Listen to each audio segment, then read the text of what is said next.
Yo, what to do? We outside. We outside in these streaming streets. Now, I was supposed to stream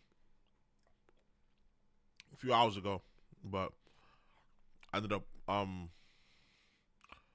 uploading the video.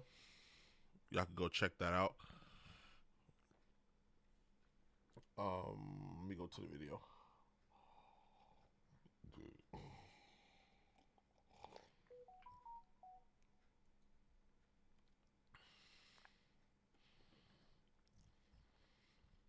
End up uploading this video. So make sure y'all go run that up. Evolution of Berleezy. He made a video, like a lifestyle update video. So I'll go check that out. It should be in your sub box. If it's not in your sub box, just go to my channel and then go to videos. And it should be the first one. It'll just be reacting. And off and on, you know, while I'm doing my task and shit, I was also watching this interview with Sarah the God and Daquan Wilshire. So some of y'all might know who these guys are. He's big on TikTok, and he was big on like Facebook. His shit was called Take My V Card. If you remember a guy named Take My V Card, this black dude sitting in his car. This is him now. It's Daquan Wilshire. He does gaming content. He does a lot of social commentary.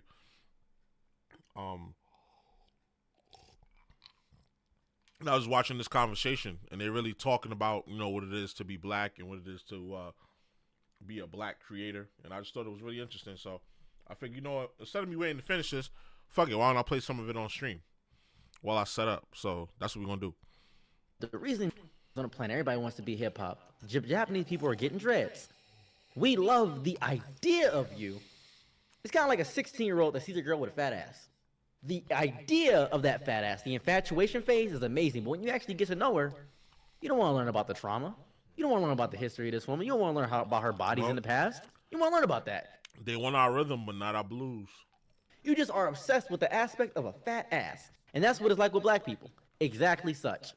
Everybody else in the world is a teenager looking at something appeasing.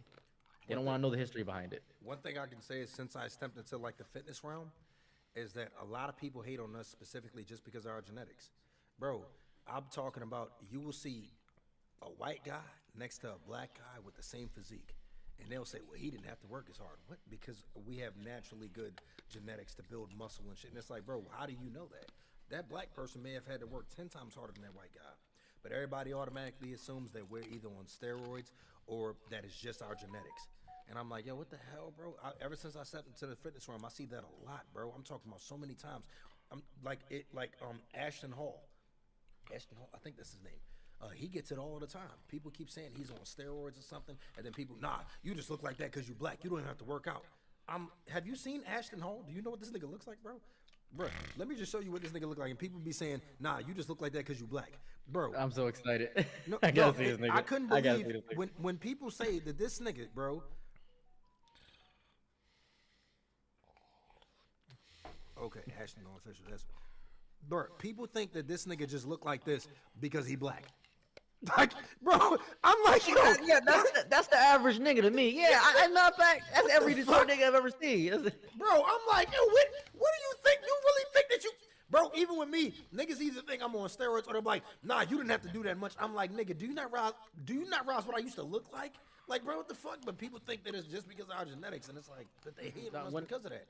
Well, when I was younger, I was like 250 pounds. I was huge. I was a big ass fat kid. I was like, yeah, fat kid. Okay, continue. Fat kid. Sixth grade, yeah. My brother said, we gonna learn martial arts from dad. We gonna start working out. I said, cool. He taught me Muay Thai, taught me Brazilian Jiu-Jitsu, and he taught me traditional Kung Fu. And I was like, cool. I learned striking, I learned grappling, and I learned how to be flexible. Those are the 3 bases I learned. Really easy. I ended up at 16, this is gonna sound psychotic, I was 195, built, stacked, right? Cancer took all that away, cancer just destroyed that. I'm like 140 now, cancer just destroyed that. But I was huge, and every time someone saw me, they were just like, oh man, that just must come natural to you, huh? I'm like, I'm 5'7", 195, there's no shot that this comes natural. That's, what? This is incredibly hard work. I used to be able to hit 300 push-ups straight. I was like, I'm doing great. The only thing I can say about us, we're built more so for agility. So, you know what I'm saying? Like in athleticism. So, you know what I'm saying? Like we don't have as built legs like white dudes. You know what I'm saying? But it's like, bro, people be thinking that we just naturally are like fast. And it's like, bro, we still got to work on that though. Don't get it twisted. Like nah, you black. You should play basketball. What the fuck? My nigga, when I tell you I'm so uncoordinated, bro, my nigga, I was in the gym not too long ago trying to shoot, bro. My nigga, first of all, this is how you know I'm ass, right? My trash can is, nigga, you see where I'm at? My trash can is right here. Bro, yeah. I miss every shit. Nigga, look. I just had to pick this up off. Nigga, I miss damn near everything I throw in the trash can, bro. Nigga, I miss everything. I'm so unathletic. I'm so fucking uncoordinated. I swear. Listen, I play basketball.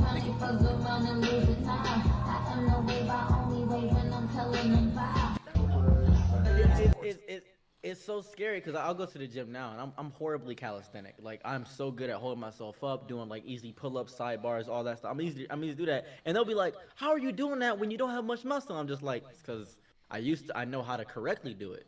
My tendons are strong. I'm still great. I'm still good. I just don't look like it all the time. I can still fight too. I just don't look like it." And people just it's such a difference. It messes me up so much because. And I say this so often, working twice as hard for half as much. So we're 4 times better than most.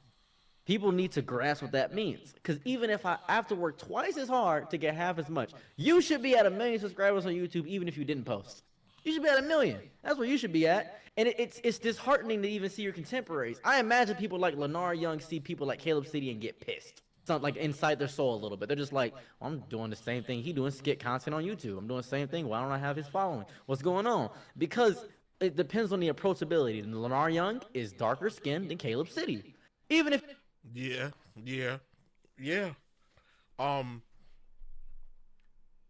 And some people will point to, well, look at a RDC. You know, the face of the RDC is a dark skinned man, and they're doing 1 million. But I mean, look at Kai Cenat, he's dark skinned and he's doing the damn thing. But it's just like, let's be real.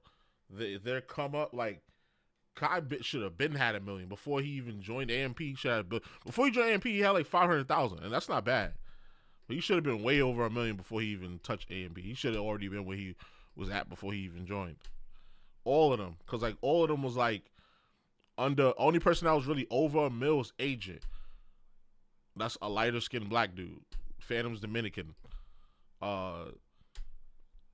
Davis, light skinned black dude. Chris, dark skinned black dude. Davis, dark skinned black dude.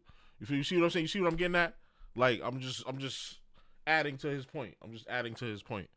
if he put out the same content, he's still darker skinned.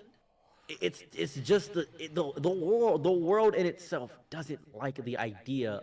The reality, not the idea. The idea of blackness. And even with Kai being where he's at, look how much shit he gets. I mean, some of it is I guess you could say self-inflicted, but it's like still like, look how much shit he gets. If he was light skinned, he wouldn't get as much shit. They don't like the reality of blackness, and it's horrifying. That's why BET sucks.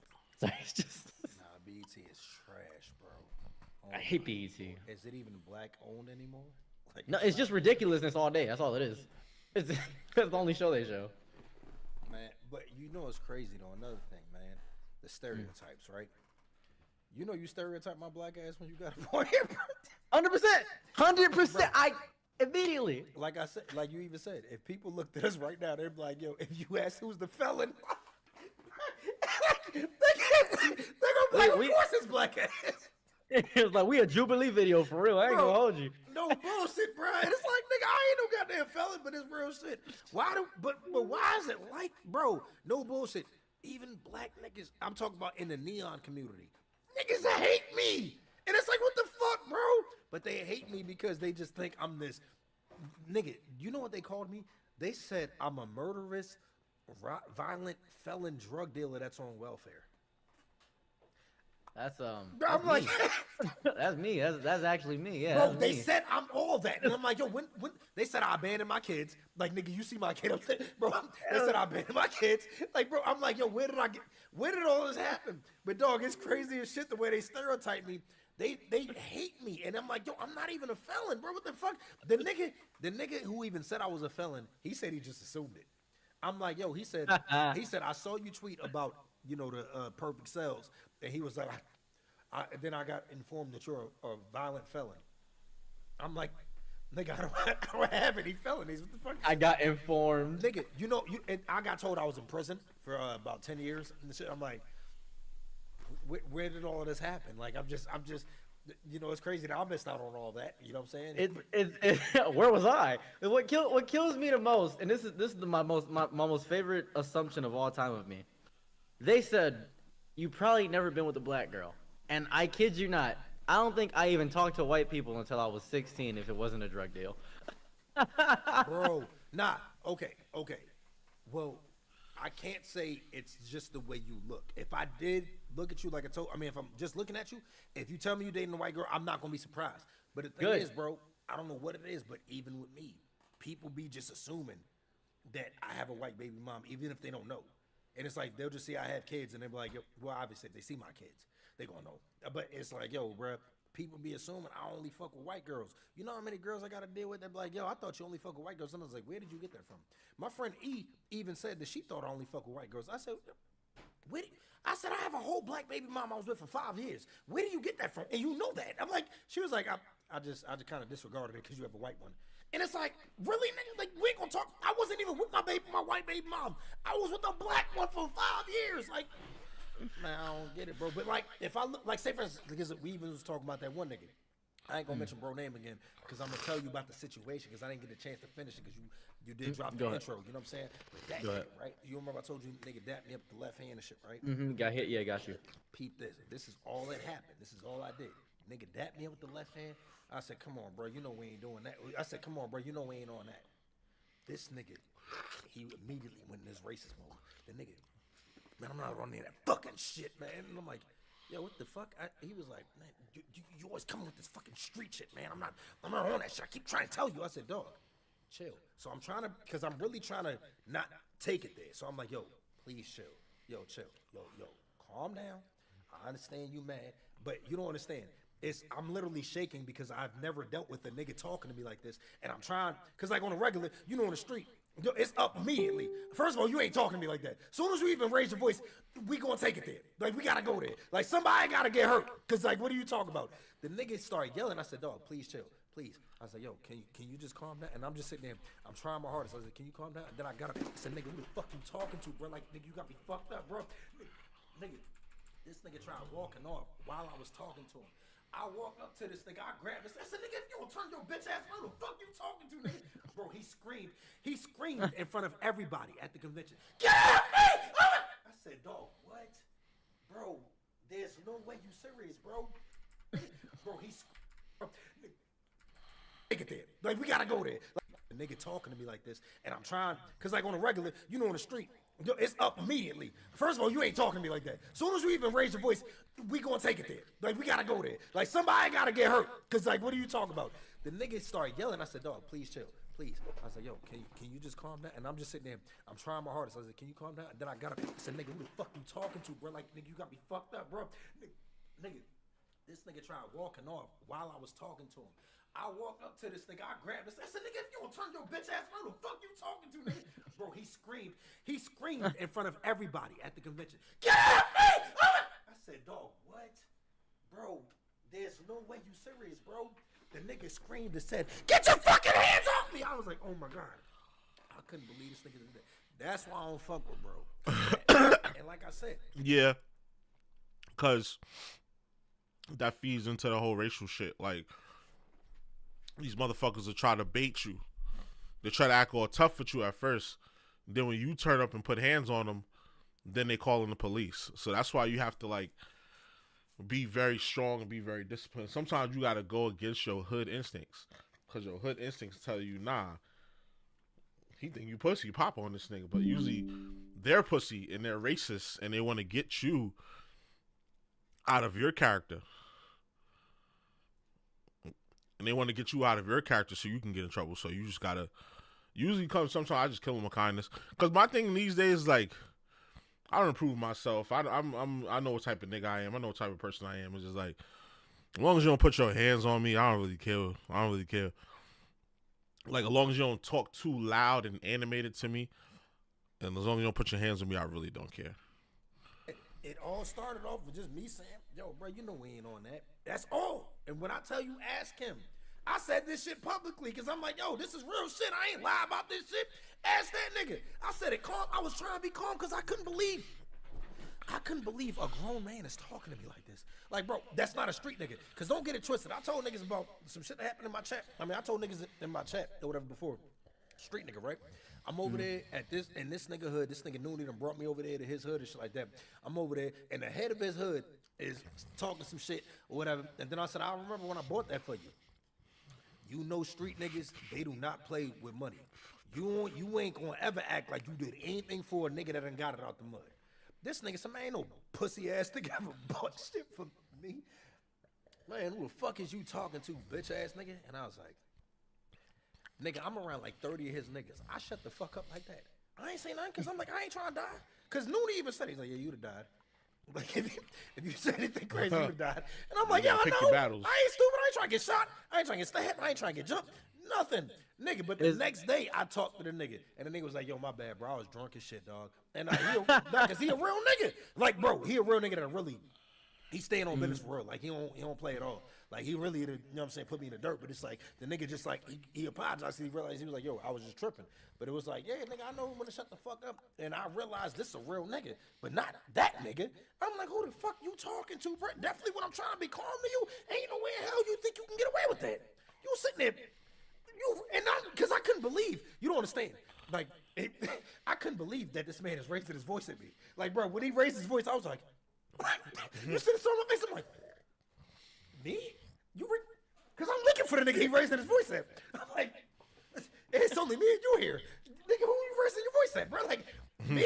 There's no way you're doing that, bro. Like, what the fuck? Like, make like Mario trapping and pipe down. Like, don't do that. Like, I just couldn't believe this nigga was talking to me like this. Definitely when you know you're not like that. And then, like I said, the nigga screamed when I grabbed this nigga. And I was like, yo, who the fuck you talking to, nigga? And he screamed, and I was like, oh my God, bro, you on that? Everybody looked at me. I'm like, oh my God, he embarrassed the shit out of me, bro. Because, like, in that type of situation, the nigga who screamed, he ain't the nigga who get embarrassed. I get embarrassed because everybody looking you look at like me the bully, yeah.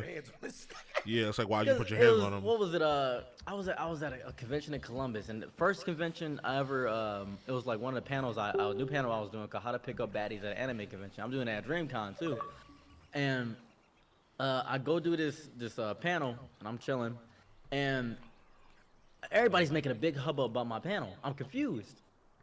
400 people in this tiny ass room come. I'm like, what the fuck? And it's not like a big room. It's like a room maybe 4 times bigger than this one. Not even that big a room. 400 people just coming in like, we love to see here. We love to see it.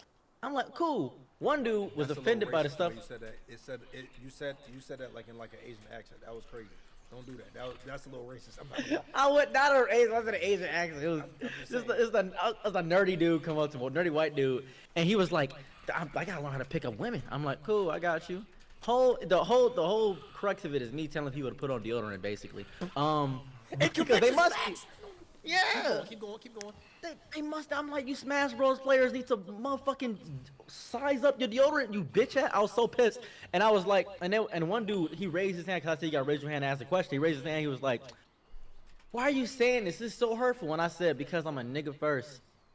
And everything else second. Understand that. Y'all see me as this nerdy anime dude. I like Dragon Ball Z. I talk to y'all. I do every black character in anime. I do that shit. But y'all gotta grasp this first. I'm a nigga first. And everything else second. Then white dude gets mad at me. He gets up. He just like, he starts walking towards me. And he starts like screaming in my face. I headbutt him right in the bridge of his nose and kept talking. I was like, yep. Anyways, Savage. Everybody was like, what? And I was like, no, I'm gonna keep doing my panel because I got 2 hours. I'm getting my badge reimbursed. I ain't got time for this. Facts. Real shit. Facts. Bro, you know what's crazy? Dog, my first convention. No, it was the second. No, yeah. Quickest way to get people to stop fucking with you? Bust them right in their mouth. Especially if you ain't do nothing to them and they still keep bothering you. Bust them right in their mouth. I understand the kill them with kindness part, but sometimes you gotta rise above the beef, or sometimes you gotta squash it. That is the duality of man.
Okay, let me go. All right, let me start sharing the stream while I play this shit. I can just play this while I play because there ain't no music in this fucking game. Cause like if the nigga And I just gotta grind up and train. Bro, it is what it is. Nigga was Beat this topo. damn trainer. Nigga walked up on me and he was like, "Yo, I fuck with your content." Nigga went like this. I thought he about to dap me up. Notice I said he dressed as Topo. God of Destruction Topo. Nigga, no shirt. Fat as hell. Sweaty as hell. This nigga, I said, dog, what the fuck? So that's the first nigga. Bro, tell me why I'm in my panel, right? This is the second Command Con. Yeah, it was the second because the first Command Con, I didn't even know there was a line. I just thought that we let everybody in, and I did the whole panel with just one group. I didn't realize, my nigga, the line was wrapped around the corner. But the second one, I'm taking pictures with niggas, bro.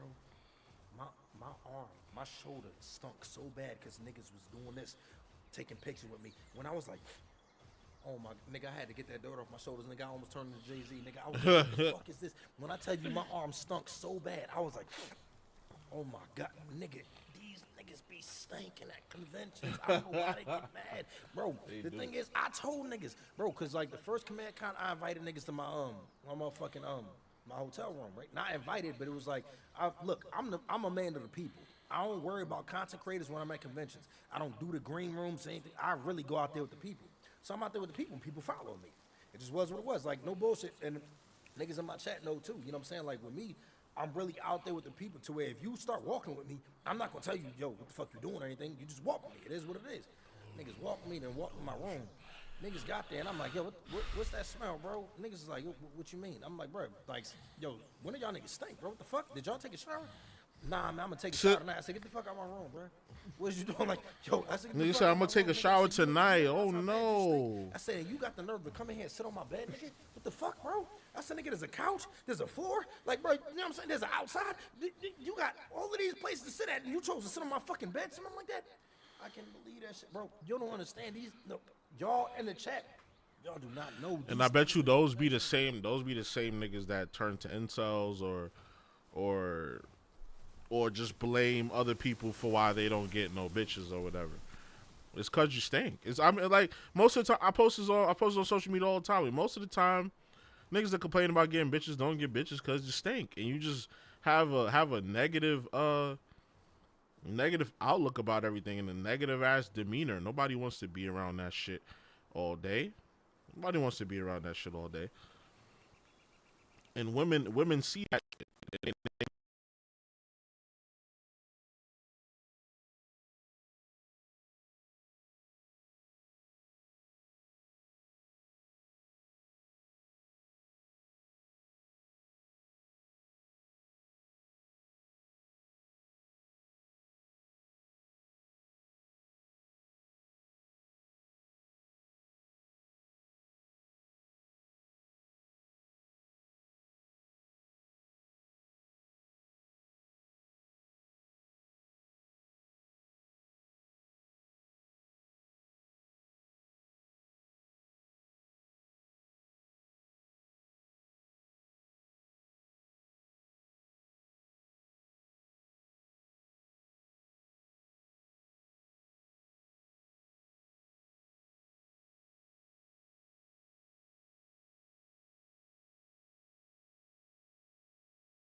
the fuck out my room, nigga. I said, do you not realize how bad you stink? Saying you got the nerve to come in and sit on my bed. There we go. What the fuck, bro? I said, nigga, there's a couch, there's a floor, like, bro, you know what I'm saying? There's an outside. You got all of these places to sit at, and you chose to sit on my fucking bed, something like that. I can't believe that shit, bro. You don't understand these. No, y'all in the chat, y'all do not know these niggas at conventions be. And then it's the bitches too. It's the bitches too. Nigga, bro, these bitches pussies. I'm talking about they be wafting, nigga. Nigga, you be walking through, you like, God damn, what the fuck? Am I at DreamCon or Long John Silver's? God damn, bitches. Sheesh. What the fuck? Yo, it be. I'm talking about these bitches pussies just be wafting, nigga. You be smelling, you like, God wafting damn, is crazy. I ain't gonna lie. That's definitely that pussy. For the niggas who won't get pussy, you don't know what pussy smell like. I'm talking about that stank shit. You gonna know though when you. Why you think bitches be like, yo, don't leave your pussy in the bathroom? Yeah. It's because and that's an issue too, because black anime nerd niggas specifically have such a victim mentality. The victim mentality of black anime nerd niggas, where they say, oh, I want a white girl because black girls won't date me. And I'll go to a convention and I'll see all these black girls. They'll come up to me and be like, man, you are the perfect man. You are so, and I'll be like, nah, I'm pulling you, shawty. I'm straight. You stink. Like, they're like, legitimately, I will back them off immediately. And then the black nerdy dudes would be like, how'd you do it? I said, I'm not interested, so they love me. I don't know how to phrase it. Right. Anyways. I want you to go to my page. I'll tell you one thing. Even if, regardless if it's nerdy women, if it's like bougie women, whatever, like there's a good percentage of women out there that if you show them no interest, they like that shit. Like G shit. I'm talking from experience. I'm not talking for some shit I read off the internet. I'm talking from experience, as in my own experience and niggas around me and videos like this. Why I see niggas on the internet talking about it. So it's at least threefold where I'm getting my information from. Not out of no book or no analytics or no numbers or nothing. You could kind of tell whether they get bitches or not. You can kind of tell just by how they talk. Or you should be able to tell. Even if you might not like their personality, you could tell, yeah, that nigga probably get some bitches. I ain't gonna lie.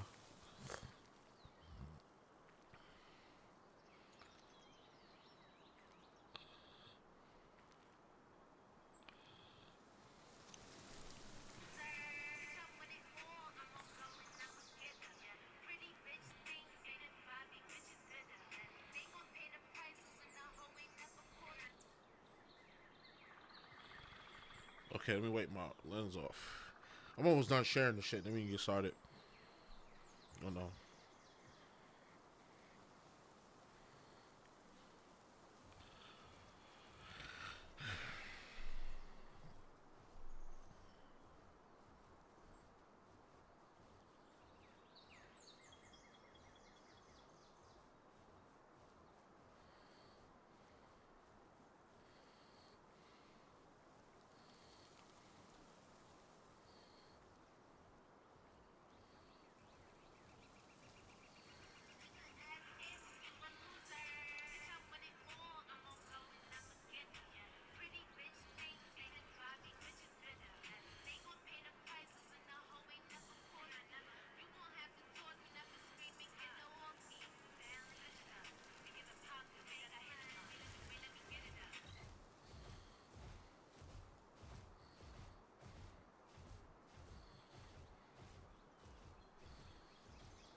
All right, here we go. All right, so we gonna let this video rock out, and then we gonna just train up. It's on my Instagram because it's probably easier to find it on there. I have a video about black nerds that we reacted to this one dude video because he was saying black women don't like black nerds, and I'm like, yo, and then he kept saying this over and over. It's they only find the black nerds attractive that are conventionally attractive. I'm like, yo, put it like this, right? All right, Mark. People consider him a black nerd. Does he have a problem getting black women? No. King Vader, they consider him a black nerd. Does he have a problem getting black women? No. It's just y'all niggas be dirty as hell. See, all right. But you gotta remember, like, clout get a nigga very far. Like, you don't have to be like. I'll use Lil Yachty as an example. He even said himself, "I ain't getting no bitches until I started having money." So it really not you. Those are bad examples because these are niggas that's at the top of their craft. like you got to give like a little bit better example than that.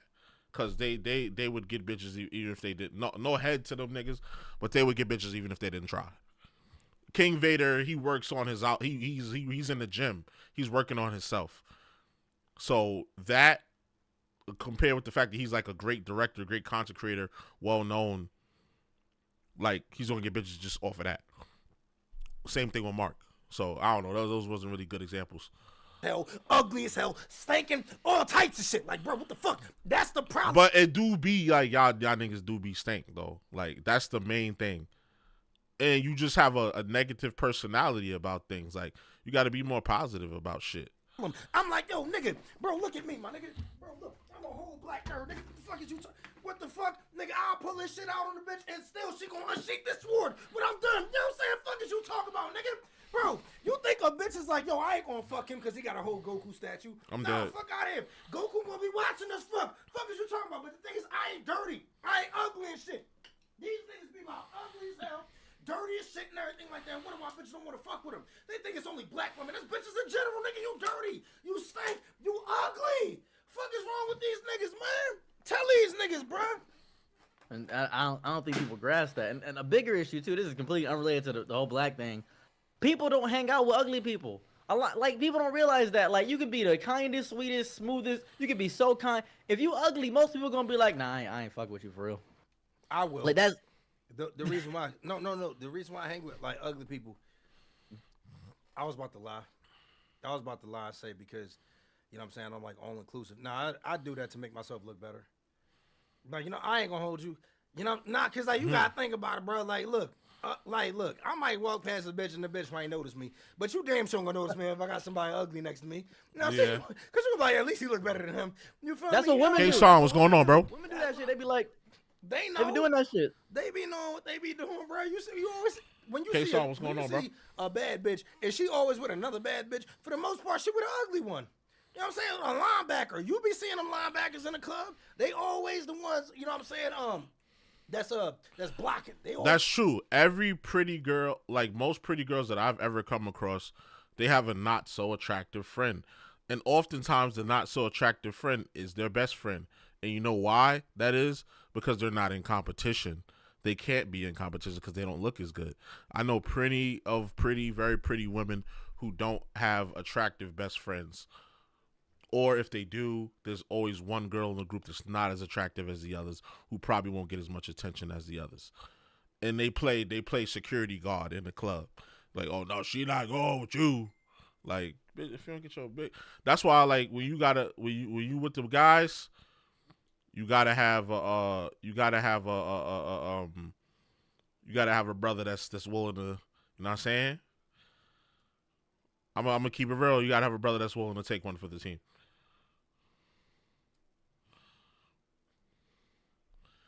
Gotta have a brother that's willing to take one for the team.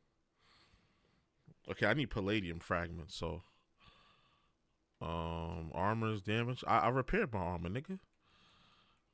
I ain't repair this because I need palladium fragments. Yeah, you gotta have a nigga that's willing to you know what I'm saying? Take one for the team. Because if you don't, somebody not gonna have a good night. Because, like, if you can get the ring, like, cause usually like it's the ringleader or the security guard that's like gets in the way. We say we're playing a Pokemon ripoff, pretty much. But it's fun though. I'm enjoying it. Was palladium fragments, power I don't even know how you get power fluids. I really don't know how you get power fluids. And obtaining power fluids sounds mad crazy to me. As long as it's fun. It is. Try it out. It's free. You got Xbox Game Pass, right? On your tablet, right? You got the cloud gaming, right? Try that. Try it. It's pretty good.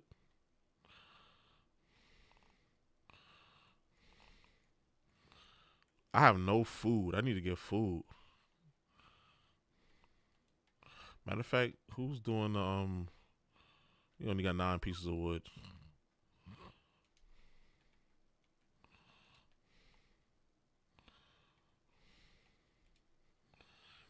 Wait, let's back to the video. Not Game Pass. It costs $1. Nah, it's free on Game Pass. I didn't. What are you talking about? I didn't pay for this. This was on Game Pass for free. What are you talking about?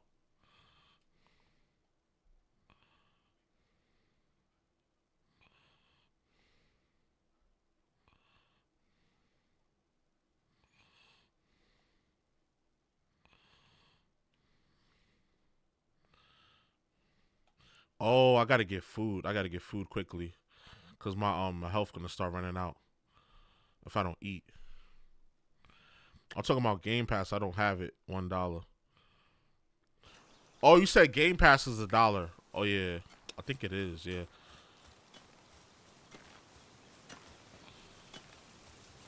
I think you're right. Yeah, I think it is $1. Like for the cheapest tier.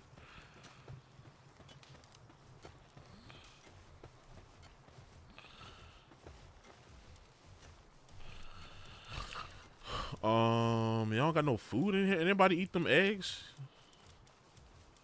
Oh shit, I eat them.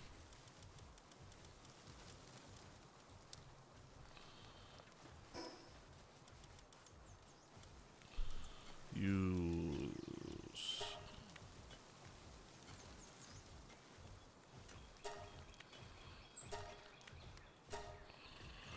I gotta put these guys in a power box because they got knocked out. Oh, you gotta be shitting me. We gonna make this quick. We're gonna make this very quick. I'm not playing with y'all. You're not even gonna be able to get in, stupid.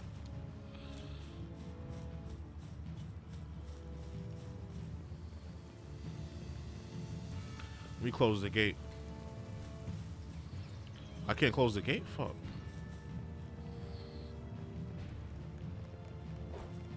He just ran right past me, bro, and I tried to attack him. What the hell?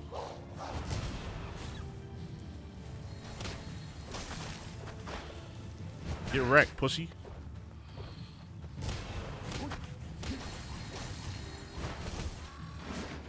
Yo, attack.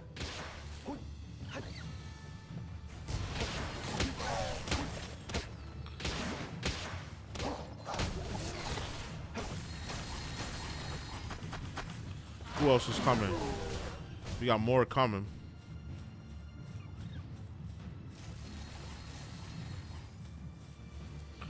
Let's close the gate. You can't even get in, stupid.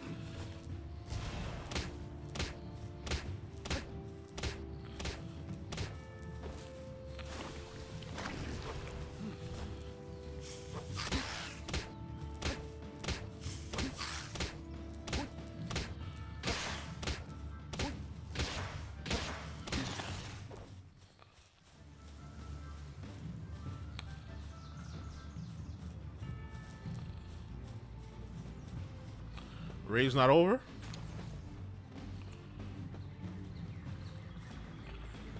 Can we play Truth or Dare so you can turn your camera on if you want to? Yeah, I'm gonna turn it on now in that area now though.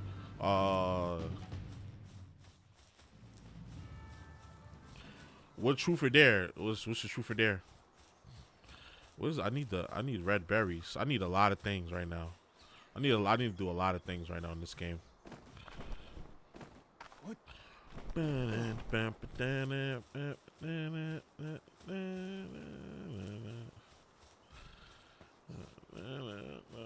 don't even know I even have the camera on.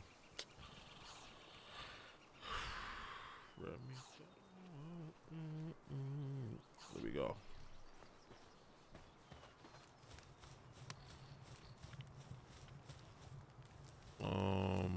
I don't forgot what I was gonna do. Enhance power stats. Only have one. So I'm gonna put up its attack.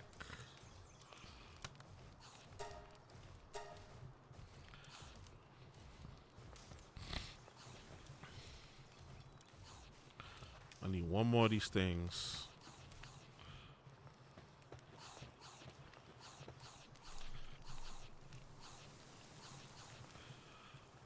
Let's do both of them. You said truth or dare, and then kiss, marry, kill. Oh, that's the PG version. You can't say the other one. You're too young to say the other one. That's cool.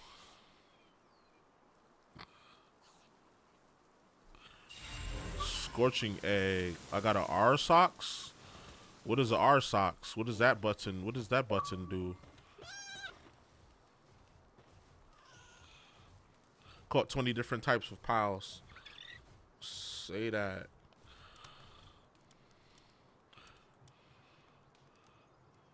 R socks, burly body. He got kindling and what else?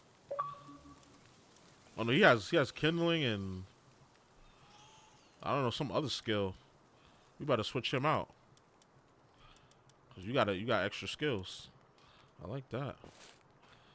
You know, get to work. And then you could probably ride him too if you have his bracelet thing.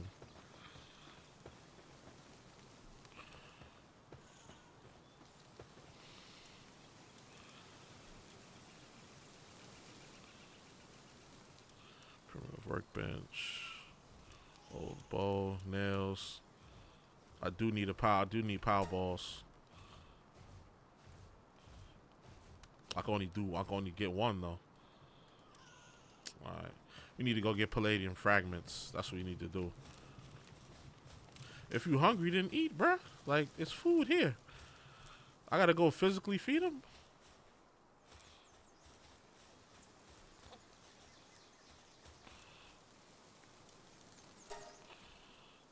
I don't got no food on me. You got to stay hungry, blood.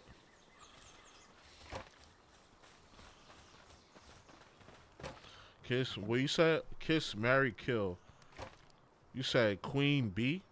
Who is Queen B? Beyonce? I'm assuming you mean Queen B is Beyonce. And then you said Ice Spice. And Name? Name from One Piece, I'm assuming? Shoot. I don't want to kill nobody, but I mean, we have to, so. I'm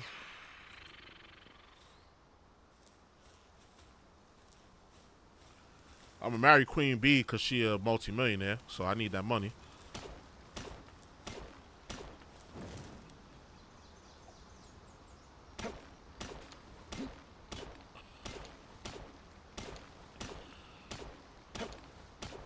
Yeah, marry Queen B. Kill Name because she's not a real person. What? And kiss Ice Spice. That was pretty easy.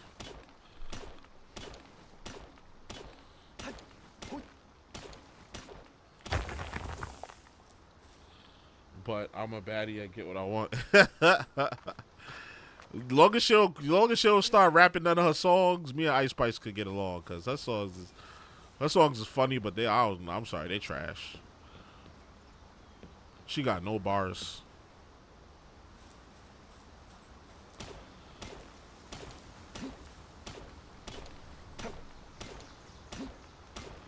All right, kiss, marry, kill.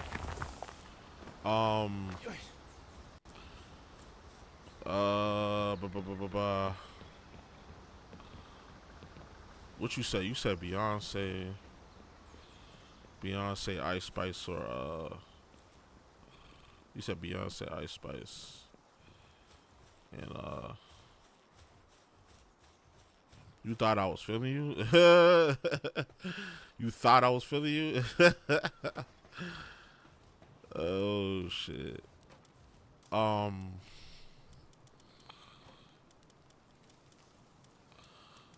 Kiss, marry, kill, you said, right? For you. Okay, so Meg Thee Stallion. Let me see. Meg Thee Stallion, Alicia Keys. I mean, if Alicia Keys, you probably just saw her in the Super Bowl, so pretty sure you know who that is. I'm not trying to name people that you don't know. Alicia Keys, Meg Thee Stallion. Alicia Keys, Meg Thee Stallion, and I'm gonna make it difficult for you. I'll make it real difficult for you. Scarlett Johansson. You know who Scarlett Johansson is? You seen the movie? You seen the Avengers? Black Widow.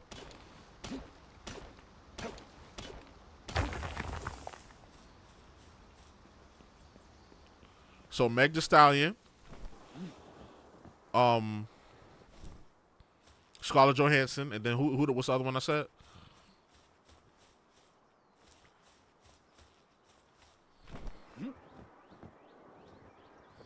Yeah, see, I made it tough for you, didn't I?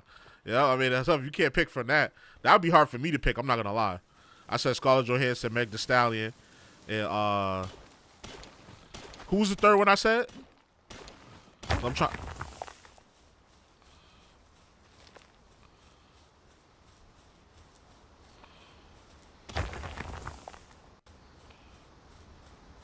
Wait, I gotta see how do you collect power fluids. That sounds so crazy.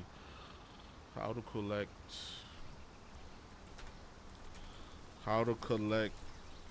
power fluids.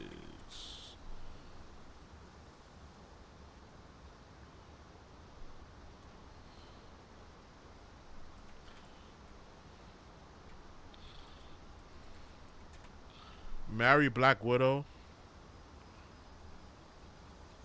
Kill Scarlet. No. You missed one.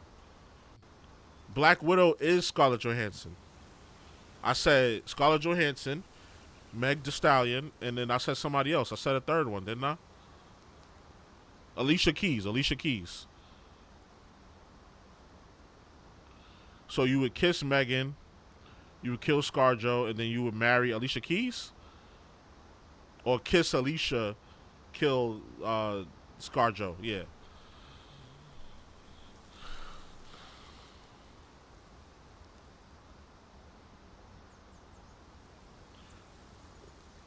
The best way to get power fluids is to hunt pen gullets.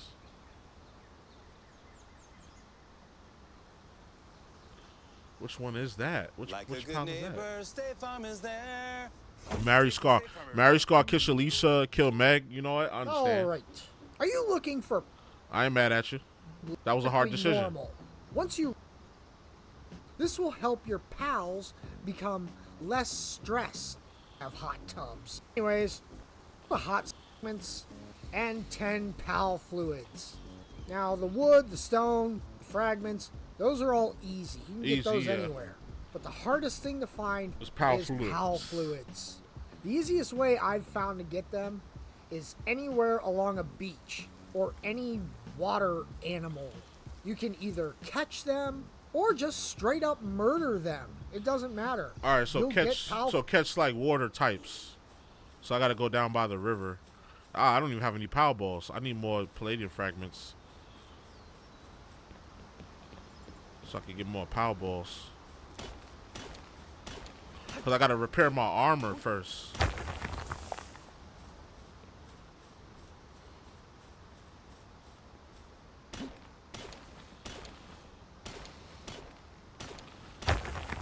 Alright, we're going to stop there. And we're going to go back to the base. Can I climb? Can I climb from here? Yeah, I think I can hit that wall. I'm fat running right now.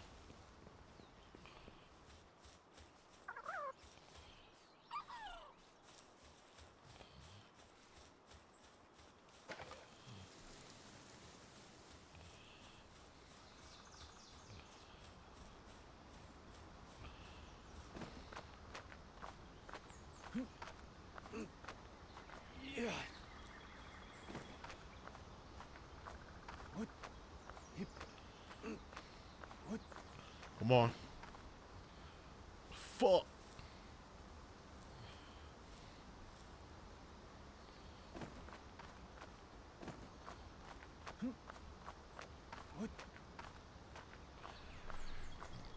Nice. Why they got the level 1? Why he out guarding the gate like he about to do something? You level 1, bruh. We gotta train you up.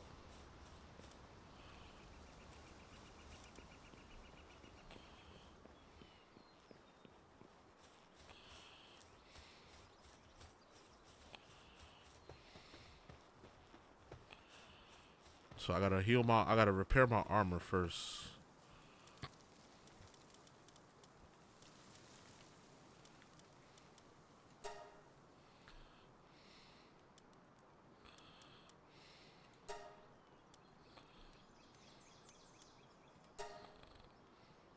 Matter of fact, can I make like a hold on? I think I can make like a metal axe. How many tech points do I have? I have none. See, I need to make a metal axe.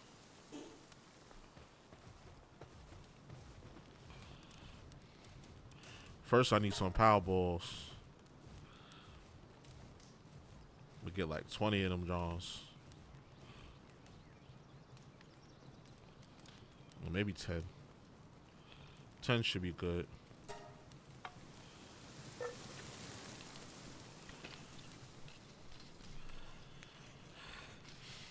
I like how everything you do, your pals get experience. Every pal that you have on you gets experience.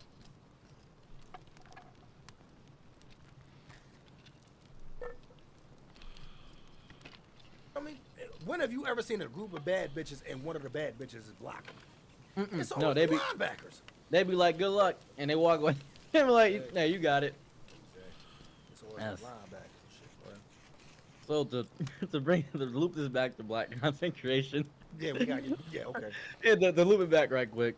Yeah. In essence, when you started your journey, what do you think is the biggest obstacle when you started? What was the biggest obstacle? It's crazy. Trying to.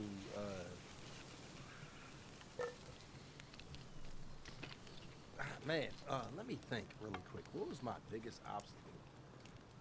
Because I'm sure you get, because I get death threats right now. Like right now, I'm gonna just go through and check right quick, just a quick synopsis. I have 827 message requests, and if I go through them, it says, "Go to hell. I hope you die. You don't deserve to exist." That's what it says. Like in the thing, that's what I get like all day.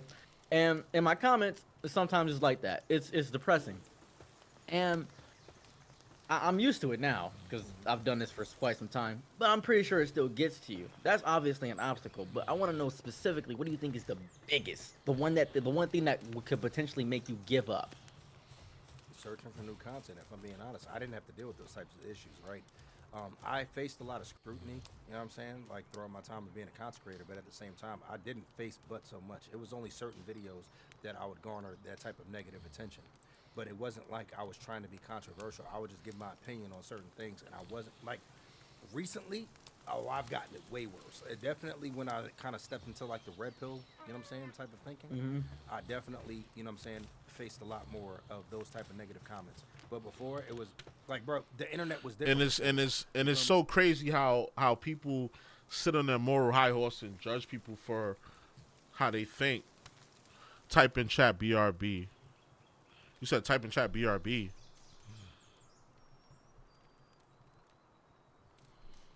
BRB.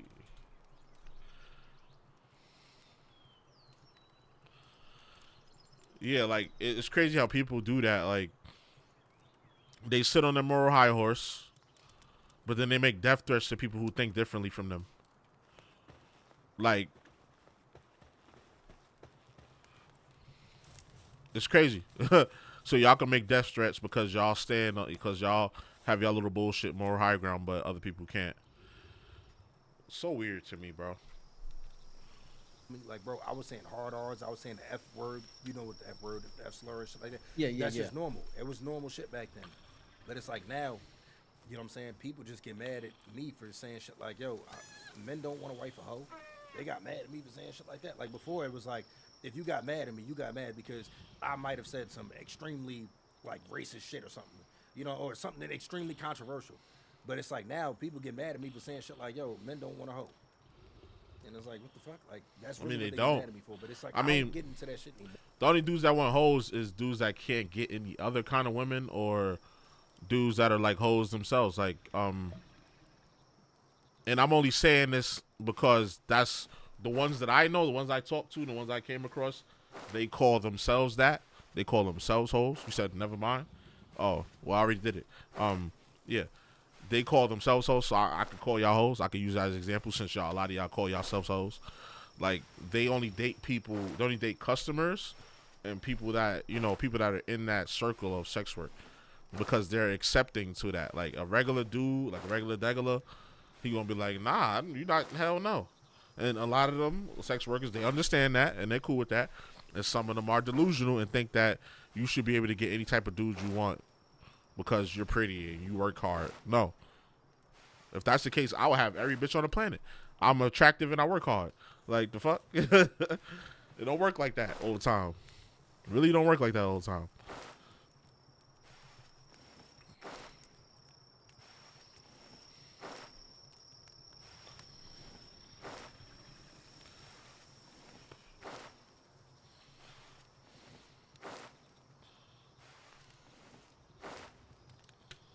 I can't wait till I get this whole thing automated, because you spend a lot of time in this game getting resources. Like, I understand like being hungry and stuff. No, that's the one I don't like. The one that like being hungry and shit. Like, leave me alone. Like, it takes so long to get food. Look how long it's taking me to make this food. More. What's this creator's name? Okay, so him right here, his name is Daquan Wilshire. He used to have a Facebook and an Instagram where he used to went viral, and his name was Take My V Card. He would sit in his car and give, like, he was talk about relationships and what happened in society and stuff. But now he's on YouTube and he does like social commentary and stuff. This guy is called Sarah the God. He does like commentary videos too. I just found out about him today, but I've been watching Daquan for a while, so they've been having a really good conversation. So I figured I'd play it while I'm, playing the game, because this game has no music. Like I used to. I've been stopped that shit. The channel? Well, he got a couple. This is one of them. Daquan Wiltshire Gaming. He barely posts here though. You see, last time he posted was like, oh no, last time he posted 6 hours ago. Excuse me. So this is where he actually does post. So I'm gonna drop his channel in the chat. Cause I watch a lot of his content. He doesn't feature any channels on his page, but there's another channel just called Daquan Wilshire. You can check that one out too. Just type it in and it's probably the first one.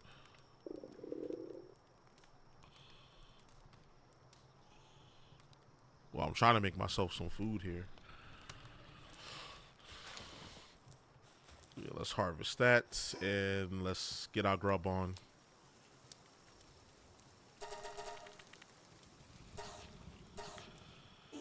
Then my other Pokemon that I left in here should be ready too.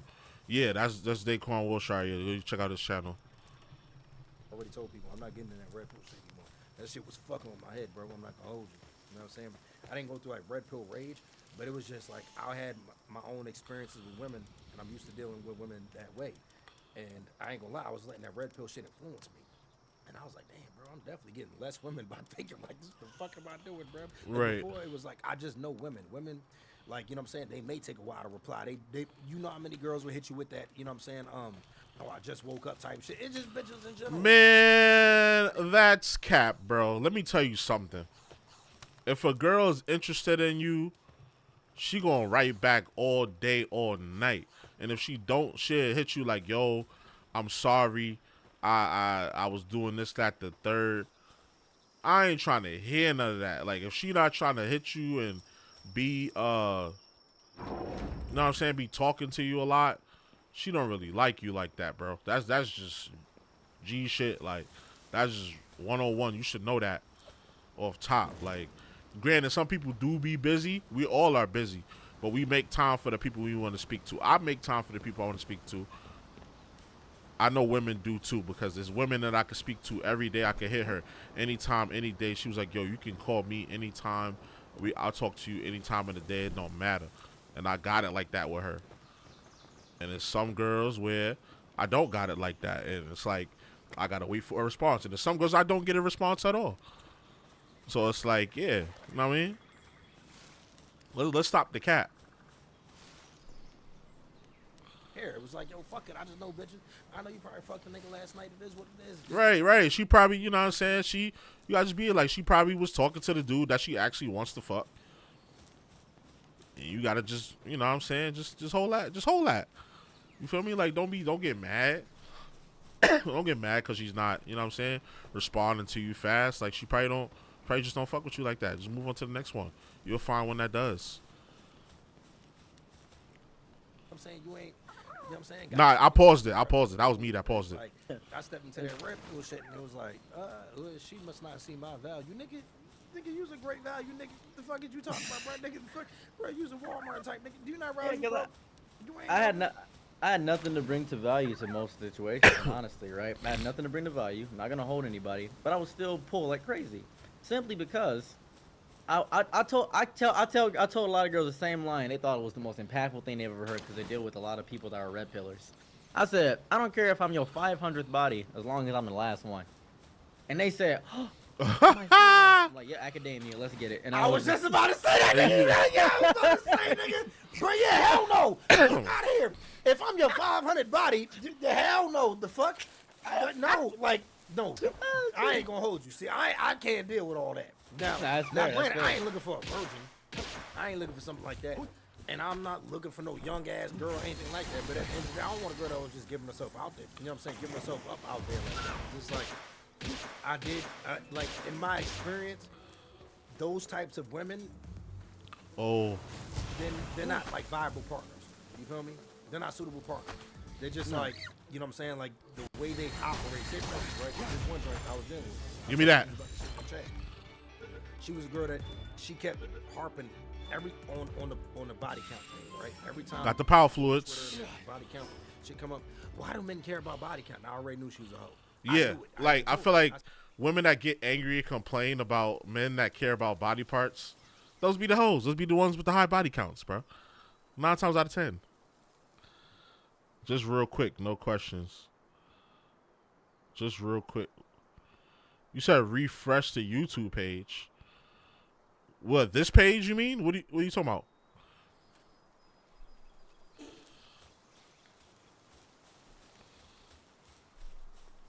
Refresh the vid. Okay. So we're at 2 hours, 3 minutes. So let's see. I mean, then they're not like viable partners. You feel me? They're not suitable partners. I just refreshed. Just like, you know what I'm saying? Like the way they operate. Say for instance, right? There's one joint I was dealing with. And I told niggas about the shit in the chat. She was a girl that she kept harping on the body count thing, right? Every time you go to Twitter and there's a body count, she come up. Why do men care about body count? And I already knew she was a hoe. I knew it. You already know she heavy thought. There's no reason why I should know you fucked a nigga before you met him, because you posted it on Twitter. I said, what's your problem?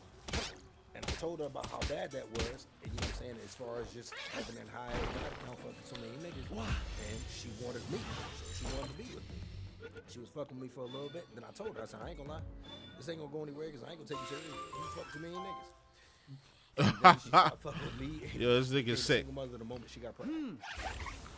That's a realistic reality of things, because it's the same way. I don't hate polyamory, right? But it is genuinely not for me, because it is the craziest mindset. The only reason polyamory exists is because we have the internet. We can see all the potential we have. Right. So if you with somebody and they ain't hitting it right and you mad at it, so you find somebody different. It's cheating with extra steps. It's probably scammers, realistically. And I understand. But it's like, go through the comments. Okay. People want to experiment and try everything they can do. And they probably think, oh, girl, I see. One time, my brother said something that I thought was genius. This nigga said buy a hottie count. You act like I peeped that. I heard that. You said, keep pushing. I got you. I heard that. He said, well, think about it like this. You playing on RPG. Would you rather be with a level 1 or a level 50? Now, I was like, oh, he's spitting. I'll train the level 1. I'll train the level 1. I don't mind training the level 1. I don't mind training the level 1. I'll dabble with the level 50.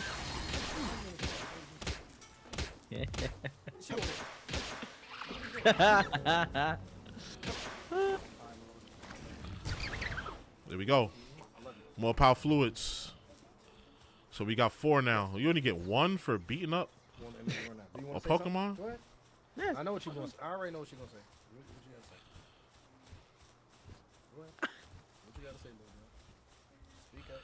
I'll turn the mic up. Baby, baby. What's up? You're in my system. You got anything you want to say? Go ahead. Baby, baby. You drop. Aw. You know, for about how much? About a Tree tree fitty. fitty. Yeah, I see you in there. Tree fitty. A tree. About a tree fitted. You know what I'm saying? You already know, little girl, about a tree fitty. A tree fitty. All right, I'm going to fuck with you. You know what I'm saying? I'm gonna fuck with you. I'm gonna fuck with you. My little baby. No. I'm weak. But that was beautiful. Yeah, it's my little baby. Oh, hold on. And he said this to me where he said, Can you attack in the water? You playing a video game. I'm like, probably level 50. And I got older. And like, I thought about that. I was like, oh yeah, I want to get power level, you know, it give me more experience. Then I got older and I thought to myself, well, I played Palworld recently. I prefer Hey, play Power now. starting from the beginning, building up with friends. That's Right. how it is being with somebody that, you know, is new to it. You both learning each other's bodies, experiences. You experiment with each other. That's the beauty of it. If you got somebody that had 100 bodies, you're going to feel weak. You're going to feel weird. You ain't going to feel like you up to par. You competing with 100 different dicks. That's ridiculous. So I'm like, man, that's crazy. Well, That's sucks. 5, I believe. That's the reason why I don't want to go with a, like, say for instance, right? When I, Like me, I know. We're getting into an absolute fool, adorable cat doing things. You said search up animal food, absolute fool, adorable cat doing things. Which one am I searching up? The first one or the second one? Oh, he smoked. He smoked this one. We got the power fluid. So we got what, 6 now? So we need 4 more power fluid. So put absolute fool, adorable cats doing things.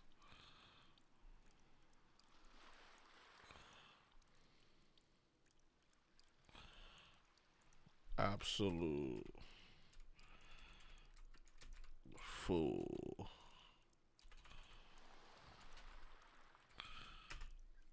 Adorable cats doing things.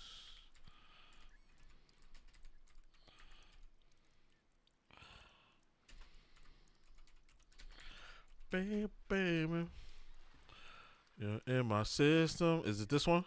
Oh, see, you already see it's a Rickroll. See? Yep, already see it's a Rickroll. You're not going to catch me, not today. Oh, I drowned. No. How did I drown when I was swimming? You got to be shitting me, man.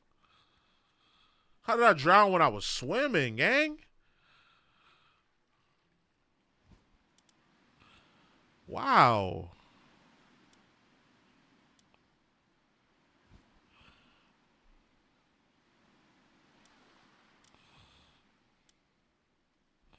I guess we might as well open up a new location, right? We ain't never been over this side.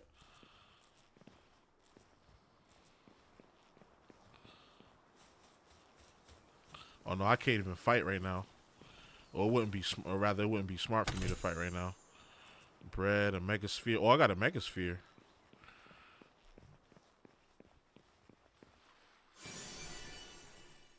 Zoe Rain's diary. The egg. Hold on, we got to get back to our stuff. This is not the wave.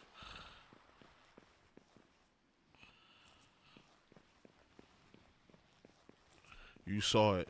Yeah, I mean, technically you didn't get me because I ain't click on it. I saw it. I preemptively saw it.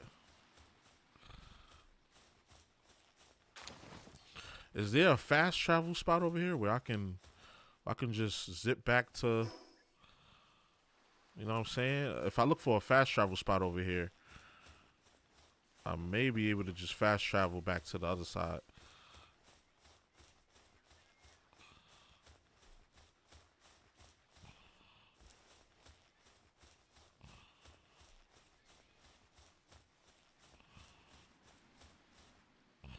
I don't see nothing over here. Normally they'll have it marked on the map.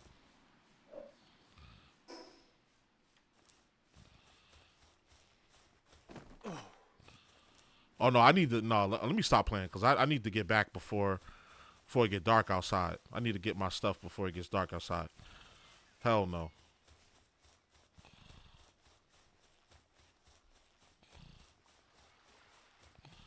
I need to stop playing around.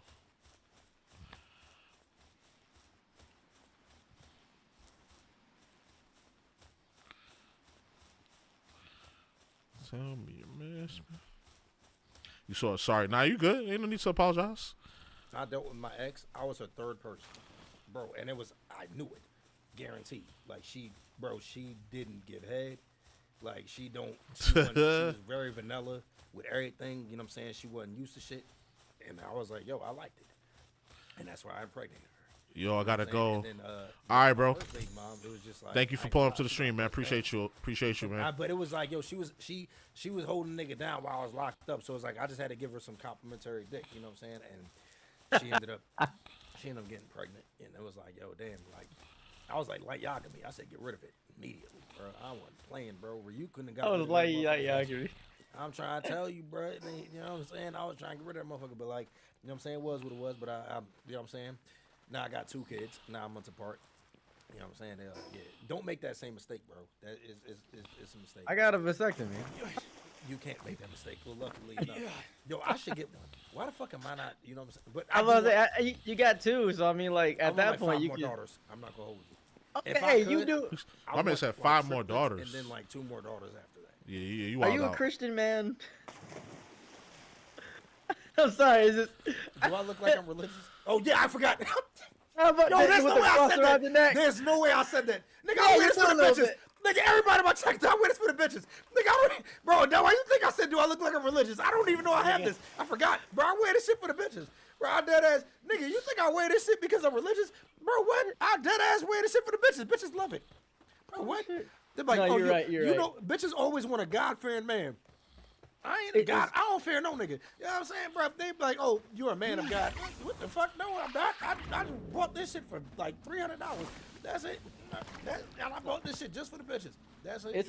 It's a scary reality of that aspect because I'm genuinely not sure why so many black people and black content creators too love Christianity so deeply.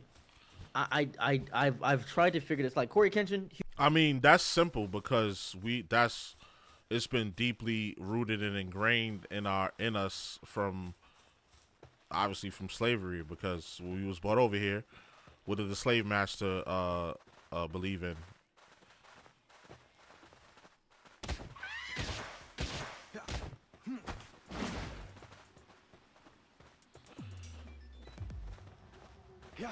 They believed in Christianity, so it's like, you know what I'm saying?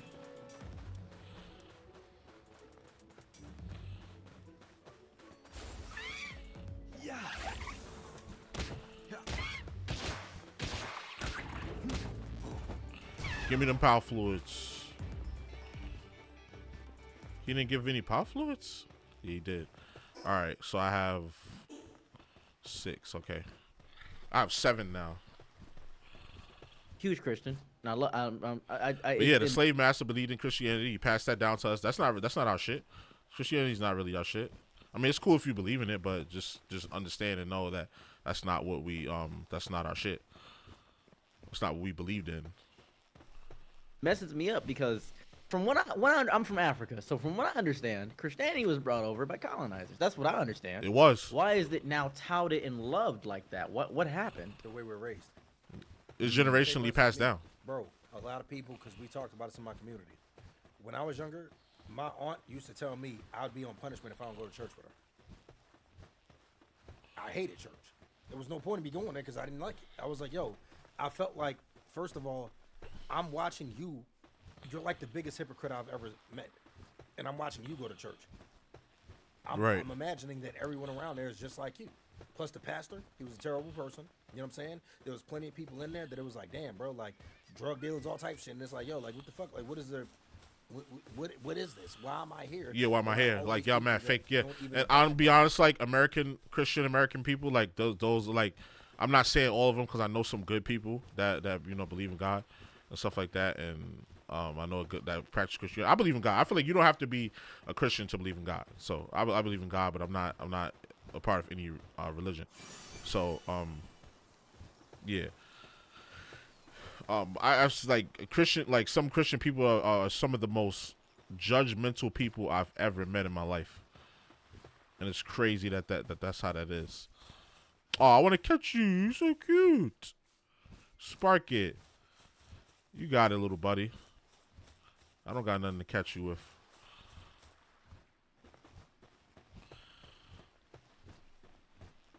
You know what I'm saying? What they're preaching.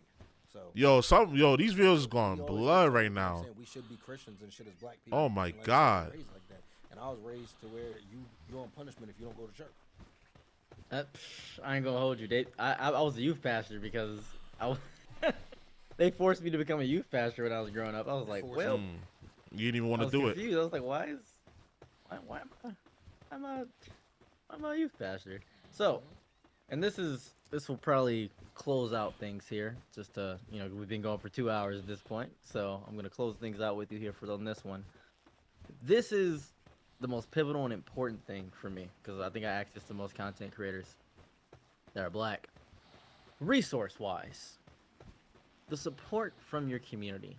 Who supported you in your upbringing? Because resource-wise, you made videos on your phone for the most part, so you got this set up. Who supported you? Who was the supporters? Was it random people, or was it people actively around you saying they knew you were gonna make it? Oh, of course. Oh, you always will get more support from people who don't know you. Yeah, the people who know you, they just think, oh, well, you my friend. You know I got you. No, you don't. So why don't you share my shit? I've always noticed this because when I started off doing music first. Bro, the people who supported me most, I had fans online. Those are the people who are sharing. Oh, my you songs. killed it. I mean, bro, I just shared your shit the other day. So you can't share it today. So this random person can share my shit every day, share it multiple times a day, but you can't do it. But you can't? Yeah. What? I remember I met this one girl in college. This is when I was in when I was doing bands, when I was in the band and shit. And I'm gonna share my shit every day, all day, whether anybody likes it or not, cause that's my shit. This is my business that I'm trying to promote. This is, you know what I'm saying? So, I was sending invites to people. And she mentioned that she liked rock and metal and shit. So I would always send her the invites or whatever. I would always invite everybody up and down my friends list.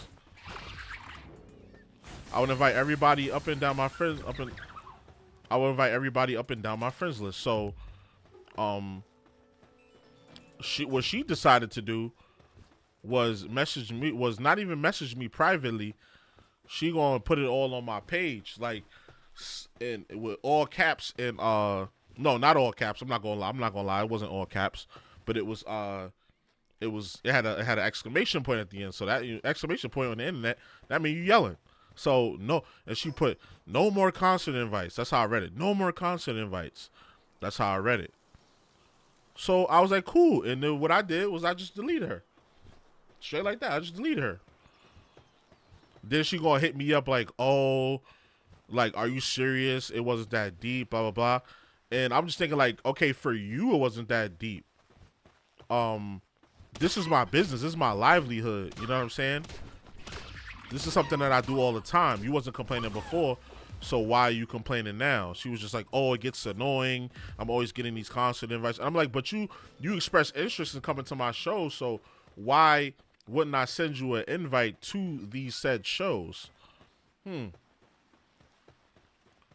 Like, you expressed interest before, so why wouldn't I invite you to the show? She was like, oh, it just gets annoying all the time. I'm like, all right, whatever. And then she was like, oh, but it's okay. She tried to play it off like she didn't care. I'm like, you saying you don't care, but you hitting me up on the side talking about why did I delete you. If you didn't care, you wouldn't hit me up on the side asking why did I delete you. She was like, whatever, Jeffrey. I thought we were friends. My real name Jeffrey. That's not easy. That's not hard to find, so I don't really care. I don't really care people know my real name anyway.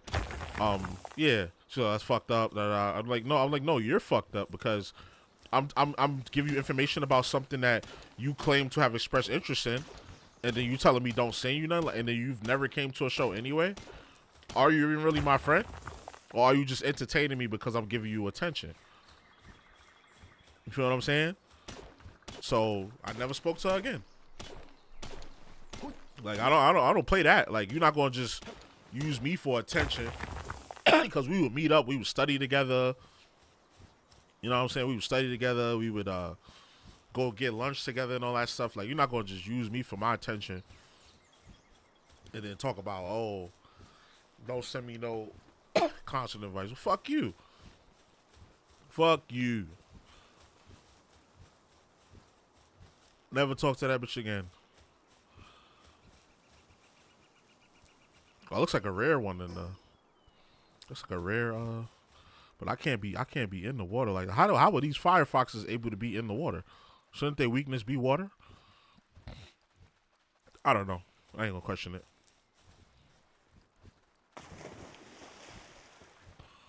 What is this over here? Oh, it's a deer. It's an elk deer. Yeah, like, I don't play that. Don't play with me like that. This is my livelihood. This is what I do. This is my passion. I'm not gonna let nobody play with me like that. Anybody. Give a fuck who you are. Give a fuck. We knew each other for years. You can get cut off behind shit like that. Like, that's funny. That's funny movement to me. That's funny style movement to me.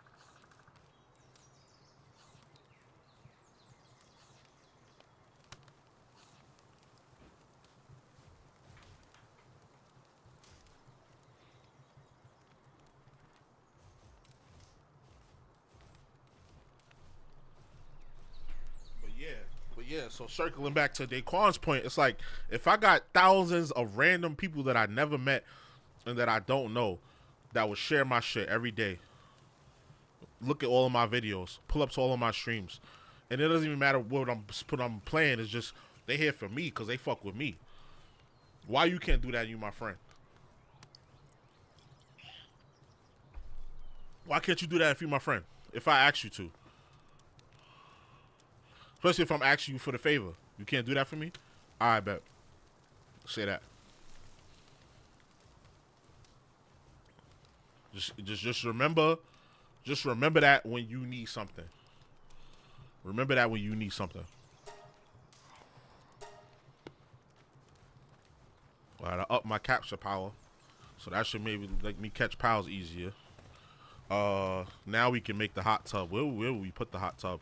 We don't have any room in the backyard for the hot tub.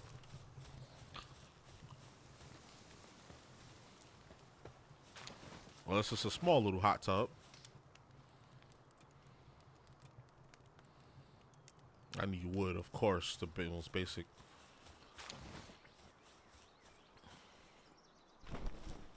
What are you doing, buddy? Oh, like you like to sit out here.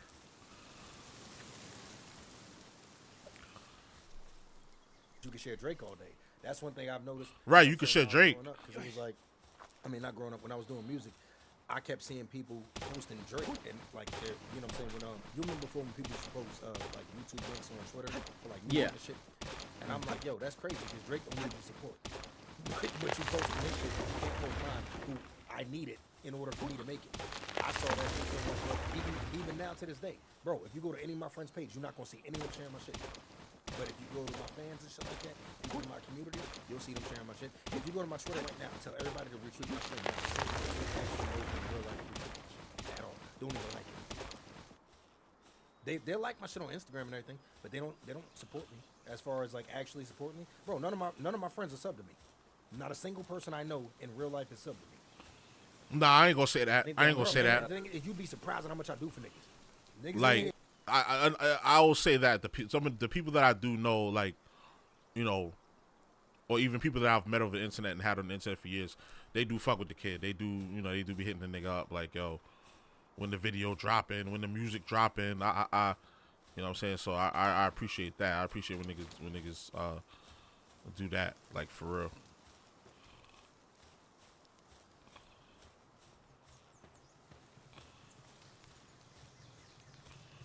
Like, cause y'all don't have to do that.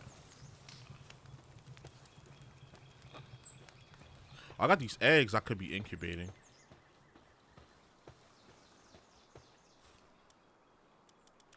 I found this one over here.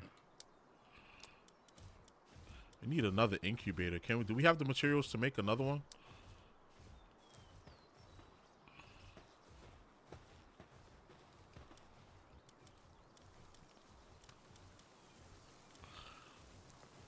No, I think I would have to use my hold on. Do we have the points to make another incubator?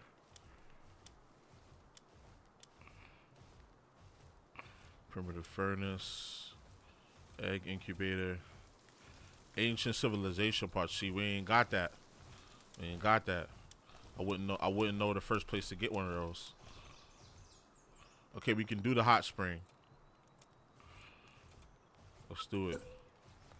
Oh, it's a little cute little hot spring. So we can fit that in the corner somewhere.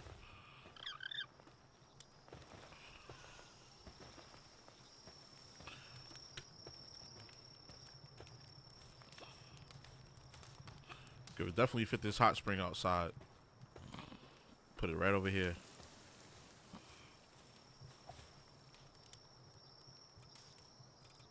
Look at that shit right here.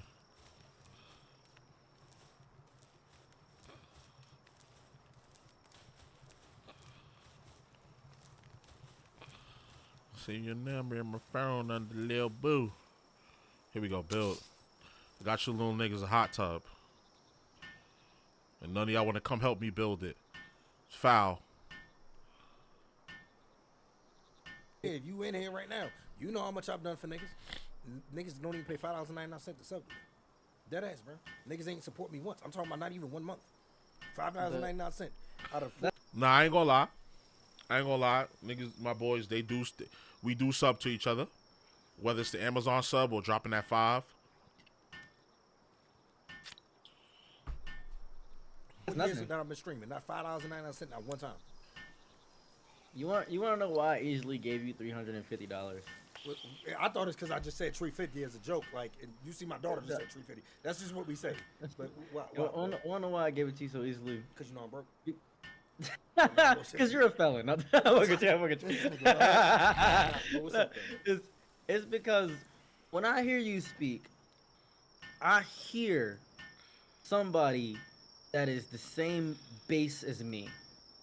That's what I hear. I hear somebody that, no, not a felon, the same base, the base. Like, I'm probably not gonna get a bunch of sponsorships. I'm probably not gonna get a bunch of people that are like, oh, here goes a brand deal. I'm not gonna get that. I'm gonna have to rely on my community for the most part.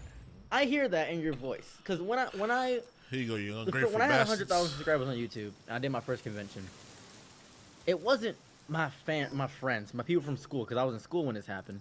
It wasn't those people that were around. Random fat white dudes with glasses and people that I've never seen before. People saying like, oh, I'm the 5er95er. I'm like, what? In your chat, I'm the guy. Oh, cool. What's up, man? What's your name? I'm Derek. What's up, Derek? Just say your name is Derek, man. I don't know that. I ain't gonna remember that. Just say your name is Derek. I'll call you Derek in chat. Like, that's how it operates. Somebody in my chat right now is Rain. Rain's always here. Rain's always here. People on my TikTok, they are so confused why I respond to every message request. They're like, I didn't think you respond. I only got 200,000. That ain't nothing to me. And like, really? I only got 200,000? Don't worry about that. I'll respond. What do you need help with? They're so confused by that. And I can see that from you because you don't see the parasocial aspect. You see people and you're like, oh, it's my nigga. You support me. I appreciate you. Right. That's what you see. That's why when I get you that 350, I was like, it'll come back eventually. Because FD Signifier asked for nothing. Inferno Omni didn't ask for anything. But you, I would give you, if it meant that I could speak to you, I probably would have gave you 1,000. So, if I had, so the thing is about this nigga about to go to the 20,000. I can feel it coming. You knew I was about to go. I need that 20,000. I can feel it. You knew that. You knew where it was going. You knew where that shit was going. Yeah. But it's important to speak to people like you. I love conversations like this because this is, you may not realize the pivotal impact that you have all the time. You may be chilling with your daughter and know that you got to be a great dad for your daughter. You may be hanging out with a woman and think, okay, I got to impress her. But to the people that you'll never meet, You mean so much. You could have never met me your entire life, ever. And you would have meant so much to me. Just the presence you present, the essence of your character, the way you speak passionately about anime, the hypeness you get, the vernacular, the way you allude things, your comedy, all of it is so perfected in an endless loop. It's amazing to witness. It's an art form, and it's so effortless for you. You do it even when you're joking, because that's your brand. It is impressive to witness somebody that has come from struggling so deeply when it comes to the negative comments and not reaching the milestones you may have thought you'd reach, but still working and improving, not caring about tomorrow, but being the best version of yourself today, being amazing. That is why I desperately needed to have this conversation. That is why you are so important to me in the black community. Yo, I really appreciate that, bro. And I'm glad, you know what I'm saying, you got to see how I am, you know what I'm saying, with my community and shit like that and how I treat people. And that's the reason why when you catch me at conventions, you don't catch me with the content creators and shit. Why am I going to sit there and be around content creators and shit when they ain't sharing my videos? Bro, all of these people over here, the people who made me, they're the ones who did that, bro. If you see me at a convention, you always going to catch me in the crowds, bro. At the first Command Con, they kept telling me, nah, Daquan, you can't be here. You can't be. Nigga, I kept going out there with everybody. I was Right, I'll be outside. Like, I'm being with the people that got me here. Like, I understand you got to network and you got to bump shoulders with the other creators so you can get your name up and shit. And I'm cool with that.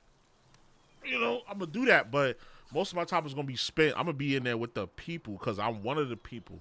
You know, I was a nigga that watched YouTube and just started doing YouTube, and now like I'm at a point where I'm too far to just stop. I got a whole catalog of thousands of videos. Why stop now? And I'm growing. I just gained a subscriber just now. You see me checking that shit every 5 seconds. My videos is going up. I'm getting views. Why would I stop now? I'm gaining a following. like, yo, fuck that. These are the people that made me. Y'all invited me here, but they made me. What the hell I look like wanting to just be around y'all? I want to be around the people. These are the, bro, you don't understand like how much I get support because I actually treat people like real people. And that's the reason why I like doing face reveals and shit like that. And you even see in my chat, people are coming in. When they say something, I'm like, nah, who are you? Bro, I acknowledge people as real people because I want to know who the fuck I'm speaking to. I tell everybody all the time, I already know there's a lot of weird people online. I don't want y'all to be that, though. I want to help y'all. You know what I'm saying? You know, I don't like for people to just come in my chat saying high quality they don't get no workbench. girls. They never got, they don't have friends. They never got a girl to even show them attention. Things like that. Yo, I've never had a friend in my life. I'm like, nah, I actually want y'all to have meaningful relationships and things like that. And I want y'all to know, I want y'all to be people that I could actually fuck with in real life. People that I can hang out with. That's why at conventions, nigga, the people in my chat can tell you, I only hung out with the people in my community. I did not hang out with content creators. Nigga, you'll see me throw it up to them. That's it. And I'm going right back with the people all of the time, bro. You know what I'm saying? And that, I always will be humble, and I will always, you know what I'm saying? Well, this is a high quality workbench. Naturally me. That's the reason why my comedy, the reason why it comes off so natural, because this is really how I am. Like, no bullshit, bro. Certain things I say, I know it's off the wall. We got to get our level up. Like, yo, we got to get our level up. It's still me. You know what I'm saying? Like, that's why I don't have to yell and do all this crazy shit or anything like that. It's just like, bruh, like, you see when I'm streaming sometimes, it's like I'll just be talking like this and I'll just say some shit and I have to try to not laugh because I even know the shit is funny, Starving but Major. it's just Why are you naturally out? me. That's another Fucking thing, bro. God. My style of comedy, it's Stupid what ass makes me Pokemon. laugh. So I realize a lot of people You're is worried outside. about Come saying, inside, nigga. sense of humor, bro. I be making myself laugh. I told niggas that in the stream earlier. You remember? You out here starving. Some people, I'm like, yo, look, Your this goofy is what ass. makes me laugh. You feel me? So, but now I appreciate you, you know what I'm saying, for noticing that, bro. You know what I'm saying? The fact that Is he like, glitched out here? Just trying to just help people and things like that. And I'm trying to just be myself.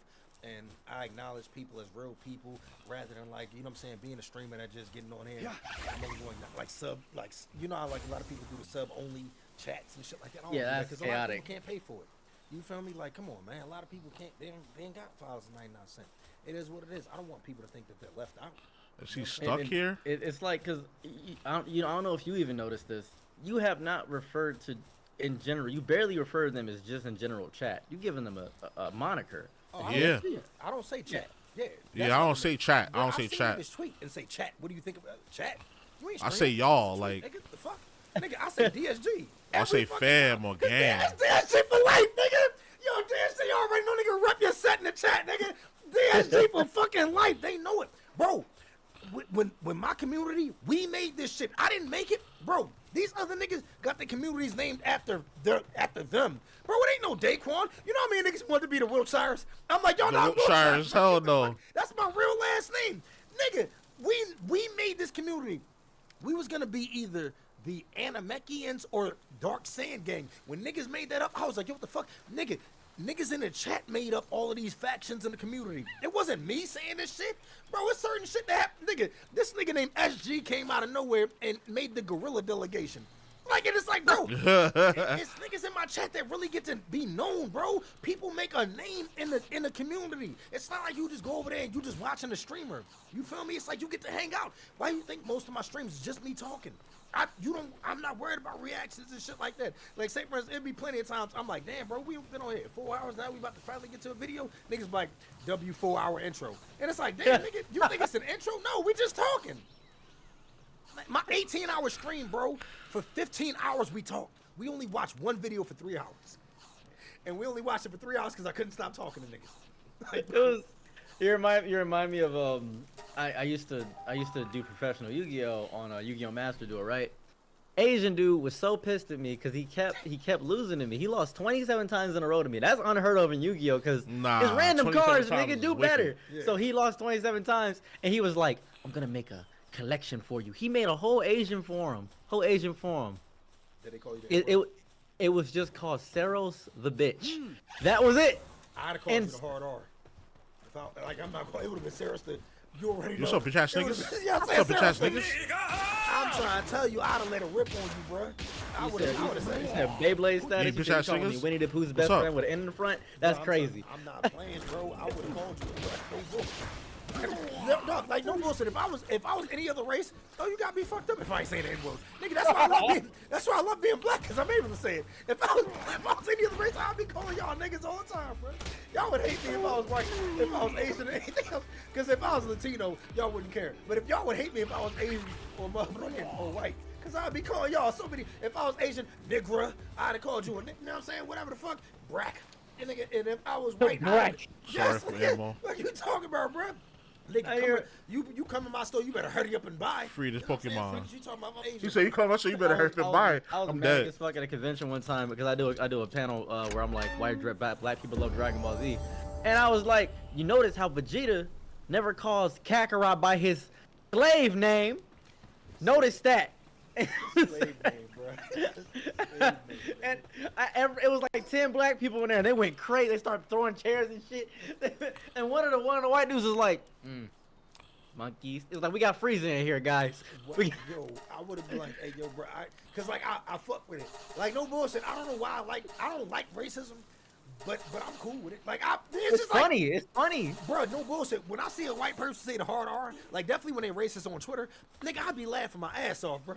Dog, every time I see a video of a white person calling a black person a nigga, that's just funny. Cause it's that's like, just dog, fucking funny. If it happened to me, I could sit there and laugh, cause it's like, I know what I'm willing to do, but fuck it, I don't need to. If a white person walked past me, goddamn, and then call me pack what these I'm niggas like, up. I'm like, damn, what the hell I do to get called that? Like, I'ma laugh, bro. That shit ain't gonna bother me, nigga. The fuck? I think that's why people find and people always, whenever I do a rant on my TikTok lives, they always like, all right, play the clip, and I have this thing set up in my chat where they'll play the Boondocks Martin Luther King speech, because that's what I sound like when I start yapping.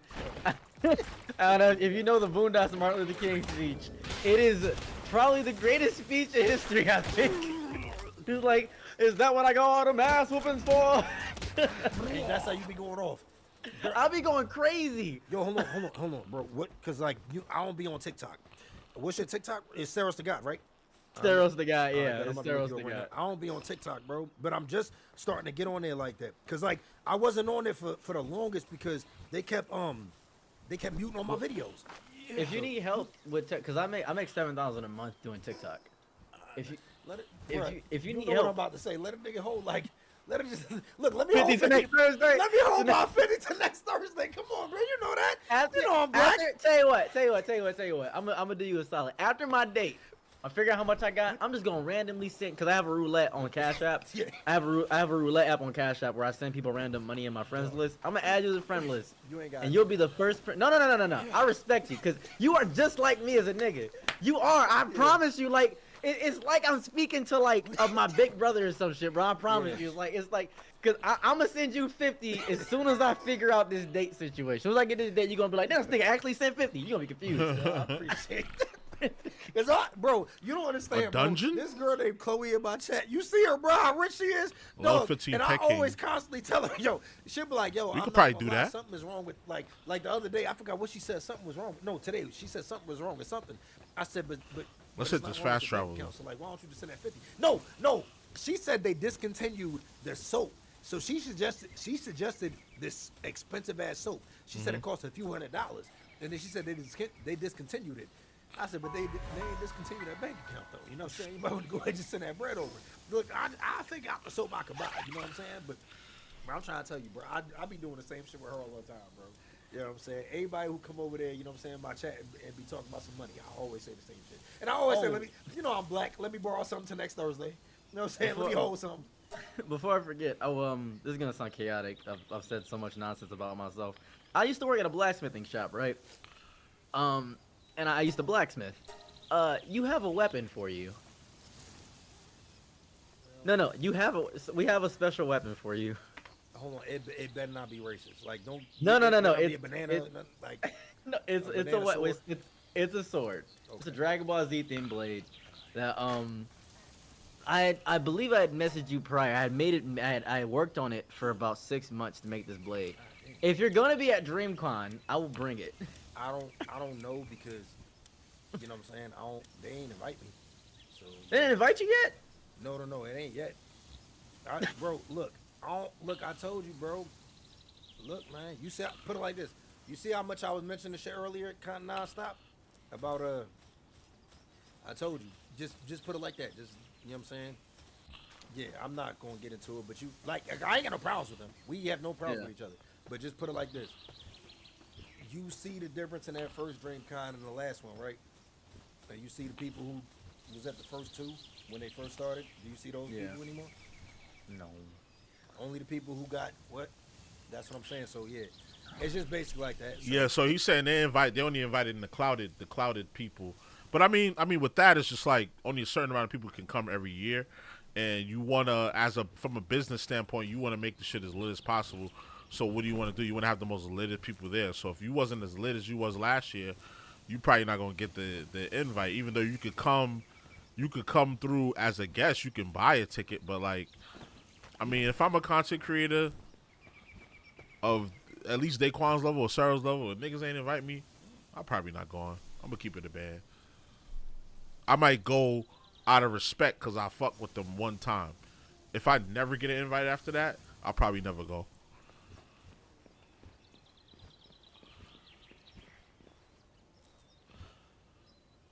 Seal Realm of the Frozen Mines.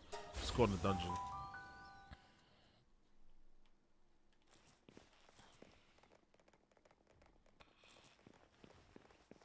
Oh, this is the big boy. Let's get it on.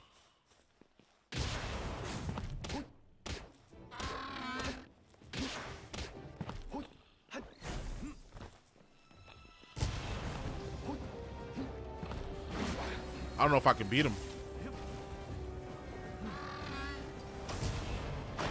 Yeah, I'm not beating him. It's over.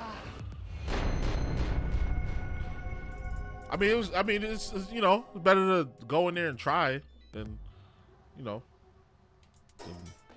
than never know. I would have never known if I could beat him or not if I didn't try, right?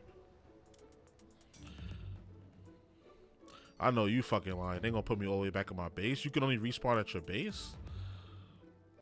And you can respawn at these other points, but yeah, I was not ready for that battle.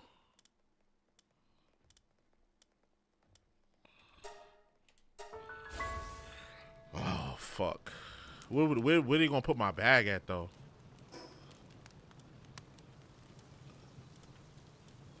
Oh, they put it right there.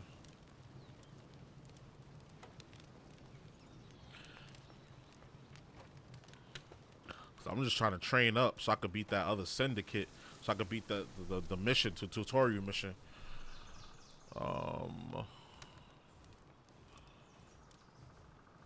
Fast travel. It is what it is. You know what I'm saying? I just accepted it for what it was. Like I said, bro, that's why I fuck with who I fuck with. You know what I'm saying? Like, so I fuck with them. Don't get it twisted. It's just like, you know what I'm saying? I just saw that for what it was, and it's like, yeah, I'm not gonna go out of my way to, you know, hang around niggas if they don't like actively want me around, like if they didn't invite me type shit. Even the invite, that might be, you know, on some, I don't know, like on some shit where it's on some clout shit, because you see I'm lit and you just want to have lit content creators there. You know, it's a slippery slope when you dealing with shit like that. you know what I'm saying? It's just that. So it is what it is. Because niggas don't owe you friendship. Niggas don't owe you nothing. There's a convention around here called YomaCon in Detroit, and every year I do a shout out. I call it a shout out to all black characters in anime. It's a 3-hour panel. I do every single black character in fiction, period, all of them. And this year, or last year, November, I didn't do it. And the reason I didn't do it, because one of the people on the thing didn't like how I spoke during the panel. Because I speak like a nigga, especially when I'm hyped up. When I got a crowd in front of me, it's over. Yeah, you turned up. Yep. It was a near riot at YomaCon because of that. A near riot. I had never seen such an outrage. It was insane, and they lost access to the second building. There's 2 buildings: the Renaissance Center and there's a Kobo. It's 2 convention centers. They lost access to the other building because of the outrage. That was crazy to me. Wow. And to see Detroit have my back like that, I love that. Tough. And your community has you. Your community has you. Nah, my community definitely. And It's hot as this shit get. What's good with this headset?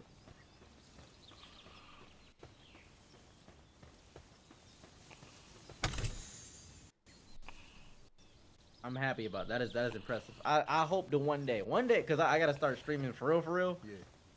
Hopefully one day I will have somebody some community as powerful as yours, because that is impressive to me.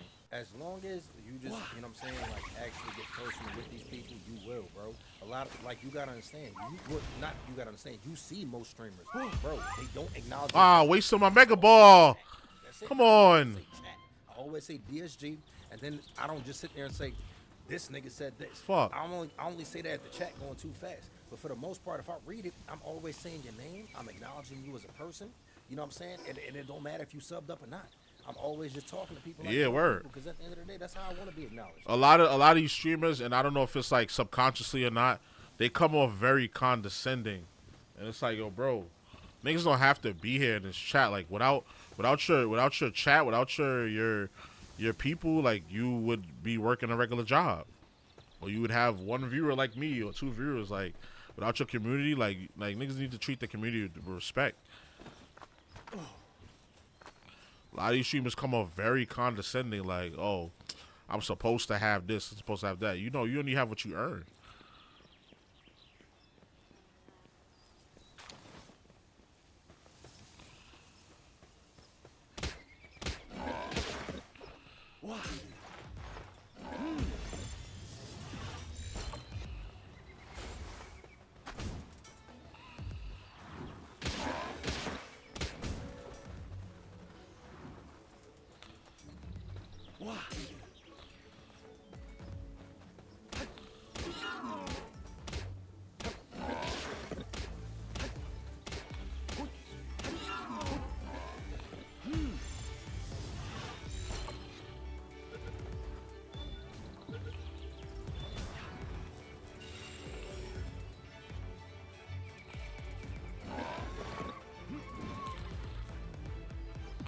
Yeah, give me that pork. Give me that boar. Give me that boar's head meat. Pause.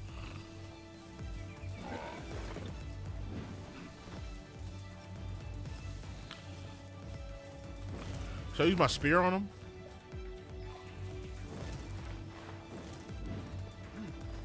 I done dodged into the shit.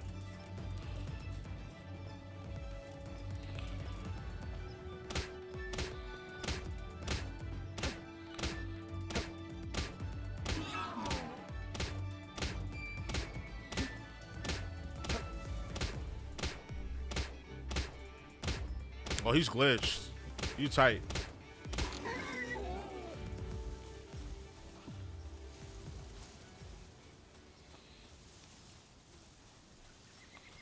I'm just exploring. I'm just trying to figure something out. Oh, what y'all want to do? That's how I feel? Oh, shit. That's how I feel?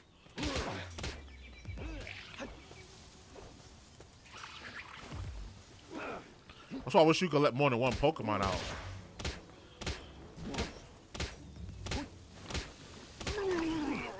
Back the fuck up.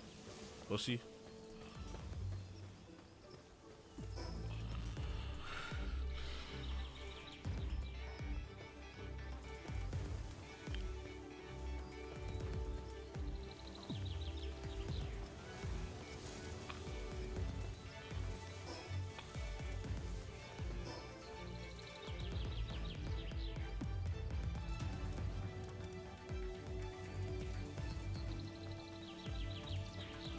Well, now they put the music on when you're battling, I guess.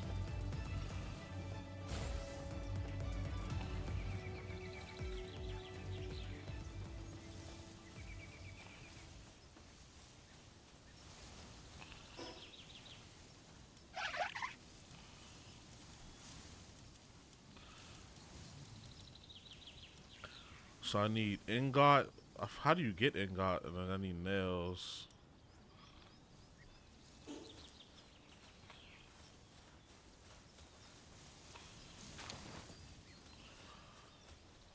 What?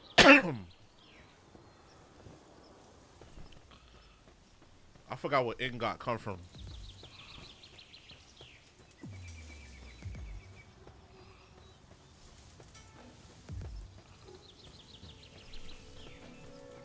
I would hate to be in a nigga's chat and I've been commenting for years, nigga never even, you know what I'm saying? Acknowledge me, yeah.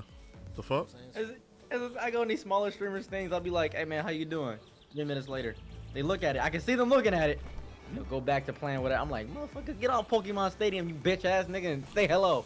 Right. And then they acknowledge it when you hate on them. They be like, okay, you can get blocked now. Like, mother. You didn't acknowledge when I showed love. Like you do it, like you're doing it to gain a following. Why would you not talk to the people that are coming into your chat, interacting to you? Niggas is stupid. But nah, no bullshit. Everybody in my chat, they know. Dog, I damn near know everybody in my chat. And the thing is, I be knowing the shit that they was saying everything, bro. Like, nigga, we got so many niggas in the chat that, like, say, for instance, when we doing DSG face reveals, this one nigga named Symphonize, bro, he always gonna call a nigga gay. Like, it don't matter what you look like, he gonna say you gay. So everybody know, that's why I always say, where's Symphonize at when you need him? As soon as I say that, niggas in the chat just start saying gay. That's what he always gonna say. This nigga Chris Untouched in my chat, bro. Nigga, we was like talking about something serious. This nigga come out of nowhere and donate and say he identifies a dildo. And it's like, I'm dead. Like, bro, the fuck? Like, it was so fucking random. This nigga MMA fan is damn near white, but everybody in the chat can say he identifies a black woman. Bro, he's one of my mods. This is my nigga, bro. This nigga be wild. This nigga Clementine. Bro, for some reason, niggas in the chat he's a mod, and niggas keep beefing with this nigga, bro. This nigga Clementine, and this nigga D-Anonymous, him and him go back and forth all the time. D-Anonymous constantly calling this nigga a fruit. Like, bro, this nigga D-Anonymous, he always coming through with some shit that might get me banned. So the first thing this nigga always says is, first of all, fuck you. And it's like, dog, what did I do? Like, this is what I be saying. Like, I really know my people, bro. So like, I need my 5 nigga nails. Thought Sweeper, this nigga always saying the most random shit.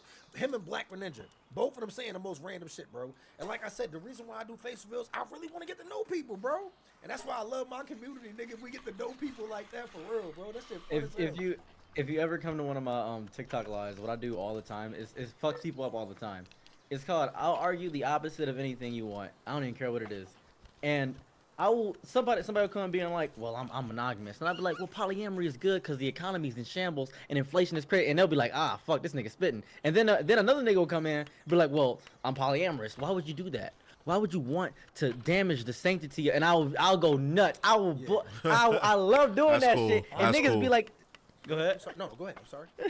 And niggas love being like, man, this nigga can argue anything. This nigga could lead a nation to a volcano. And I'm like, I will lead a nation to a volcano. Watch me. You just gotta let me get there. You give me some power, it's over. Yeah. If I'm not mistaken, aren't those called TikTok battles? No, think no, so. not with other creators. With my chat. No, that's what I'm saying. I didn't think about creators. Bro, see, that's how you know Wait, damn well I what the never fuck? think about like doing anything with other nigga. Even when I thought about this shit, I was like, yo, DSG, I'm gonna go live on TikTok and I'm gonna cook y'all niggas. Y'all niggas get to battle me, whatever y'all want to do, like rap battle, cook me, whatever. That's what I thought. Just doing the shit with my community. I thought that's. Oh, no, you get banned. You think I would get banned, bro? I think you would get banned because you gotta on TikTok. I have to tone down so on YouTube. I could be like, "F these niggas." I can do that immediately. If I say fuck these niggas on TikTok, we're gonna give you an hour suspension. They do it immediately too. I'm like, what the fuck? Damn, they be mad on as hell. nuts. Yeah, you get banned if TikTok is a good bag. It's a great bag to get. TikTok is a great bag, but Jesus fucking Christ, is it difficult? If you would do great if you use clips. If you use clips, you would do crazy. Make sure it's like 2 minutes. Your clips would go sicko mode, like a reaction clip, or you just talking, that would go stick. See, the only problem that I have is like whenever I'm done streaming, I don't really like going through my whole stream to find random clips. So I be trying to tell niggas to send me the clips because it's like certain things that be funny as hell in the streams, and it's like it's short and it's good enough for TikTok. But that's my only problem, and I'm like trying to find, you know what I'm saying?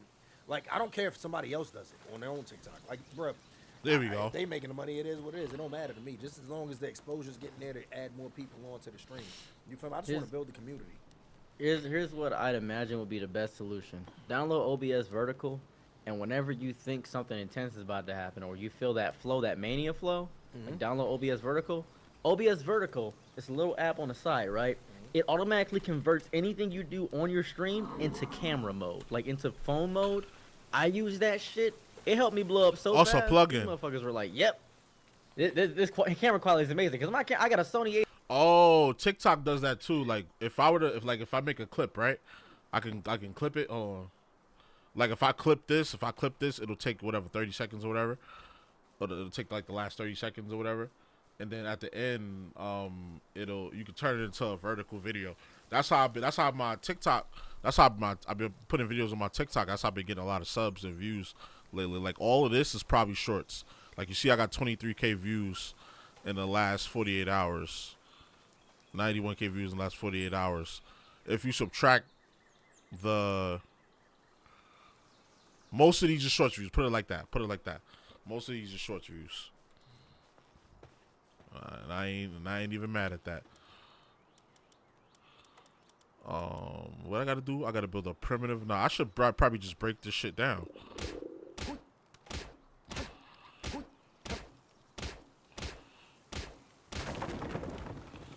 Let me eat something.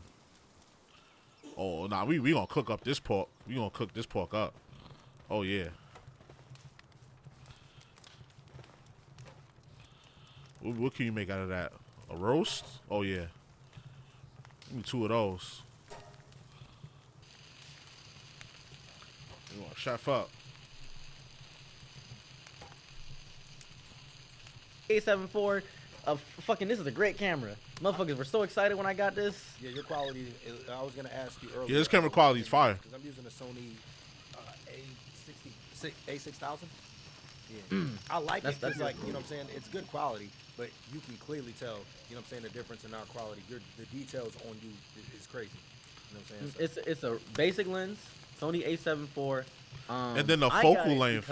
The focal length is crazy too. Like then you got the it's perfectly focused on him. Like and it kind of dims out the background. The only thing I don't like about matter of fact, I could do that with this webcam, but it just looks kind of artificial. Like if I do this. Like, it looks kind of artificial. Which, to an extent, it is. You know what I'm saying? Like, it don't really look that fire like that.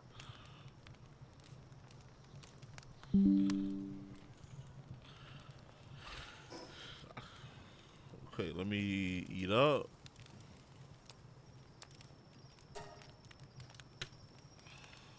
Eat some boars with some boring beans.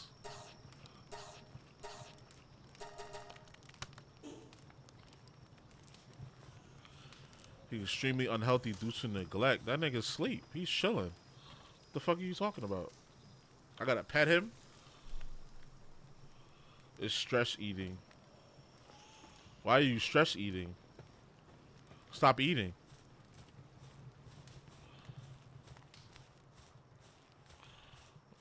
Where is he? So I'll like pet him or something. Maybe that'll work.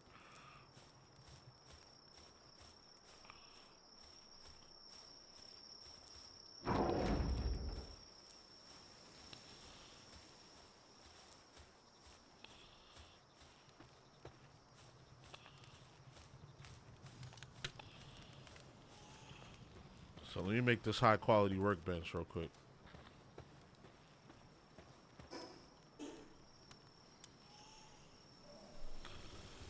I scammed a sponsor deal. Yo, you ain't gotta say that. Like, but you. That's No, not no, something it's you fine. say They know. publicly. 15? They know now. They don't care. They don't care anymore. The person who got me the deal said, "You got me." I got a message on Gmail. It was a TikTok video about it. Had 1 million views. It was like it's just a guy saying, "You got me." I was like, Wow. "Hey." And you, this nigga celebrated? Yo, what the fuck? Bro, that's fucked up. That's not fucked up. God damn, nigga. Bro, and y'all see this? Y'all would think I'm the nigga that's doing this. Bro, what the fuck? Nigga, if you looked at us, you would be like, yo, he's definitely the nigga that was scammed. The fuck out of here. Yo, We niggas said we got Freaky Friday. It's crazy. But crazy, bro. No bullshit, bro. What the fuck, man? Dog, nigga, that's crazy. I really have lived like a much less dangerous and less criminal life. You would look at this nigga, man. The fuck, bro? Everybody would swear I'm the fucking felon and criminal and shit, man. Fuck, bro. I'm like, it's crazy because like my brother looks like such a gig in a, my brother's never been in a gang before. He just fights everybody in gangs. Like all the Bloods and Crips hate him. Like they despise him so deeply because he just beats ass. Me, I chose a side. This motherfucker was like, I gotta fight you every day now. I'm like, I'm sorry, I gotta fight you every day. I'll wake up, he be over me. He dump walnuts on my head, be like, boom. Let's go. I'm like, where'd you get those walnuts? He said, my girl work at a walnut factory. I'm like, what the fuck kind of shit? Didn't make any sense to me. That's random. I only got, luckily enough for me, I only got punched by my brother one time. He's my older brother. This nigga punched me one time because like he don't look. With me, you clearly say I joke, right? I've done this my whole life, and I ain't gonna lie, I don't hesitate to talk about a nigga mom, grandma, whatever. So this nigga, we got the same mom, but I always would say your mom. This nigga, bro. So one time this nigga said something to me. I said, nigga, with your ugly ass mother. This nigga punched me right here, bro. Knocked all the wind out me, bro. I said, with your ugly ass mother. This nigga punched me in my shit. I was like, fell on the floor and shit like that. Luckily enough, I only got hit one time by that nigga, bro. Dude, my false ribs are gone. My lower ribs are gone. From the cancer? My brother punched the shit out of me. He broke my lower ribs. I was like, all right, fine. I remember when that happened too. I felt it. I was like, well, something hurt. That shit was insane. But with that being said, Daquan Wiltshire, the greatest godfather of anime, the hero, the legend, the myth. Thank you so much. I thought you said Godfather because you trying to say I'm old. No. Everybody You're always like, say I'm old. Everybody no, always it's say. just like you're like the uncle that comes in and it's like, hey, put this on. You put on like Samurai Champloo or Cowboy Bebop, and then you'll be like, yeah, watch this little young buck, and you pat his back. That's you. Nigga, I try to get. I got my daughter watching Death Note right now. I try to get her to watch Dragon Ball Z. My son, I forced him to watch it. This nigga hated me, bro. My son, this nigga, I'm trying to get him to watch Dragon Ball Z. He was like, what about Dragon Ball Super? I said, nigga, shut the fuck up. Bro, we watching this because he didn't like that shit. He wanted to start off with Super because he wanted to see Frieza and shit. I said, nigga, you gotta get to that. Yeah, you gotta earn that. You gotta earn that Frieza. Yeah. Realize the journey I have to take you on, my nigga. But he didn't want to watch the Raditz and all the other shit. He didn't want to watch that shit. I'm like, nah, you gonna watch the Sand Saga, nigga. Fuck is you talking about, bro? Yeah, you bugging. You watching that Sand Saga, Like, kid. so good. Me and my daughter, her favorite anime right now is Dr. Stone. Oh wow, wow. That is Dr. hard. Stone is hard. I was like, wow, out of every anime you like Dr. Stone? That's good. You know what I'm saying? And she don't like Death Note too much, but it's like I don't care. That's one of my favorites. So Well, like, how old is she? Like 9? She 8. You know what I'm saying? She about to be 9. But it is what it is, nigga. You know what I'm saying? Fuck, she talking about shit. The only thing I don't like is to like because I got one and she be like, yo, can I write somebody's name? And then it's like, no, you're not writing anybody's name in this goddamn Death Note. And it's like, yo. No, picture this, right? You be like, hey, like a 6-year-old, you watching Baki the Grappler. What? Nigga, Baki. Nah, the thing is, no, I can't let them watch Baki, obviously. You know what I'm saying? But yeah, not with that sex shit and everything like that. But the crazy thing is, just imagine this, right? Just imagine I come down here one day, my daughter There we go. name in here. You know what I'm saying? Like, bro, now, I look like, nigga, one time we were streaming, right? This nigga said, yo, he asked me for advice And yo, Kalon, what did you say, bro? This nigga said something. And he was like, yo. Low-grade medical I asked you supplies. for advice, and then you, Colds and you said sprains. something to me. They don't help health. You wrote my name in the death note. And I said, nigga, no, the hell I didn't. And then I need to go buy some ore. Damn, I ain't got checked the shit. death note. This nigga name is right there, bro. DSG Kalon. I said, dog, what the fuck? When I saw this shit, but no, it's the context behind it. Cause like he said something like, I don't know if he was like fighting like suicidal thoughts or something like that. And then like, Can't bro, climb out the I window? forgot what it was. It was something like that, along the lines of that. And then he was like, then you wrote my name in the death note. And I was like, no, you're lying, bro. There's nowhere in the hell I did that. And I checked the death note and I was like, damn, bro, I'm that fucked up. I did not, yo, y'all remember that DSG? I forgot what he said, though. The nigga said something and he was like, yo, bro, he's like, then you wrote my name in the death note. I was like, damn, that's fucked up, bro. The disrespect is crazy. I ain't gonna hold you. It was, you know what I'm saying? But yo, it's about that time for me because I ain't gonna hold you. Last night I didn't sleep. Nigga saw I streamed till like 2 something in the morning. Today I actually had to take my medicine because I get insomnia, so I can't sleep. Last night I slept about an hour and a half. Nigga, I'm surviving. Like nigga, you can't even tell, can you? I slept only an hour and a half. Nope, can't even tell. Hey man, you get your rest. I If walked 8 anybody miles wants and to, everything today, went to the gym, all that. oh, you did cardio today? Yeah, you was telling me you did cardio. Yeah. Yeah, nigga, I don't play. I don't play. But for the sake of the YouTube video, thank you guys on YouTube for following, and thank you guys for watching. Hey, this is Daquan Wilshire, the greatest man on the planet. Love him deeply. All right, we are out. That's where I'm gonna end the video. How do you make the metal Y'all already know pickaxe? DSG. Y'all already know what time it is with me. Y'all know how I do the outro. Look, DSG, thank y'all so much for showing up to the stream. Y'all already know DSG. I love y'all niggas to death. And until next time, I'ma holla at y'all. That was That don't dope. mean I'm getting off stream though. I'm just getting No, I got it. I'm just saying because I gotta say goodbye to these niggas. You know what I'm saying? All right, bro. Yo, thank you for having me on, bro. No problem. I'll be streaming. If you want to raid me, you don't have to. If you don't want to, you can find another streamer. But I'll be streaming for a minute. If you send me, I'm joking. Nah, I'm joking. Nah, no bullshit. Nah, I will. Hold on. Let me make sure I see your shit on Twitch. Hold on, cause sometimes I don't be seeing nigga shit. Hold on. Make sure I see you on Twitch. I bet I see you. Nah, we definitely gonna raid you, bro. Cause nigga, no bullshit. You a good creator, bro. I didn't know this shit, bro. Thank you, my nigga. For real, bro. No problem. I fuck with you. I fuck with you. Alright, I bro. appreciate you. All right, dog. All right, peace. That was a dope conversation between 2 black creators. Like, we need more of that. Like, I'm gonna follow Sarah. You know what I'm saying? What's up, DSG? Yeah, hold on, let me. Well, he got some my more to bad say. for everybody. I know the donations is off and shit like that. My bad, y'all. It's just I had to, you know what I'm saying, do that and shit. I just, you know what I'm saying, unmuted them. Chris Untouched, nigga, thank you for that gifted bone on DSG. Thank you for the 18 months. Hold on. Cause yeah, my bad, y'all. I apologize. Y'all already know that was a good ass interview, bro. No bullshit. That was definitely the best collab we've had. Yo, Rennie VHS, thank you for the 9 months. My nigga Crow, thank you for the 16 months. Gorilla Punches, thank you for the gifted. Appreciate that. You know, Chris Untouched, thank you for the 2 gifteds, my nigga. That dude was super wholesome. Nah, no bullshit, yo, no bullshit. He was a good ass creator. That was a good ass conversation. I fuck with bro. For real. Good ass dialogue. Nah, Detroit for real. hype. Detroit hype. Yo, shout out to Detroit, bro. Shout out to him for surviving Detroit, too. Because I ain't Word. gonna y'all niggas, bro. A lot of You know niggas anything don't. about Detroit, bro. He got lucky as hell to make this 27. Facts. If you know, you know. No, what am I doing?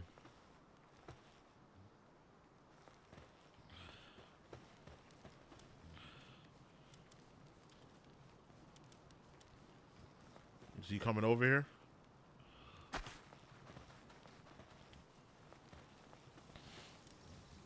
Don't look like it, so we put him in a box, drop him back in here. There you go. Add our baby. All right, that was a great conversation. I'm gonna look at. Let's look at some. Look at Sarah's content. He made some video. Struggles of being a black content creator with Sarah Bus. Okay, cool. Yeah, he just uploaded this 58 minutes ago, so this shit about to go crazy. He said he was full time. Oh, so he make his money off TikTok, and then his YouTube is secondary. I'm gonna say his TikTok, his Facebook definitely ain't big enough to sustain him, unless I don't know, maybe it is. But he said he lit on TikTok.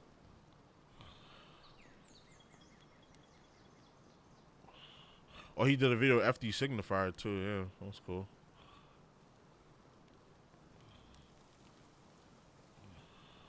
This one was what I was watching. He said he spoke to Amaranth. She was racist. Let's see what he's talking about.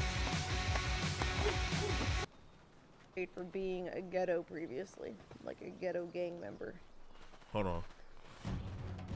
That was, yeah. We're about to go over my call with Amaranth, so I'm just gonna start here, just to give you guys a precursor to what happened here.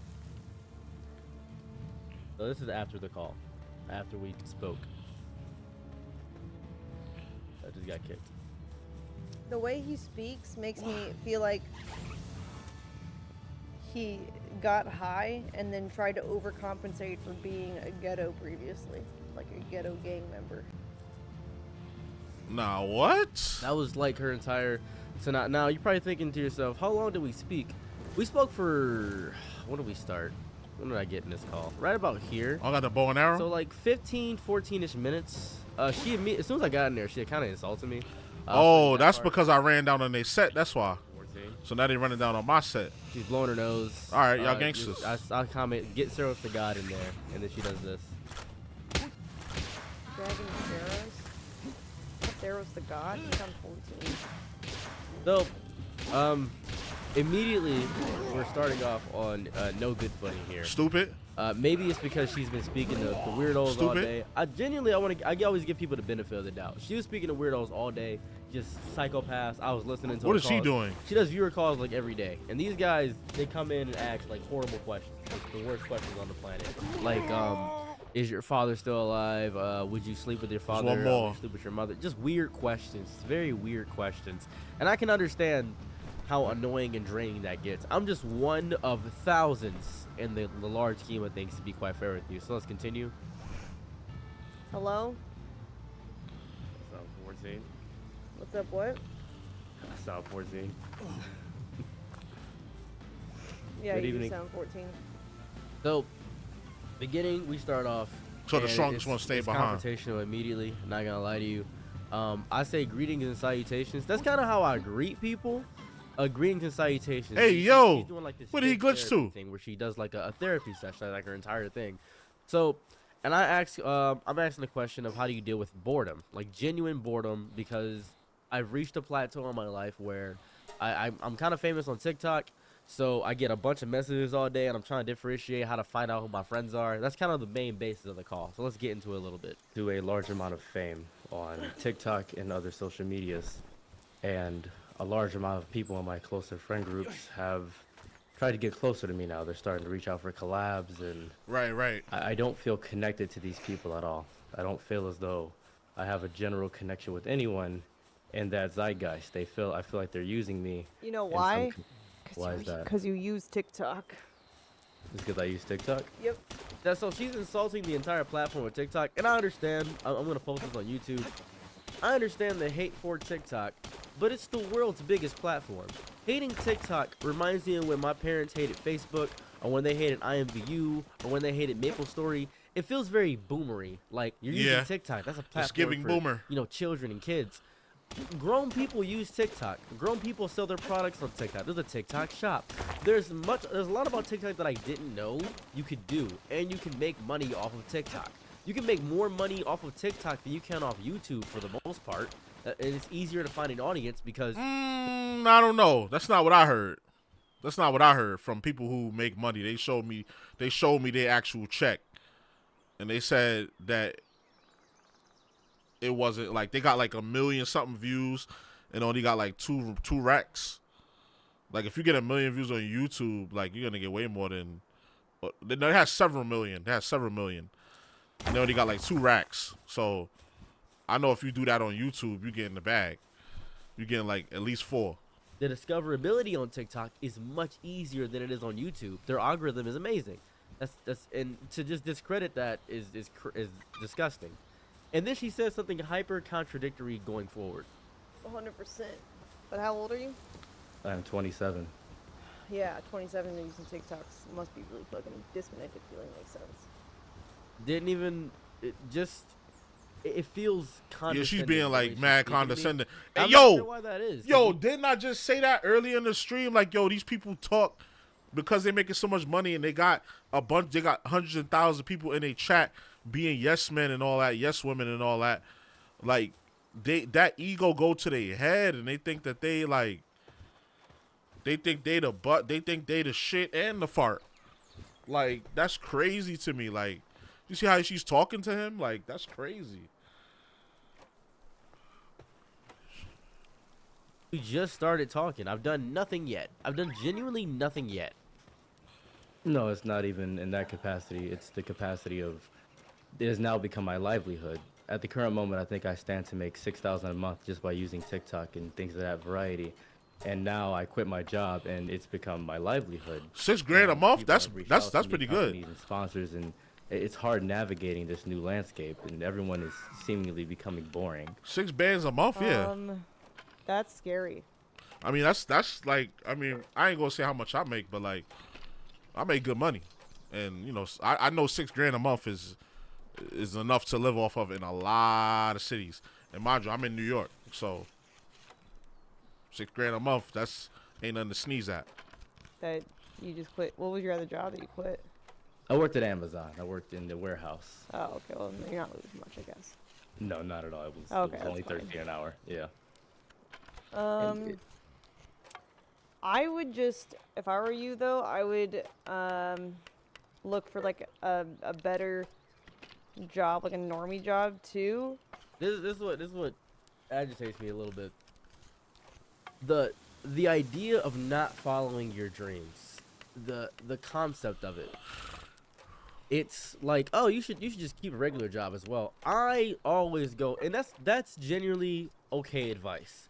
Keep a normal job and do your content. You know, you don't want to lose your normal job. That's generally good advice. But generally speaking, I always go full in.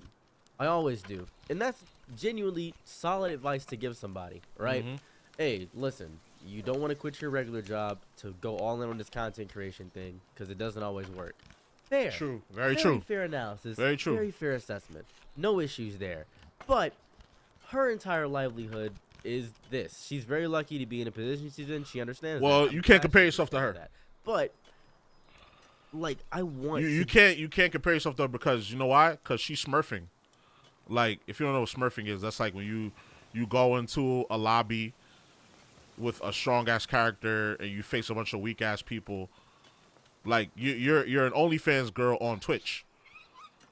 Like, so you're making money off OnlyFans and you're also taking advantage of the people that are just on Twitch and horny. So it's a lower barrier to entry. Lower barrier. You already made millions on OnlyFans.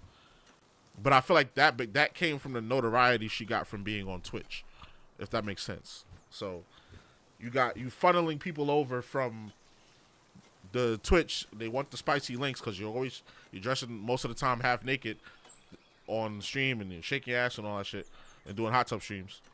So like you're smurfing. Like, so of course, you know, you can't really count that unless you're the type of person to do that too. So I don't know. You can't really count that. do this. This is what I want. And I'm not unopen to advice, but the way she gives it is very just condescending in a sense. It feels condescending. It is very condescending condescending the way and she's it may talking just to be him. on some ego trip, and that's fair. That's fine. But it just feels condescending the way she gave it. Because like when I heard her talking to Kai, she did not have this tone with Kai.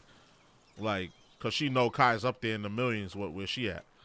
Well, maybe not where she's at, but, you know, probably at least halfway there. Is at 27, you're quickly going to become not relatable to the TikTok audience. That's stupid. That is a very dumb That's thing to say. very dumb. That's just dumb.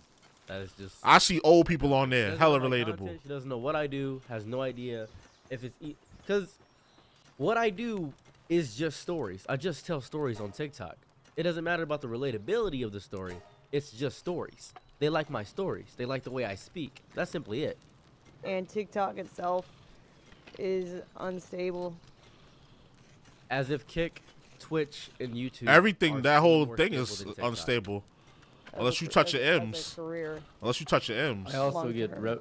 I also get revenues from many other different things. I edit for YouTubers, and that's been kind of my side grind. I can't talk about the YouTubers I edit for as an NDA. They are egotistical, though. I want to point that out. I'm not going to give their names, but they are horribly egotistical. And it seems, though, whenever I get to a plateau of anybody that's, like, in the million range, like, that are millionaires, they get to this ego point, this high ego trip where they didn't I just say that, bro? Like, they get this ego, and they like when they touching them M's like that, like, or even hundreds of thousands, they get this fucking ego because you got these people in your chat giving you money, giving you praise all day. You get out of touch with reality and out of touch with real people. So like, I don't think she's the type of person that should be given psychological advice or like giving the kind of advice of like what she should do. Like nah, bro, it's nah. This high ego trip where they feel like, oh well, you're worthless and I'm better than you, and that's what it felt like speaking to Amrath, and I picked up on that immediately. It felt strange, And that has now turned to my main grind. I'm able to pay my rent yearly with just 2 editing of videos, and it's a drastic change in life now. It's terrifying, because my rent every year would be $7,500 because What? my wife pays half and I pay half. Nigga, where and you got your wife paying that? Where you live at? My rent is hold on. Nigga says 7,000 for your rent. Oh, you live in Detroit? You must be still. You divide that by 12. You said per year my rent is 70. Hold on, let me make sure that's what you said. and it's a drastic change in life now. It's terrifying. Hold the fuck on. Because my rent every year would be $7,500 because my wife pays half and I pay half. So Oh, so y'all looking at 14. So together y'all looking at 14. Now that's more likely. I'm about to say ain't no way your rent for the whole year is it's fucking 14,000. Get the fuck out of here. So you divide that by 12. So they're paying 1166. That's not bad at all. 1166. They must live in like y'all must still be in Detroit. And then you only paying 7,000. So every month you only kicking out $583 for rent. And you make 6,000. You make 6,000 just off one platform. So holy shit.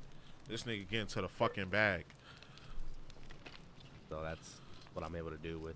If I edit for 2 YouTubers who are at 1 million subscribers and I do all the editing myself, then I can pretty much pay rent for a year because they pay good. when I speak to people, they bore me. And it's not because they work normal jobs. It's not because they go through normal people issues. It is a sense of disconnect in not only the way their lives are situated, they have nothing. They have no goals or aspirations. They have nothing to be of interest. Nothing is satisfying. And it's terrifying to me. How do you deal with that? She doesn't. I see the way I deal with it is I don't go and talk to just everybody, right? I have like a specific interest, like horses. And so then I talk to people at the barn who also are boarding horses there. And that kind of like pre-selects, right? Because it takes someone who's like more interesting, who's going to have things in common with you. So I don't just socialize in general. I think I really believe in going and pursuing hobbies and connecting with the people who like the same things you do. Okay, so during the call, it's a long call. I don't want to bore you guys with the entirety of the call. I talked about how I had hobbies, how I talked to those people, and they still bored me. And she just said, I have daddy issues. And I said, I need more my ore. father is very present in my life, and I have strong role models. And she said, yeah, but it sounds like you have daddy issues because you want more. And I said, I think it's more of a role model issue than a daddy issue thing. And she said, nah, you just want somebody to be your dad or something like that. Then I explained my background. I explained how I lived in an Amish village, how I had a 90-year-old wife, how when I was 12 to 18, I'm 27 now, I was, a Crip. I was a gangbanging. That's what I did. And I think she took that one piece for the beginning when I talked about what she said at the end. I think she took that one piece to kind of roll with it. The entirety of the call, we're just talking. I was an idiot. I'm a child. 19, I ended up having another situation where somebody, out of the goodness of their heart. Yeah, and I talk about all that stuff, right? And she says the way I speak is inauthentic. As if my vernacular is disingenuous somehow. I don't understand what she means by that. I genuinely don't. I wish I did. I genuinely wish I understood what she was talking about. And then after the call, she just immediately insults me. And then later in the stream, she insulted me again. And then I get a bunch of messages from a bunch of weirdo guys talking A bunch about, of hey, Sims get off that the call. You're a bunch of Sims that just sit there and give her money and beat their fucking dick to her all day. A bunch of lame ass niggas. That's who's doing it. Let's keep it a band. Those are the niggas that's doing that. Like, let's keep it a band. You're a horrible person. You should end your life. And I'm like, I think I understand the kind of audience that Amref attracts, and it messes me up a little bit, right? It messes me up because I don't know what kind of people she's getting in her streams. I don't know. I don't have this big thing explaining how the people operate in her streams, but it seems to be people that are lonely and desperate and want interaction from a woman so intrinsically. Yeah. And she has to be condescending, and she has to be snarky, and she has to be mean. She has to do these things, and it feels horrible. I don't like it, and it makes me dislike her as a person. But this isn't her true character. I think this is some persona she's putting on, and it's not me trying to cope like, oh, she's a good person. No. Yeah, because she ain't talk to Kai like that. Because she know Kai touching that bag, and she know Kai will put her in her fucking place. I think if you have to put on a persona online to be more authentic when being online is your entire job, especially when you're doing it for 10 hours a day, you lose that part of yourself that is you. You lose a big part and core of what the character is and what the fake is and what the real is, like the aspect of what you are. Because I could be on YouTube all day and just pull in this character. Hey guys, what's going on, everybody? How are you doing? I could do that, but I don't do that. Nah, that'd be hella corny. What you see on YouTube is kind of how I am in real life. What you see on TikTok is how I am in real life. Uh-oh, we stuttered The way I speak, the way I go about things, the way I operate. There's no disconnect. There's no you're going to meet a different person if you meet me in real life. And I think that's a big issue with people online, where they put on a character for so long that they don't know the difference between two separate people. And it's weird. It's very weird and gross. And I don't like it. And the entire time when she condescends, and then she says something like, I don't consider it, like, horrifically racist, but it felt slightly racist when she called me a ghetto. That felt like such a... That was very racist, yeah. Reached the 1% very of racist. America and said, you're just a ghetto, you're nothing. It felt disgusting to hear. It felt like a discredit of everything I've been in my life, everything I've done and gone through. Like, I got high and smoked. Like, I don't smoke, I don't drink, I never have, and I never will. And I even stated that I'm completely straight edge and sober. I never drank or smoke, as it's taken away nothing from our conversation. And I'm nobody. I am a genuine nobody. I'm nobody. I'm some random dude on the internet with less than 5,000 subscribers. I have nothing. I have genuinely nothing, right? But it feels disgusting. It feels disgusting to know that at the peak, you turn into whatever she is. At the peak of everything, you turn into this creature that's not even a human anymore, just somebody that does things just to do things. Where she stated, oh, I don't want to do OnlyFans anymore. AKA NPCs. They turn into like rich NPCs. Like you're not even a real person. You have a set of dialogue that you're supposed to stick to, and you don't know how to be yourself. You don't even know what yourself is. That's what I get from it. That will never be me. And if I touch M's, I'm still talking my shit. Nobody want to work with me. A company doesn't want to work for me because of me, because of who I am. I could give two shits.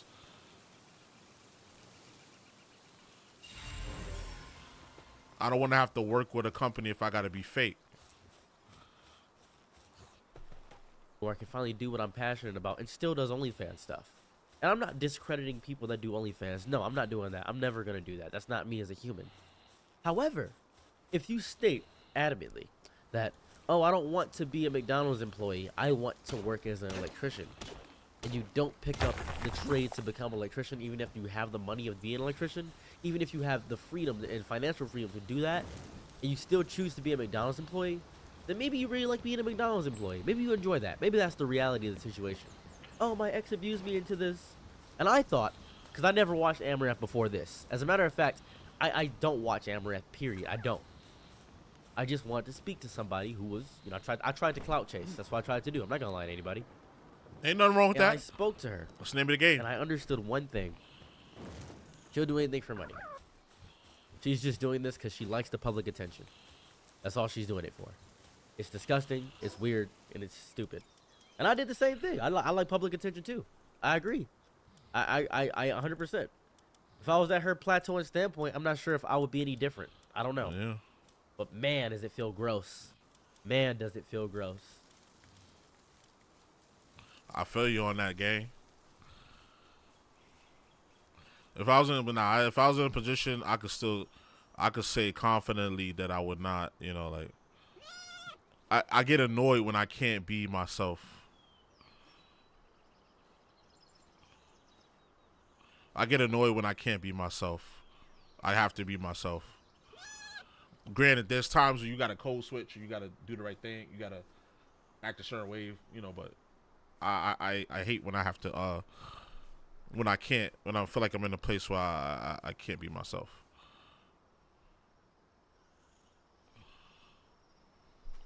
I loathe you. I loathe you. I hate him.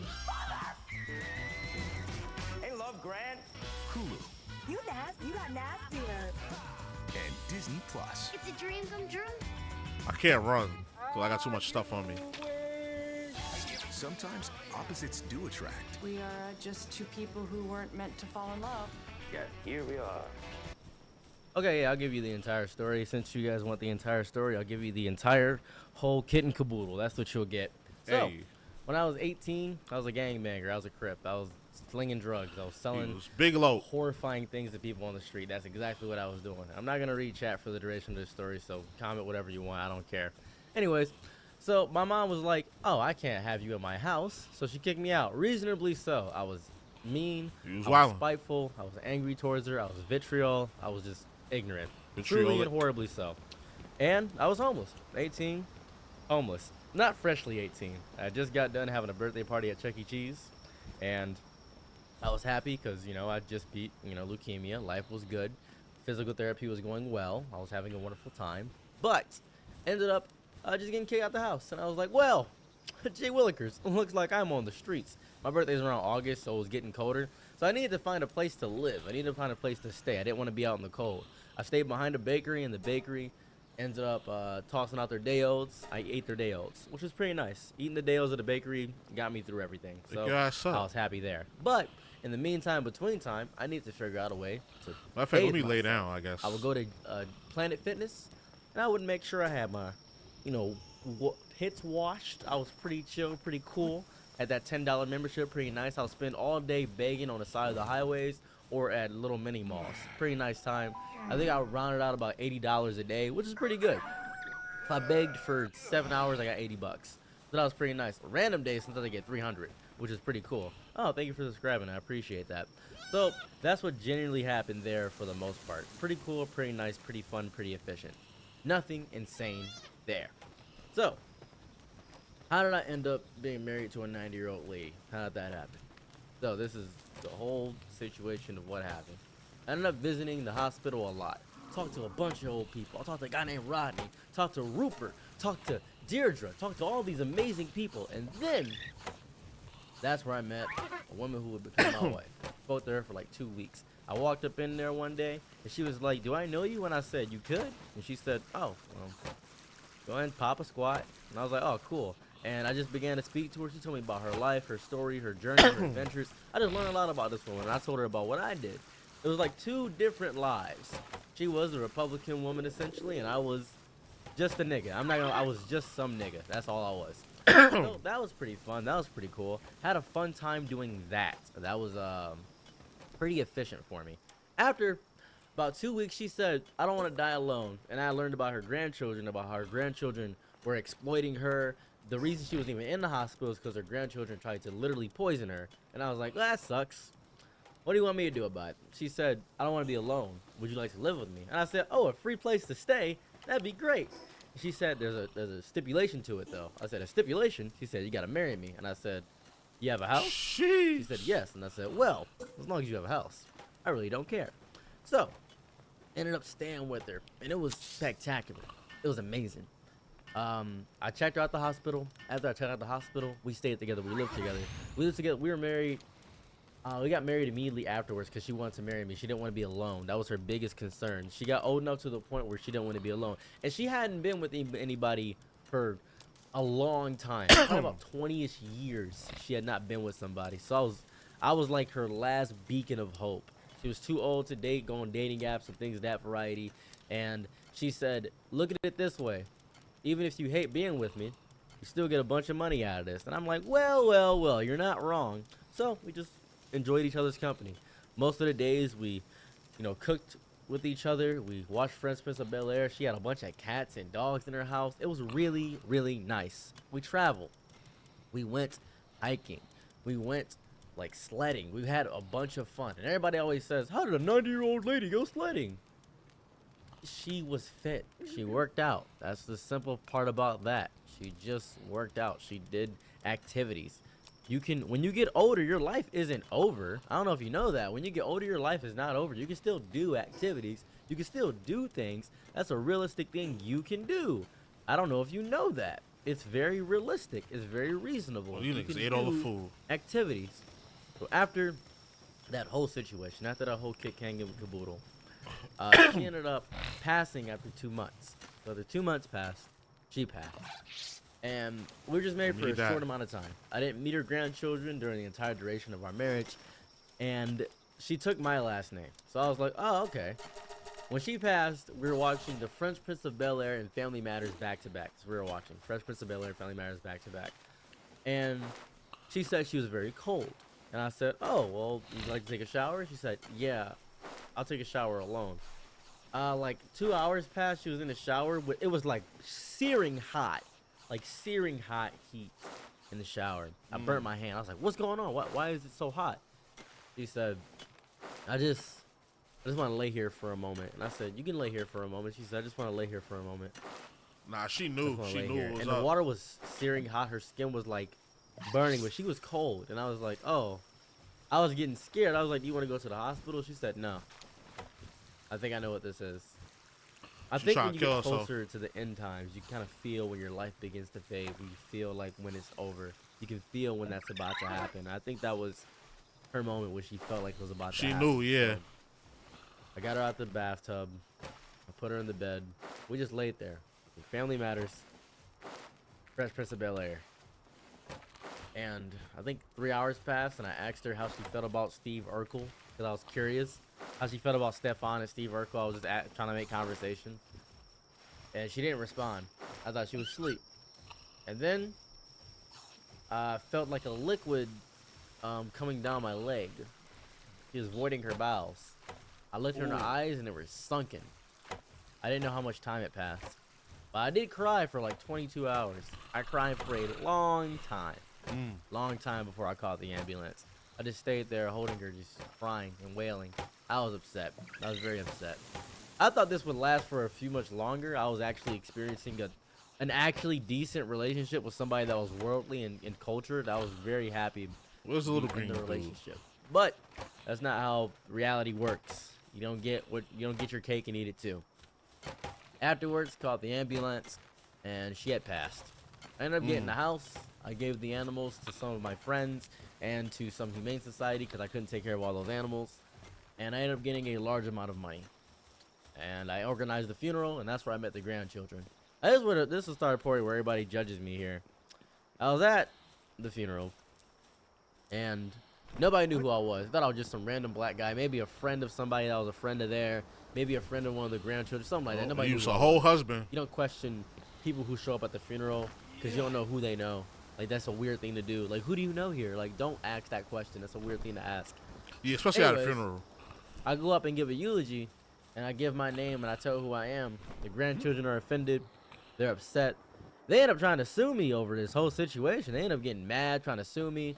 I ended up winning it, and I countersue for a defamation. It was nuts. The whole thing was nuts. Oh, yeah. I'm glad you I won was that, happy. player. I was happy that they didn't get what they wanted. They wanted the grandma's assets. And they harassed me at the house. So I ended up selling the house. But they kept harassing me at the house.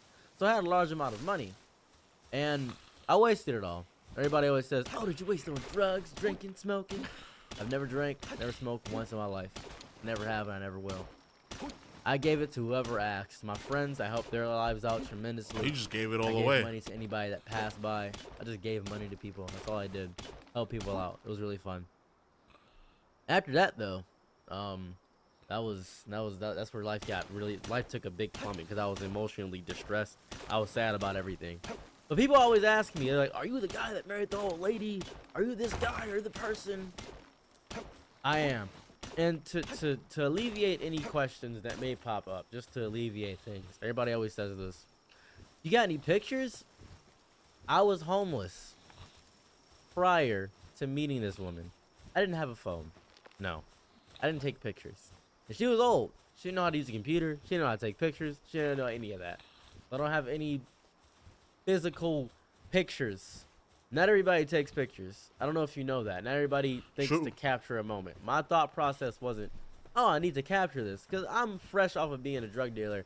I'm not thinking of capturing moments.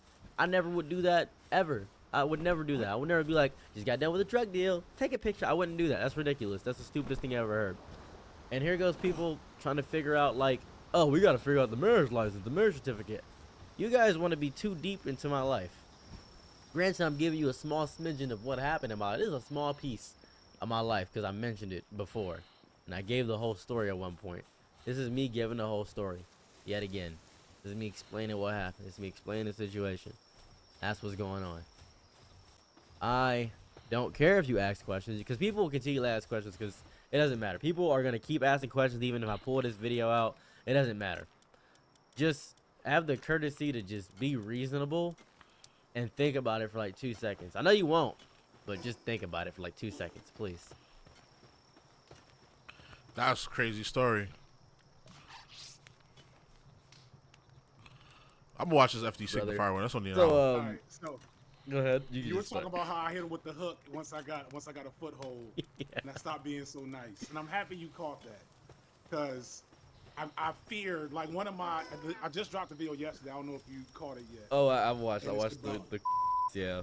Yeah, and it's about, and like, it's, so at the end, I'm kind of like very purposely, like, my thing now is I don't have as big a white audience as people like to imagine, partially because I be swinging, you know, but I also know, as I said in the video, that I'm very approachable. I make a lot of radical politics around black issues very approachable. Naturally, I'm not trying. I was a teacher. I worked with kids. I worked with a lot of white people. I'm in Atlanta, so I'm comfortable in my blackness on all these levels. And so, like, that has a weird confluence to make it like, well, I can talk to this, I can hear this black person talk about these things. And so once I caught on to that as I grew, I was like, oh, I can't let him get away with that. Right, I got this big check from the Bo Burnham video, and I looked at the comments, and it just made me really uncomfortable, because I was catching the Van Jones CNN energy. I was getting that Ta-Nehisi Coates, and I fuck with Ta-Nehisi Coates, right? No disrespect, but it was just kind of like, this would be, if I really was to do this is too much money to not have a more explicit political agenda. I just personally feel uncomfortable if I'm going to talk around certain political concepts, and not really, like, you know, challenge. If I'm going to be renting out my blackness to a portion of white people, then it needs to be spiced. It needs to have, you know, the best I could offer, and not be overly comforting, because I never forget, of all people, Hank Green, who people tend to shit on. I don't know if you're familiar with Hank Green of the Vlog Brothers. So people shit on them because they, you know, they're moderates and liberals, etc. Which I understand that critique. But Hank Green said some of the realest shit to me in one of my videos. He was like, yo, white people don't want to fix racism. They really just want to not have to think about it. Yeah, And that's why, like, that's why the huge talking point for a lot of them, I'm not saying all, for a lot of them is oh, how do we deal with racism? Just stop talking about it. That's the stupidest thing I've ever heard anybody say. Like, if you just stop talking about it, doesn't mean it stops happening, dickhead. That's what makes that point where he just said to me true, very much true. they watch the right black person's video and it makes them feel a little absolved, and it takes down the tension a little bit, they will give you a lot of money for that. And I was like, I don't really want to play that role. If I'm going to talk about these politics, I'm going to be a little more challenging than is normal. And then suddenly I'm doing videos called Fuck the Police. And I'm like, oh shit, what did I become? How did I get this far? But you know, it is what it is. I'm very proud of that video.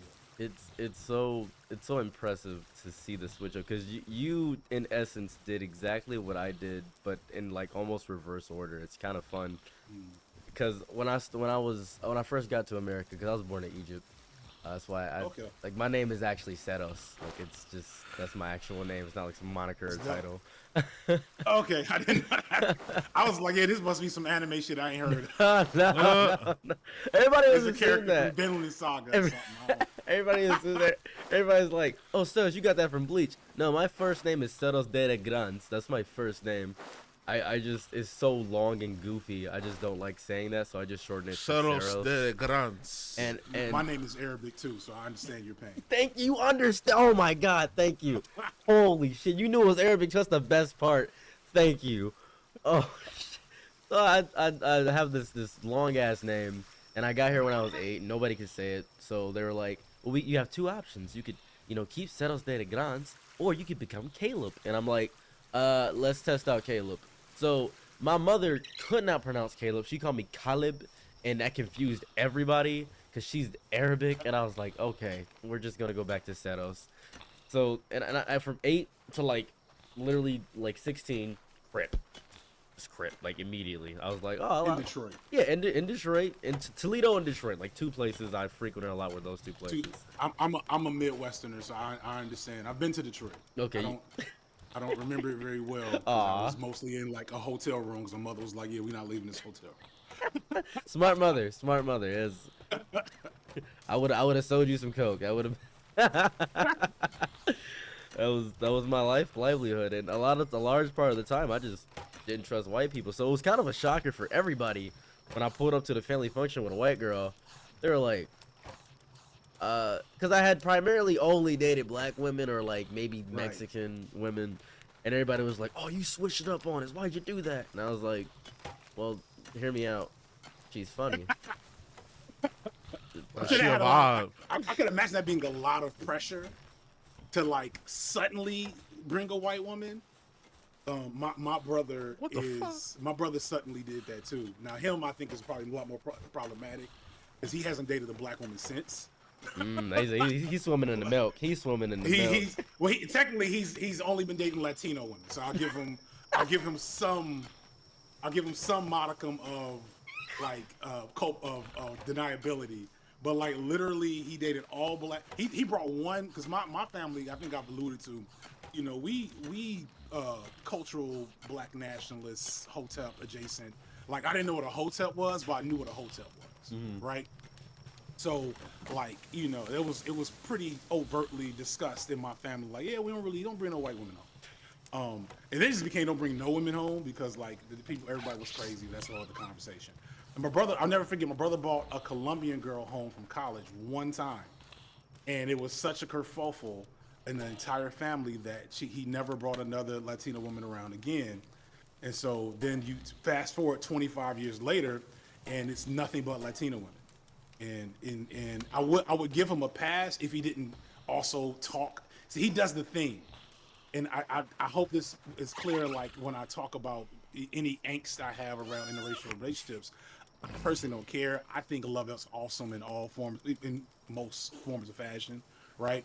But what I don't like is when you use your newfound affinity for a different ethnicity to then be like, it's because black women are this. And it's like, you don't have to add that part. Yeah, you could just like what you like. Your Latina white woman, like, enjoy. You gotta tear down. It's a wild semblance of self-hate. It is such a disgusting level of self-hate in a black person to be like when Childish Gambino came out with that Asian girl, everybody was like, "Oh, I thought he was different," and I was like, No, you didn't. Childish Gambino likes Naruto. This nigga was going for an Asian girl if he had the opportunity. There's no shot. Like it's such a weird thing when you see a black man in power get with a non-colored woman. You're just like, oh man, he's putting down black women, and for the most part, they are. That's all they do. That's all they want to do. They're just like, yeah, I got this nice, I got me a white girl. I'm like, okay, chill out. It's not that serious. This is weird, dude. It's just congratulations.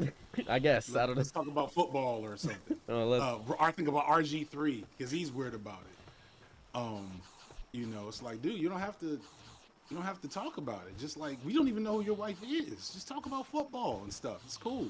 This shit with among other things with Jonathan Majors that's the other weird thing is that you flip flop, and now every black woman is Coretta Scott King. Yeah. It's weird. It's, I mean, in his defense, he did want Jabari, whatever the lady name is, to be more like Coretta, but you know that wasn't happening. It's a whole white woman. It's everything. I think I said that in the video.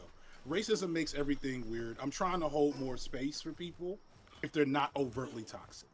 If you're overtly toxic, then obviously we confront that. But if you're just being goofy or weird, you may get a couple of jokes.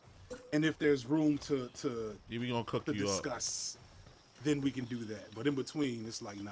Sorry, I'm fidgeting. No, you're I'm fine. trying to stay awake. No, you're okay. I understand. I completely grasp it.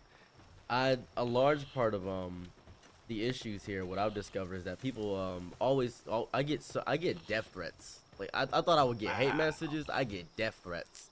Like people from like black people that are just like, I can't believe you with your natural hair and is out here just dating a white girl. I'm just like, she is the only reason my hair is healthy.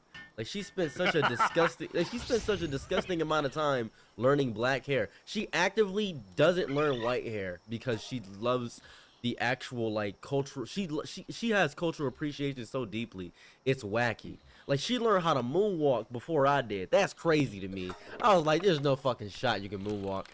Like white skinny girl just learn how to do moonwalks in the middle of the club. I'm just like, fuck, I can't even do it. I'm embarrassing my culture at that point. I'm saying, I'm like, fuck. It's such a disconnect that I have with my own people now, and it's saddening at this point because all I want to do, most of my friends are black, most of them are, but also most of my friends, while they are black, they're niggas. There's a big difference. Like they are niggas. Like they will be like, all right, we gonna go up in this 7-Eleven, we taking everything. Okay, hold up a second. Now, friends, what if we don't do that? And they're just like, nah. I'm very visible these days. I also have like Joker hair. A lineup may not go well for me. It will. So I'm curious because I've never been in an relationship. I've just not a thing has ever been on my menu. And I'm also now going on over 10 years married. How long have I been with my wife? Going on 20 years? I don't know. I've been off the market for a long time, right? And so I haven't, and this is one thing, so obviously you probably know I did a video on interracial relations a little while ago, and I thought about making into the type of joint where I talk to a lot of different people, but I had just kind of didn't want to put in as much like effort into all my videos the last couple of months. Ever since Fuck the Police, I was like, look, we got to stop making every video an epic investigative journalism video. But you know, I don't know a lot about that experience. So it sounds like you get a lot of like hate and like general antagonism out and about. Do you think it's because you're in a, you know, Here it goes. Yeah, something. Is it because you're in an environment that's not just like, so you know, you got your general black bourgeois, petite bourgeois environment. You got your working class, but it sounds like you surrounded by street niggas. Yeah, I'm primarily surrounded by street niggas and a grandma that grew up in racist times, and my mother who dealt with the 9/11 Muslim hate. Like she stopped being Muslim completely because of that. And I'm like, I've dealt with racism from the Arabic community, the white community. For some reason, the Chinese community fucking hates me. I don't know what that's about. No idea. I thought we were cool. I thought Wu-Tang Clan stumped all that. I don't know what happened there. Anyways, but it was a whole thing. Being in a racial relationship, it creates a pocket because people look at me and assume so much. I started painting my nails because Prince painted his nails. No homosexual tendencies added to it. I saw Prince paint his nails, and I was like, I fucking love Prince. And I started painting my nails. And everybody was like, oh, you must love men. I was like, well, that's a good assumption, but I just started painting my nails because, you know, Prince. Prince did it. That's it. They said that about Prince, though. Yeah, and Prince was straight as hell. Yeah. Prince was homophobic. Yeah. Prince was low-key homophobic, which is hilarious. Just an effeminate homophobic man. That's all he is. Prince is an effeminate homophobic man. Not like, you know, foaming at the mouth, you know, just kind of old school uncle homophobia. Yeah. You know. He was like, Yeah. "Oh, you swing that way, that's cool," but you know. Yeah, old school like black, you know, uncle homophobia. Well, I'm not even gonna say black because there's white people that are anybody born like before the 80s, basically. They pretty much on that shit. Well, not anybody, like a lot of people that were born in and before the 80s. Keep that over there, like keep that over there. Yeah. You know, type energy.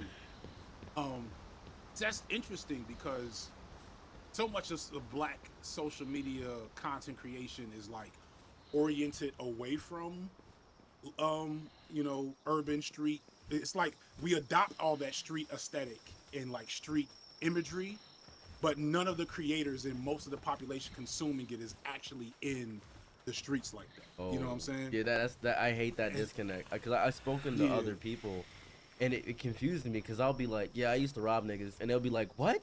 And I'll be like, yeah, I used to run licks. I got shot at a few times. I've been shot before. They're like, really? Yeah, I was in the hospital and my girl stabbed me. Why'd your girl stab you? I have a twin brother. She thought I was cheating, so she stabbed me.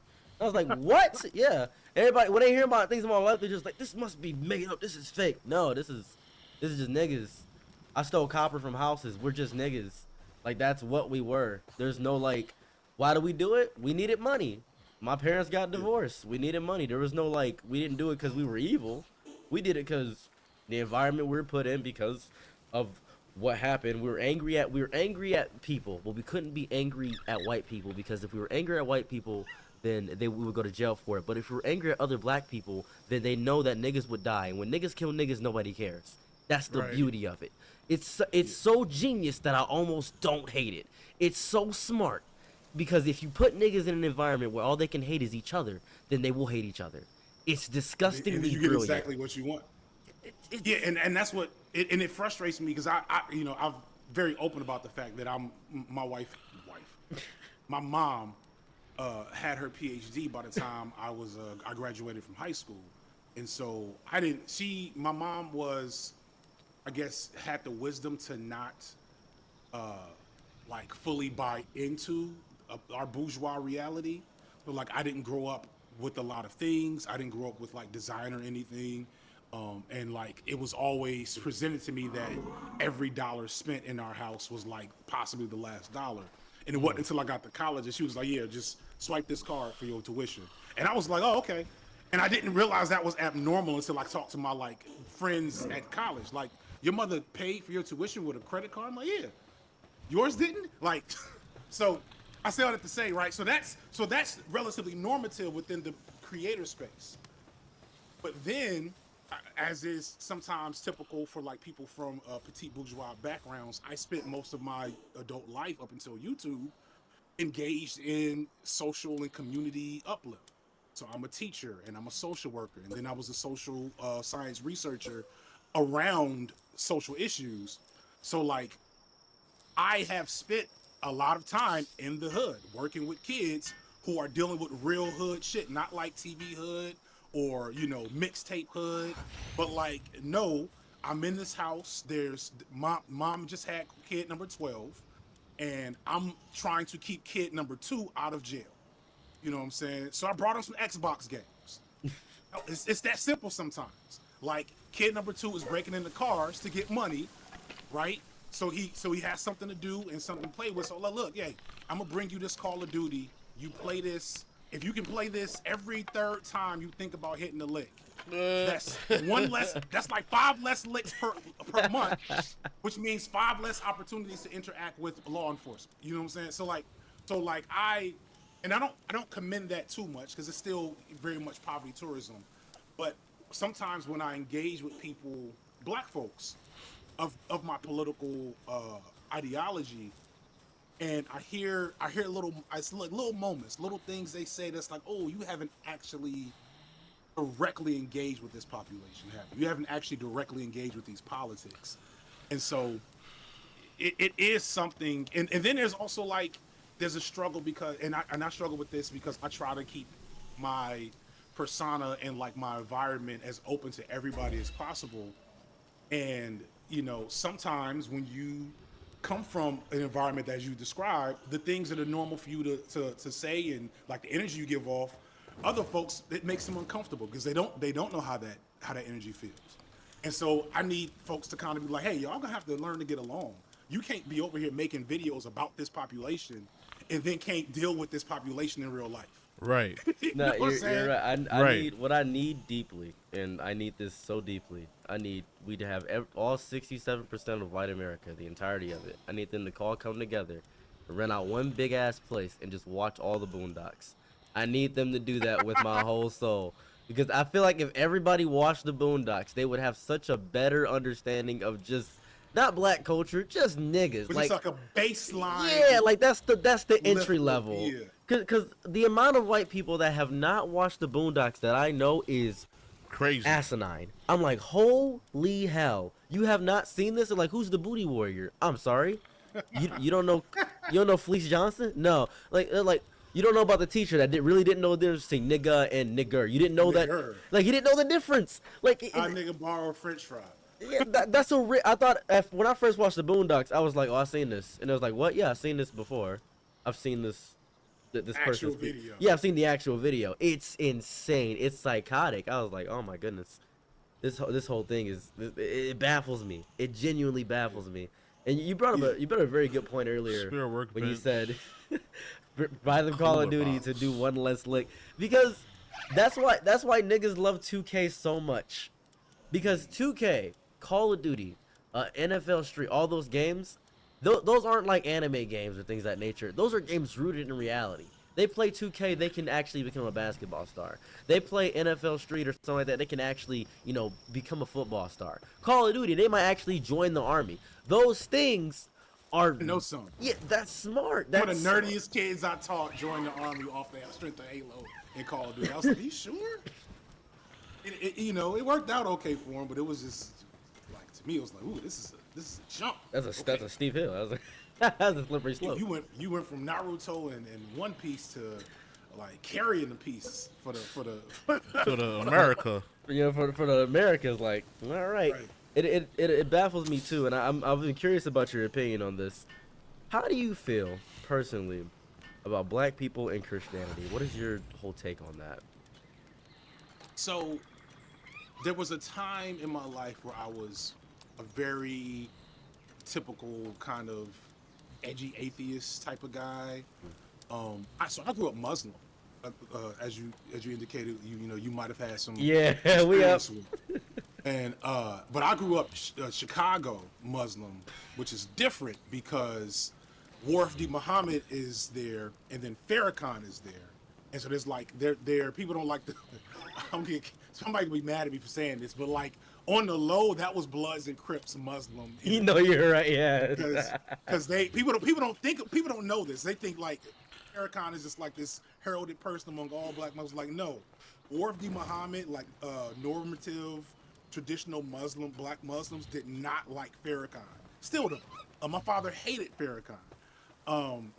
So I say all that to say, that means I also grew up with an outsider image of black Christianity. And it was fine in Chicago because Muslims had so much cachet in Chicago, like everybody knew somebody black that was Muslim. Then I came to Georgia for school, and suddenly it was like girls I was trying to holler at that had never even heard met a Muslim in real life. And I was like, y'all are really kind of fucked up with this shit, ain't y'all? This is mad judgmental. Like, you smoke weed. Shut the fuck up. like, are you judging me on some, and then, ironically, I kind of, as you talking about with your mom, 9/11 kind of took me out of Islam as well. Not on some, like, people were being really racist around Muslims, but because I saw kind of like, I just kind of felt disconnected with the rhetoric that was happening among the Muslims I was in community with in college at the time. It was just very fire and brimstone, very judgmental, very Western chauvinistic, and it just didn't feel, it didn't feel right. And then I kind of went on to agnosticism, and in that time frame developed a very edgy, well, that doesn't make sense. Why doesn't Jesus stop me from, stop people from shooting each other? Like a lot of, baseline I'm 20 and this is really deep type shit. Jaden Smith, gotcha. Jaden Smith, yes, Yeah, very yes. Jaden Smith of you. And then I met my wife, who grew up Southern Baptist, and she was not just, you know, a stereotypical black Christian. I don't even know where to go. But she had a very deep connection to her faith, and still does, even though we don't practice a lot. And that forced me to like actually engage with Christianity as a philosophy. And then I started doing like, you know, political, sociological research, and you recognize, one, that Christianity that most people in America practice is kind of cooked. You know what I'm saying? It's kind of like, it's kind of cooked. Yeah. It's not the way of putting it. But you realize there are liberation theology traditions that are much more, at least aligned with me politically and like ideologically. And so like, I love that. And then also, you know, I don't know how old you are. I'm 41. I'm 27. I'll be 42 this year. Yeah. So, you know, and once you get closer to 30, especially as life, you know, gets harder for everyone around the world, you become, at least I, and most people around me, become less invested with agitating things that just make people happy. And so if, you know, my aunts or, you know, some folks that I'm connected to go to church every weekend because it centers them and it helps them deal with their work-life balance and it helps them deal with the challenges of raising kids and all those things, as long as it's not making you do fuck shit on the side, then I love that for you. I love anything that helps people, you know, live a more fulfilled life. There are a lot of problems with the black church that I do plan on making some content around in the future. Shout out to my boy John Lewis, who's look at this egg. Recovering Jehovah's Witness, who's talked about stuff like this a lot. And then shout out to my boy Lil My Bill. man said recovering. He's an ordained minister, but like a radical, you know, he doesn't like calling himself a leftist because a lot of that shit is cooked online. But like he's like a radical political dude like myself, but also like deeply religious himself, you know? And so it shows you the possibilities. It's just unfortunately the Christianity that we tend to see is cooked, in my opinion. What I did, and I agree completely that Christianity currently is, because I think a lot of people, when they think about Christianity, think about the people more than they think about the religion.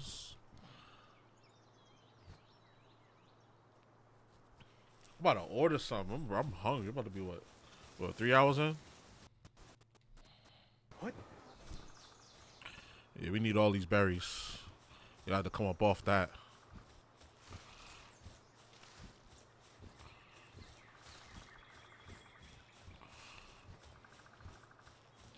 I'm stripping the land bare. I need all these berries.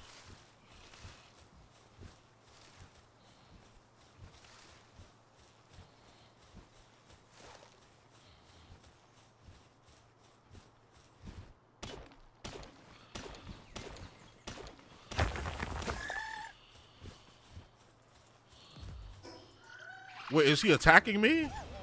Are you attacking me? Did I aggro them? How did I aggro them?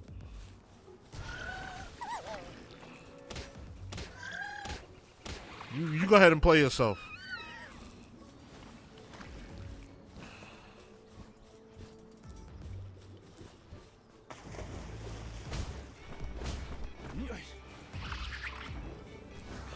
You go ahead and play yourself.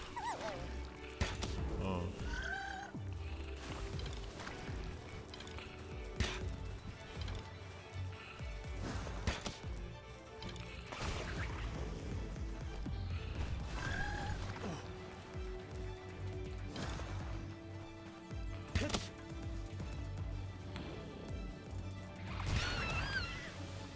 That right there was a violation.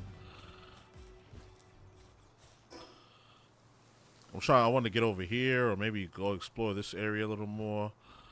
Maybe get down here, open up these areas, because there was a few. Yeah, let's get down there.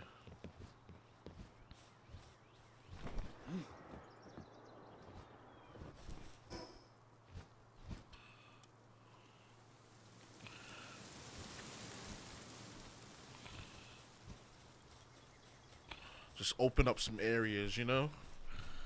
See what we can find, get us a little stronger. Then we could go and face that syndicate tower.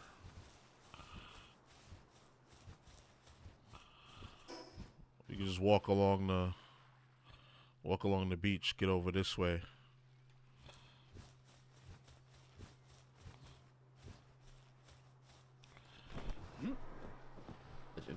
The people, straight Well, people. hold on, we'll take a little break. And So I can order me personally, some food. I used to Hold be a on. youth pastor. I used to help out. I would help kids, and this was like after homelessness, and I was trying to help people. And I one day just decided I'm gonna watch every single Tyler Perry movie because I just wanted to see. I just wanted to watch them all. I felt like doing that. And That sounds like, you know, that's actually a cool thing to have done. That would be an amazing. Oh, I actually envy that you had that. You had that. I had to watch them in real time. Oh no, and take them seriously at the time. Because none of us. It took like 5 Tyler Perry movies for everybody to look around like, hey, we gonna say something about this. I watched like I thought I was at number 13 because he has over 60 movies. I was at number 13, and I taken off work. I worked at Chuck E. Cheese. I was the district manager. I just wanted to watch them all. And I was like, why is it always a light-skinned guy? I was just really confused at first, and then I realized that even to black people, the light-skin aesthetic is more appeasing. And why is that? And I looked at Tyler Perry, and I looked at his internalized homosexuality and internalized homophobia at the same time, how he plays Medea and still doesn't like gay people. It's weird. It's this weird disconnect. Like, you do drag, but still bash on the gay community, and you're reinforcing like this, oh, God's gonna do everything in the community, but not acknowledging that you make the darker skinned person evil always. Right. Thus reinforcing that this goes deeper. Also, you're not doing much in the community. Nothing. Doing nothing. Not Tyler Perry's doing nothing. I'm like, Tyler Perry, what have you actually done? Well, I've made Medea's Crazy Family Part 6. Good for you. Tyler, I'm sure he has some. To be fair, I'm sure Tyler has some. You know, what's the words? Nonprofits and shit that he runs and donates to. So to be fair, however, Tyler is the most powerful black man in the history of movies. I want you to think about that for a second. I try not to. I'm trying to save this because I don't know if you know the running meme is I'm gonna make a Tyler Perry video once I hit 1 million. Yeah. And I've been waiting to make it for a long time. I didn't know I was gonna get this big, and then I didn't think about the fact that I was in Atlanta and Tyler Perry's kind of a goon. Like, he got goons. Oh. So like I still have dreams of making it in Hollywood and writing and shit. So I didn't want to. I was like, let me give myself enough time to see if somebody will put me on before I make a Tyler Perry video, because otherwise I know people ain't gonna fuck with me. No, people are deeply not gonna fuck with you because Tyler Perry's seen as like this even to my dad and my mom. My dad's like Barbadian. He's like St. Lucia Islands and things of that variety. And he's like, oh, I love Tyler Perry movies. I'm like, really? He's like, yeah, they're so spiritual and they really connect to, and people, I realized ever since I became like an analytical person and when I became to like learn things, nobody, and I mean no one, looks at things like I do. Like the way you look at things, the way I look at things is different than how the normal population doesn't see things like, oh, this could be bad. They think like, man, this Marvel movie is amazing. Like that's their thought process. This shit is amazing. Holy shit. Attack on Titan. This is a cool story about a guy that just had a struggle. It's like some people work with Aaron. Like, man, Aaron's a good guy. You know what? He said he's gonna take out all of his enemies, and what did he do? He took out all of his enemies.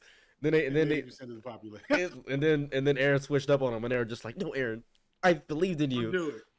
I thought you were Malcolm X. Oh, no, and true to his faith, he was Malcolm X. Malcolm X had a switch up at the end. If Malcolm X would have had a rumbling at a certain point in his life, he might have did that shit. That's true. But thankfully that shit isn't real. And every time we critique Malcolm X as well.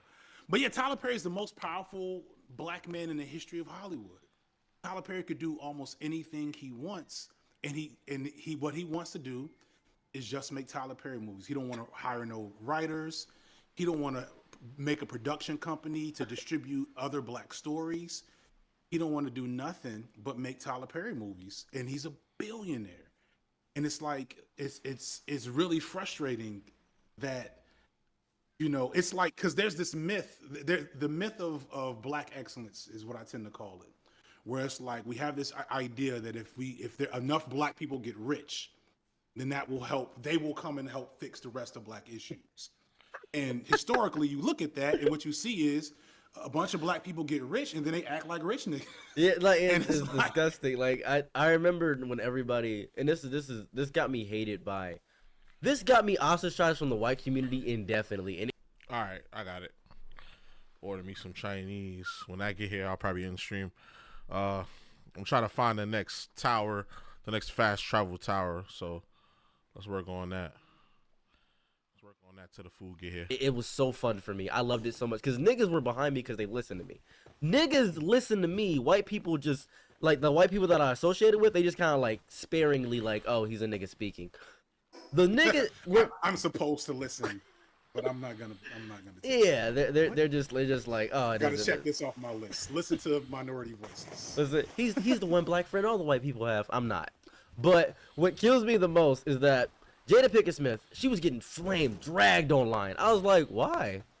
What's going on? I didn't know what was happening because I knew about Jada Pinkett Smith. I knew what was going on. I had read Will Smith's like entire thing about how he was a narcissist, about how he wanted a big house and Jada Pinkett Smith didn't want a house, about how Jada Pinkett Smith didn't even want to get married. And I was confused why everybody did this 180 when Right, Will when Jada said it. Yeah, I was like, didn't Will Smith say he cheated with Margot Robbie? Didn't he say those exact words? And then everybody I didn't know if he said that. He's I don't know if he said. Well, either way, I get the point. Yeah, though. yeah, Like, he- I don't want to get into I like don't know specifics, the but semantics of it. Yeah. he was flirting with Margot Robbie, and then he was on the Red Table Talk, and she was like, when I had my situationship, my entanglement with August Alsina, he was like, we ain't gonna do that again, right? He was like, cause that hurt, and then she said, well, you've done worse, and then he said, yeah, I probably did, and that is so telling. I was like, is nobody gonna talk about this? Nobody watched the whole interview because that shit is insane. I forgot about that.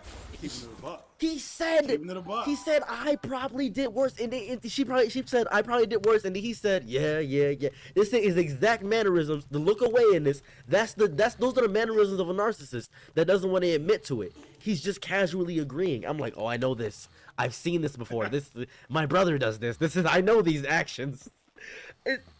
I got ostracized so deeply because I was explaining to my friends that I was like, we shouldn't hate Jada Pinkett Smith because we're tearing down black women.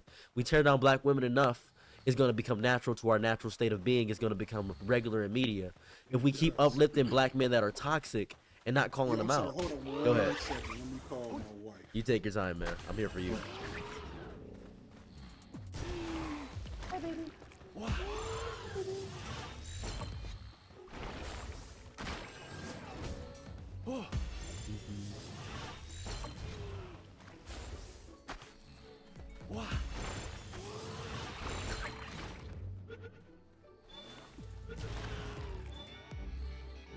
Let's go. Yeah, we moving. All right, we good. All right. You all straight? You good? Yeah. I just, my wife's the anxious type, so if she's out and about, she likes to call and be like, "Hey, I'm here," and I'm like, "Okay." I feel the same way. My wife is. If we're separate for a long extended period of time, we'll be like, "Lover, I miss you." I'm like, "Oh, I got you, baby. I'm sorry. I didn't touch your hand today. I'm sorry." I love people when people think the honeymoon phase ends. It never does. It truly never does. If you're lucky, I know some people's honeymoon phase. I'm not gonna put that devil on you. No, I think a main contributor and what I realized, and this is the issue I'm seeing, and it's sad because I contribute to this so deeply. I love nigga culture too deeply to give it up. It's But what? Hold on, wait. Which because the way you use nigga is I wouldn't use it that way. Yeah. Just because the semantics of pro-black sentiment. But I think what you're generally speaking, when you say nigga culture, you talking about that bullshit. Yes. So Yes, I am talking about the bullshit. Yeah. Not like black culture. I'm talking about niggas. Not like cornbread and cornrows. Oh no, I'm talking about that too. That too. Okay. In combination. That to me. You're also talking about oh baby mamas, toxic behavior. Because if you think deeply, if you think really deeply, and it hurts to say this, it really does. niggas have made such a statement by being. They made the term baby mama, baby daddy. Fucking, if you hear the word food stamp, you intrinsically think, oh, niggas got that. Like, it's True. And I hate that niggas are tied to it, but Jesus fucking Christ. If a white dude says, hey, you know somebody that can, give me some cornrows, 100% I do. What's up? I will make sure they overcharge the fuck out of you. $250 for some cornrows. What's up? It's And they do that too. 100%. I know they do that too. It's the semantics, and it's a struggle because like I used to be much more sensitive about it, about like what terms are we using to describe what behaviors. But then also what you realize is that it don't make a difference to white people. No, it don't. Like we like me and you are both niggas to white people, and then like you and Barack Obama are still niggas. You know what I'm saying? Is it because like, the only difference, So the only small difference is that we're slightly well spoken. Yeah, That's it. yeah. And we get oh shit, we get like extra points from white people within that regard.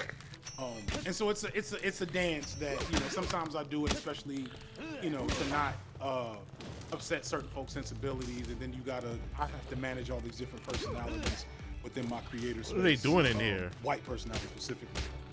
And then sometimes I don't care, and I'm like, y'all are stupid, and your opinion doesn't matter. And you hate me anyway. This is just a thing you're using at the moment to express that. So I don't need to really take this critique to heart. It's really fun. It's super fun because it genuinely, at the end of the day, it doesn't matter to me what if a white person says they hate me, that's fine. Mostly that's fine, whatever. But if a black person says they I hate expect me, that. I kind of gotta fix it.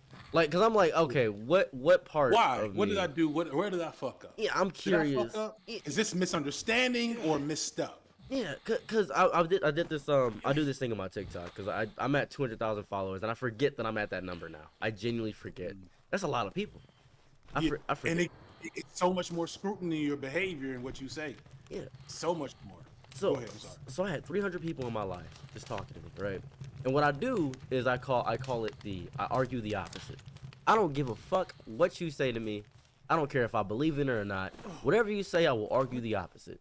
Black dude came in here, and he was arguing the idea of a man. And he said a man's supposed to be like he did all these stereotypical, horribly misogynistic takes. And I said, well, the idea of a man is shifting ever so presently in the common day and age. The idea of what masculinity is changing, and what you have intrinsically is a toxic masculinity. He said, you want your girl out there showing her body? I'm like, well, I said, if she's making mad money from idiots who spend thousands of dollars just to conversate with her when I get access to her body in physical contact, then by all means, we're exploiting the system. And that's what more people should do. He said, you like exploiting the system? I said, baby, I'm black. All I know how to do is exploit the system. And he said, oh. And he conceded the argument. And he said, now argue the opposite. And I did the opposite. I argued the opposite. He took my side and I took his. And he lost still. He still somehow lost when I gave him the talking points to win. It's insane. I do that all day. It's like 6 hours on my TikTok. I do that. It's so nuts. Oh, wow. Yeah, I just do that all day. And people are like, what do you really believe? They're curious to figure out. They're trying to get beyond a parasocial relationship with me. And I say this all the time. The most my audience will do the best, even people that are going to watch this interview and watch this whole thing, the most you're going to get from me is I'm fun and I'm black. That's the most you will get from me. If you hear me get angry, then you know I'm serious. And you'll know when I'm angry because I'll stutter. I won't have this eloquent speech anymore. It'll be gone. I'll be devoid of all reason. I'm serious. That is when you know I'm serious. And nobody understands that. Nobody grasps that when I say that. It's weird. It's weird.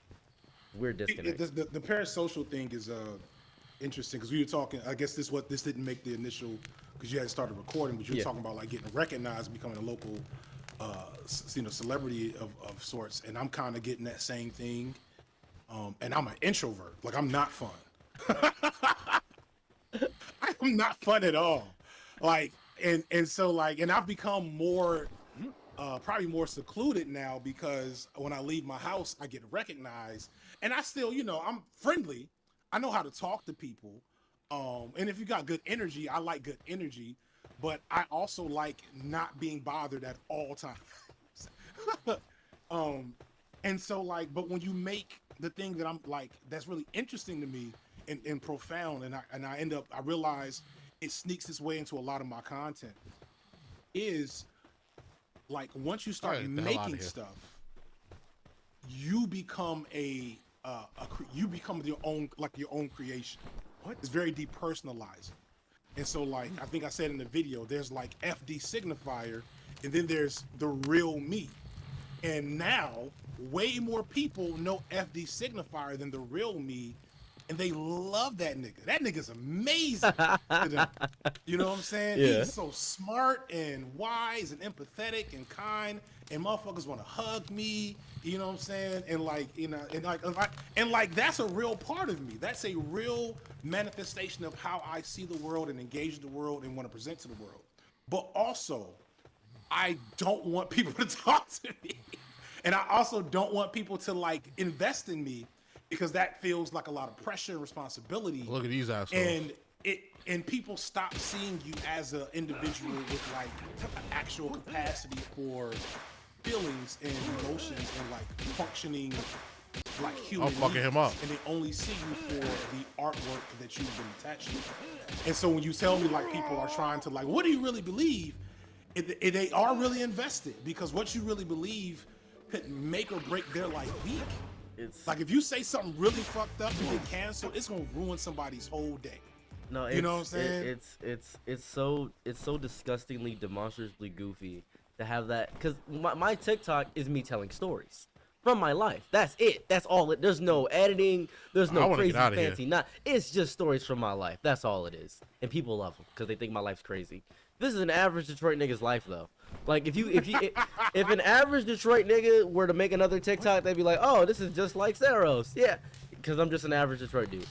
What kills me the most, what actually messes me up, is somebody will have this idea of what I think I am, right? This big personal idea, and they'll message me. The person who messaged me their issues, and I'll literally respond, I genuinely do not care. And, like I responded that so many times. They'll send me like 3 paragraphs, like, hey man, you know, I'm going through a horrible struggle. Your story really related to me and resonated to me. I'm like, oh, thank you for messaging me. Thank you for saying my story resonated to me. But the rest of the fluff, I don't care. I can't come to care about this because I have my own life to take care of first. Yeah. And then they'll say, wow, you're really fucked up. And I said, I never said I was a good person. I never said I was a bad person. I am just kind. I'm not good, I'm kind. There's a big difference between the two things, man. Big, that's all I am. And people don't understand that ever. I'm like, I'm not good. No person's good. Yo. I think, I don't know if it's human nature or just American media culture, but we've been groomed to see this as evidence of a person's quality, internal, like humane quality. Yeah, You know what I'm that's saying? true. If you could get this, then you must be good. There must be something good about you. It's one of the reasons why people want to get this, because if I can get this, Nah, because there's a lot of people on here doing fuckery, and you could tell that doesn't mean they're good people. Even the people that are doing like legitimately good and engaging content doesn't mean they're good people. if I can get platform, if I can get clout, then that means I'm worthy and I deserve to be seen, and I'll be happy, etc. And like, you know, like a nigga just like the Hamilton video. You talked about the Hamilton video before we got started. Yeah. I heard somebody say something really stupid about it. What they say? They were like, oh God, I don't want to get into it because I don't want to hurt feelings. But I heard some people say some dumb things about it, and I had been telling myself I was gonna make videos forever because I love video essays, and it was COVID, so like I had nothing else to do, and so I was like, I'm gonna make a Hamilton video.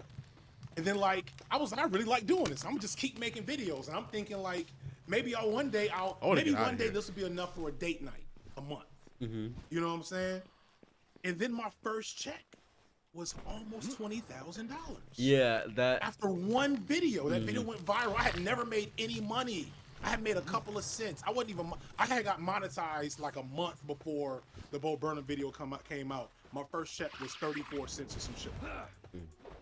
And then like going into the Bo Burnham video, I had made like $500 because I had another video that kind of went viral. I'm like, okay, cool.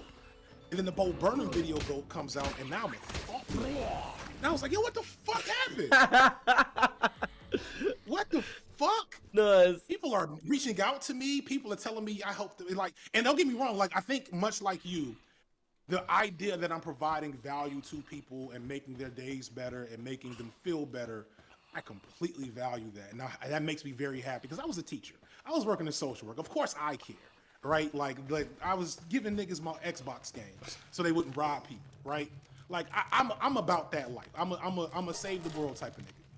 However, that was less of a higher profile. You know, if I gave a kid an extra quiz so he could pass my class and graduate, that really felt good, but nobody else had to know about that. That was just between me and that kid. Whereas now, if I make a video and it touches someone's life, they're gonna leave a comment, you know what I'm saying? And it's like, so that becomes its own weird mechanism of a daily stressor that I hold like it's first world problem. Hold on. I don't know how much I know TikTok. You made it so I don't know how much TikTok. No, I can tell you right now, it's great. Like literally. Okay. First check I got was 5,000, and I was like, holy shit, what the fuck? I was like, this is crazy. Next check I got was 7,000, and I was like, well. And I had no editing, just 2-minute videos, just me in front of the camera, just goofing it. And I was like, damn. Next year I got 6,000, and I was like, as long as I just keep telling stories, I'm fine. Stories. I didn't realize. Hold on.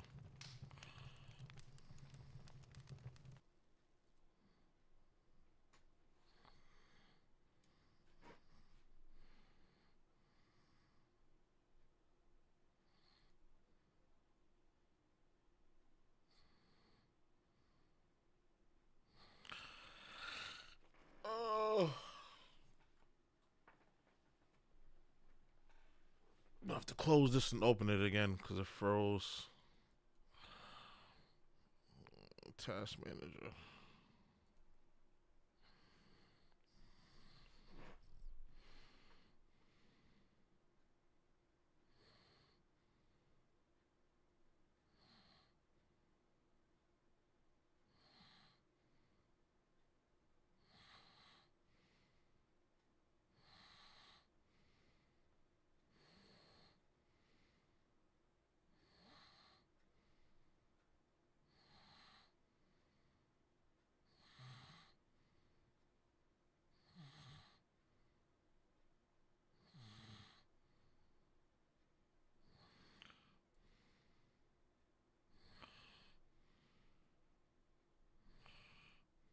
Okay, now this shit is acting stupid.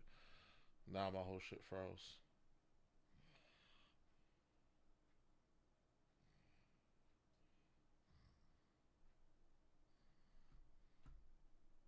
I don't even know if I'm still streaming right now. We're frozen on the stream.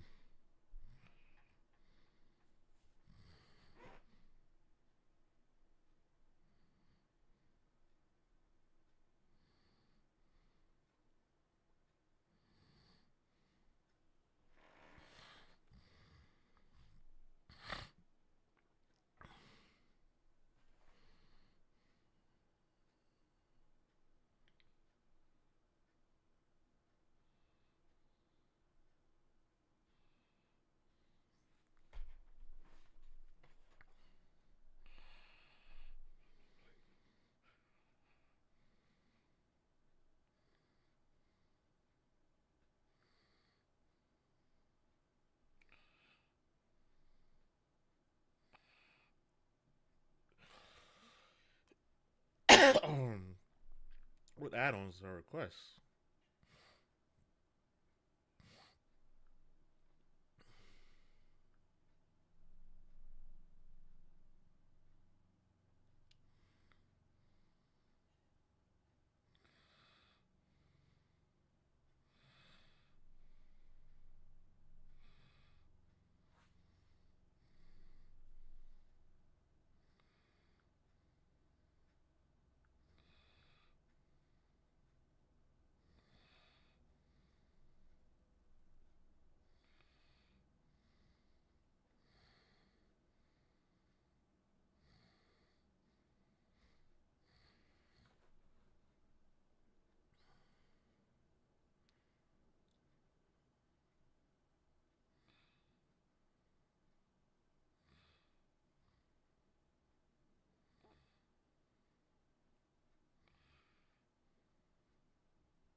south side. People were upset about it because they were being so mean to Funny Marco, even breaking his watch.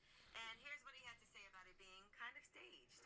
Marco, first and foremost, like, that's my man. We already had a relationship prior to doing the interview.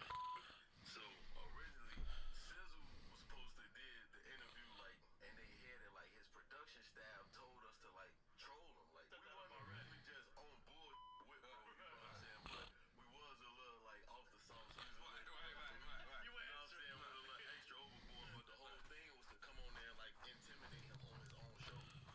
So I can see how that could happen, right? Like, Nah, I don't believe that. Hold on.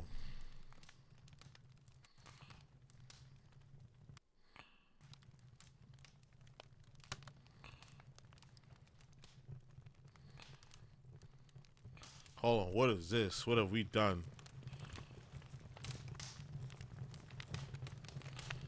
Oh, we can't go in here. Dude, we're probably way too weak to be in this dungeon. So how do we get out of here?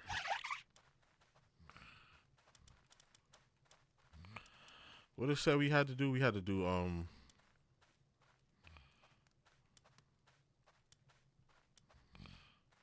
we had to do a cooler box and a sphere workbench. I gotta get level 14 to get the sphere workbench.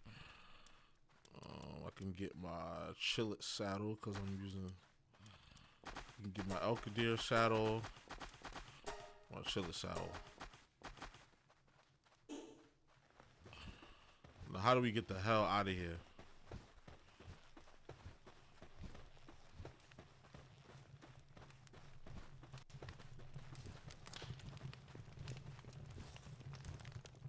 I thought that was gonna be like something special, but I mean, we can't access it yet. So back to my video. Because I was gonna get so much, and I had quit my job at Amazon. And when I quit my job, that's when I was like, I'm really in the thick of it now. I gotta start actively putting effort into these things. Then I put effort into it, and when I put effort into it, I got more money. And my effort directly correlated to my money, and I was so happy. Because this was effortless for me. That doesn't happen in most. No. Every job I've ever had, the more effort I put, that means that I get more responsibility with the same pay. I was like, well, it's done putting in effort. I really am. It messes me up so much because if people heard my true idealistic beliefs, they would hear an African nigga speaking. Because I was born in Egypt, man. I was born in Egypt. And a lot of like what I learned there doesn't leave me. Doesn't leave. It's like the core root of my foundationalism. Because somebody was like, so how many genders do you think there are? Like one of the LGBTQ. I was like, well, I'll give you 4. And they said, why 4? I was like, boy, girl, both, none. That makes the most sense to me. And they said, well, that just makes sense to me. And they were just like, well, what about people's specific identities? And I was like, I think you're talking about sexualities, which should be infinite. Like, you can be attracted to sapiosexual, you can have those all day. I can't comment on that because I'm just a nigga. Anyways, but in terms of like gender, like they want you to affirm the way they see things. Because I'm not gonna be your echo chamber. I'm not gonna be. Not even echo chamber. You're their megaphone. Oh you know what God, I'm that's saying? worse. You're their amplifier. Yeah, it is worse actually. I'll take an echo chamber. I don't fuck with I fucks with y'all. Y'all, me and y'all, we cool. We just gonna chill and go through the world together. I don't have an issue with echo chambers. I'm 41 years old. I'm done everything. If I don't want to talk to none of y'all motherfuckers no more because y'all say shit to get on my nerves. Like at 27, I get it. Don't be in the echo chamber at 27. 41, I don't want to hear shit some of y'all got to say. I've already heard it before. It's disgusting because I feel like, because I'll speak to other people my age, like even 30-year-olds, 35-year-olds reach out to me for advice. A 50-year-old man reached out for advice from me. I'm 27. And then I got to remember, I was married to a 90-year-old woman. I've lived in Amish country. I've been to Japan, China, Europe, Russia. I've been to Iceland. I haven't been to Greenland yet. I've been to Australia. I've been to Austria. I've been in the Easter Islands. I've seen people be horribly xenophobic. I've seen the best of America and the worst. And when I say this, I mean this from my bottom of my heart. Sadly, there is no better place to live than America. And I say that sadly. That is so sad to say. That's probably true. Because I've been to Canada. They fucking suck. I live right next to Canada. I can see Canada from my window. It's right there. I can look at it. It fucking sucks. I've been there. Horribly xenophobic in Japan. They call me Chris Rock the entire time. They petted my hair. They fucking. I was like, this fucking sucks. This fucking sucks, dude. What the fuck is this? It's America. While it has racism and it's very internalized and it's very systematic, the racism here is as if it's baby racism compared to Russia, because Russia has racism. That shit sucks. Russia got like our 1960s racism. Yeah, it got interracial marriage didn't legalize. Still in the books. Yeah. Yeah, that's wild. And it's also like, I know, like from my work, like when you've had to be unhoused, when you've had childhood trauma, right? Not to get too deep into your particular experience. Jeez, finally made it up out of there. I was like, let me just stay calm. You've had to actually age. That tends to age a child. I'll never forget, man. I'll never fucking forget. Not long before I left my we had to leave that dungeon. Population-facing job. Population-facing meaning that, like, my last real job before YouTube, I was doing research. I was no longer interacting with the youth and the people that actually had the challenges. I was trying to inform the rules. I remember I wrote a report to the governor that he didn't read for a fucking year about healthcare. That's what I was like, this shit's some bullshit. That's why those shit work anyway. But like, so before then, though, I was doing social work, and I'll never forget, I had two brothers.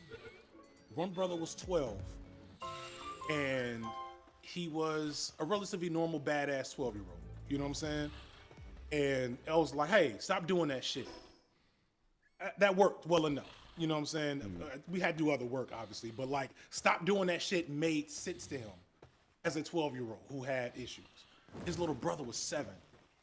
That nigga talked to me like Scarface. And I'll never forget. I'm getting goosebumps right now thinking about it. Oh my God. Because, and I had never, like, I had read about it.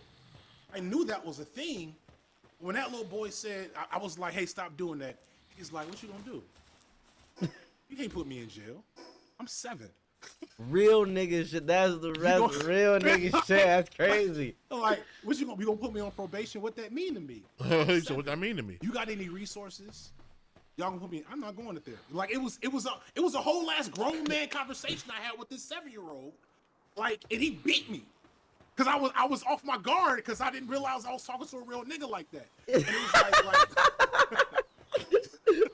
really recognize real is crazy.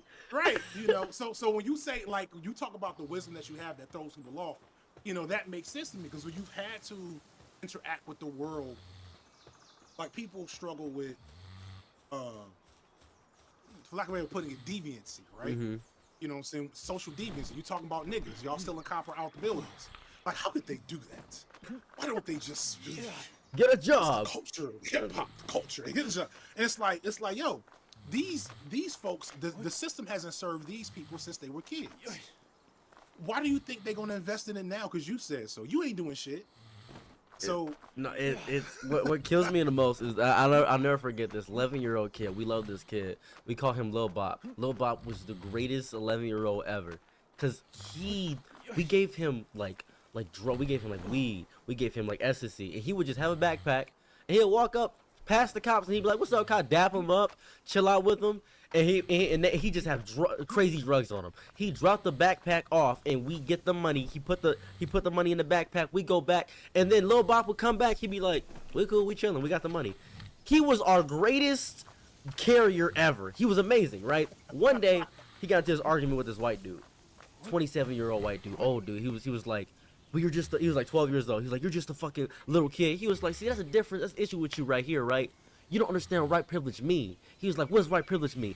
White privilege doesn't mean the absence of obstacles. It's the abundance of opportunity. That's the difference. You see, and I was like, damn, that is the great. This 12-year-old motherfucking said that is. Talk to these niggas. I'm stealing that. That's gonna be I'm doing a white people video now. I was like, "Are you?" That shit down real quick. Shout out to Lil Bop. Lil Bop said that shit. I was like, "That is the greatest thing I've ever heard in my life." It's the best explanation of white privilege I've heard in forever. I was like, He said, what? Lil Pop said this to me. I was like, oh my God. He said this to the white dude. He was like, oh my God. The white dude was like, oh. He was like, exactly. and he looked him dead in the eye and said, I'm not going to complain that I got to work harder. I work twice as hard for half as much. That means I'm 4 times better than you because I'm still going to get the same amount as you. Think about that. And he walked away. I was like, what? Get this nigga an Emmy. Holy. I was like, damn. Oh, shit, hold on. I'm fucking up my camera trying to type. You good. You good. You good. The opportunity. Oh my God. For half. No, twice the. It's like white privilege is not the absence of obstacles. It's the abundance of opportunities. That shit was that'll never leave me. That shit will never leave me. That was hard. It's hard as fuck. Yeah, out the mouths of babes, man. Out the mouths of babes. And now I can't find. Okay, there we go. Yeah, yo, I gotta run in a little bit. Was there anything specific that you wanted to get out of me before I left? Well, I guess this would be the final talking point I'd like to get out of you. In you being married to a black woman, and you having this black on black relationship, and you talked about it before, but what do you think is the most important thing for black people going forward to not be viewed as just a caricature of a person more than the actual being? Because right now black people are viewed as caricatures of hip-hop, caricatures of basketball, and caricatures of just a stereotype. What do you think that black people as a collective have to do in order to break down this caricature viewpoint of ourselves? We ain't gotta do shit. Ain't shit you can do about it. We ain't gotta do shit. Is to stop caring. But stop trying to prove your humanity to these white folks, because the nature of how race works is not logical. If you prove your humanity, if Seros proves his humanity as a black person, then he becomes one human black person, and the rest of us are still niggas. You know what I'm saying? There you go. So it's like if that does something for you, then please by all means do it. And I'm not judging people for doing it. I'm just saying stop stressing yourself out about that shit. I have people. So I have 3.5 degrees. I should have 4, but I started getting YouTube checks, and I was like, I'm not finishing this PhD. I have 3.5 degrees. I have never been arrested. I have all the features of an acceptable Negro except for the hair, right? And when I make videos, people try to call me dumb because I say especially instead of especially, or I say ax instead of ask. You know what I'm saying? And it's like I say similar instead of similar. Right. It's like you motherfuckers couldn't. I couldn't. If I wrote a paper for you for your school, they would know you cheated. You know what I'm saying? Like, you motherfuckers couldn't survive. You all couldn't measure up to me intellectually on your best day. Shut the fuck. Don't shut the fuck up. Like, share, and subscribe. Because every time you make one of those comments, it helps me get paid. So, like, I am not worried about the reality. So if you do want to do some reading, something. So I got right here. This is Wretched of the Earth by Frantz Fanon. It's in terms of like colonialism and blackness. He's really great. He has something called White Skin Black Mask, which I think actually you might want to start with, because that's more. This is like it's anti-colonial stuff that I was like, why did I reread this? Fuck.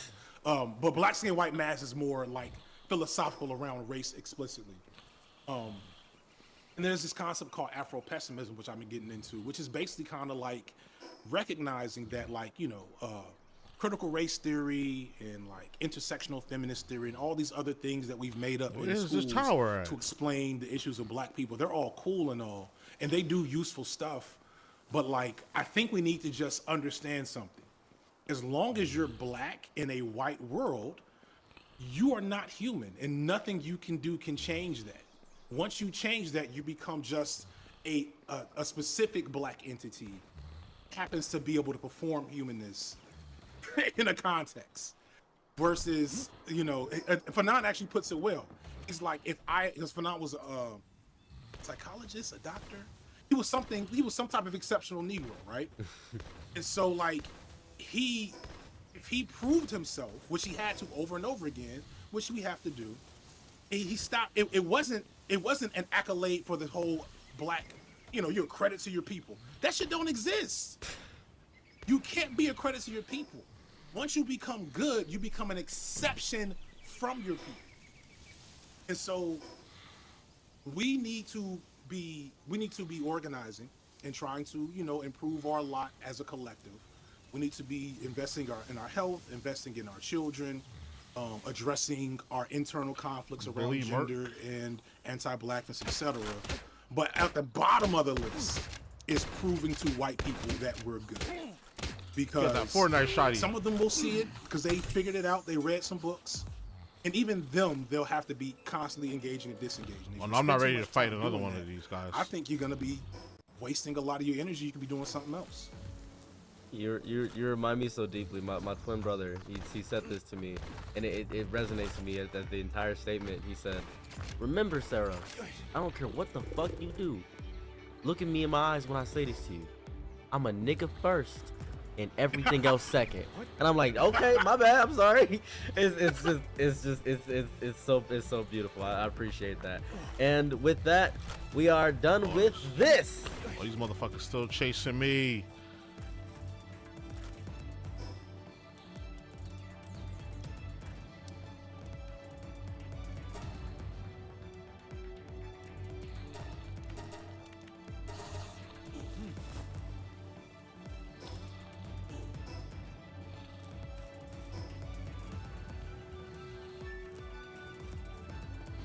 Where is that,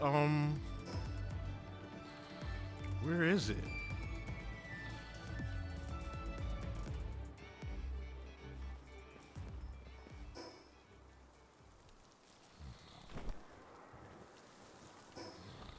I'm heading towards it now, I guess.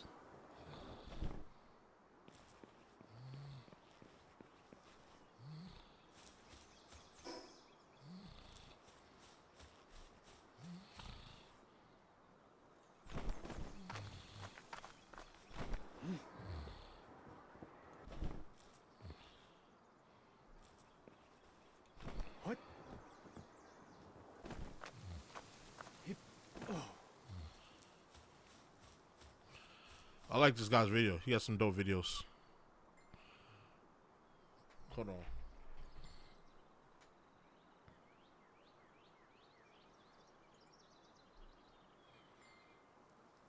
I don't know how far they are away.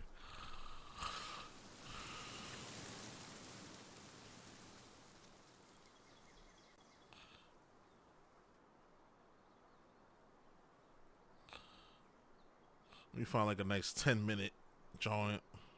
Being fat is not a bad thing. All right, fuck it. With Norwegian, wake up to a new city nearly. No, I want people to be comfortable being fat. That's not the main crux here. I want everybody to be happy in their own skin. I want everybody to be comfortable. But I don't like the word fat phobia, because I don't think people have a fear of fat people. It doesn't make any sense. Because let's look up what the word phobia means. Phobia means fear or aversion to. So aversion means dislike. So, I mean, it's still, valid. I'm pretty sure it means fear. Phobic in itself, right? Yeah. Phobic means fear. Having or involving an extreme or irrational fear of or aversion to something. A person with an extreme or irrational fear or an aversion. That's what it means, right? So, it's a fear that isn't based in reality. A phobia. That's generally what it is. Someone kind of fears something. But if we look up fat phobia, like the word, right? Just the general word. We examine fat phobia defined as a pathological fear of fatness. But it's also known as anti-fat. It's not really a fear. And where is it at? On top of the rock? Homophobia, right? Like having showing a dislike or a prejudice or something, right? But if we look up the word racist, we just look up the word racist. Characterized by or showing prejudice, discrimination, or antagonism. This may be an issue with just definitions, and maybe just my issue here. I don't grasp it, because there's other words that are similar to racist, fascist, racialist, like discriminatory, bigoted, anti-black. There's no black phobic though. Like there's no like black phobic. There's maybe xenophobe, which A Oh, he dislike level or prejudice. 30. Even We too xenophobe far doesn't ahead. make any sense. That doesn't make any sense because it's showing. It should be fear. You have an aversion or something, I guess. I guess aversion King would be Paka. close to it, but it's more so the fear where it doesn't make any sense. And this to me feels very targeted because fat phobic, right? I don't think people have a fear of fat people. I think when you call something a mental illness, it makes people angry. Like people that generally don't think they have a mental illness, when you call something a mental illness, it makes them agitated. It makes them genuinely pissed. They're like, okay, I don't want to be associated with the aspect of having a mental illness. I don't want to say I have BPD. I don't want to say anything like autism because I'm not mentally All right. ill. It's just my opinion. So we're gonna end the stream right there. Tomorrow, more Palworld, more Palworld vibes. All right. And yeah, so I'll see you tomorrow. So you already know the vibes. Like, comment, subscribe, all that good stuff. We're just supposed to be out. Let me see if I can, I guess, read somebody. Read.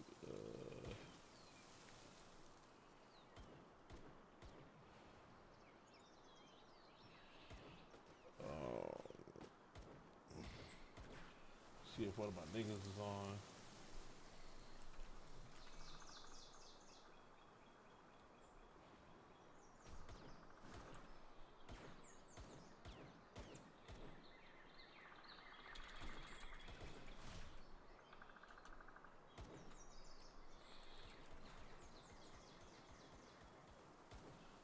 Nah, nobody I know is on. Fuck it. All right, we out. Later, y'all.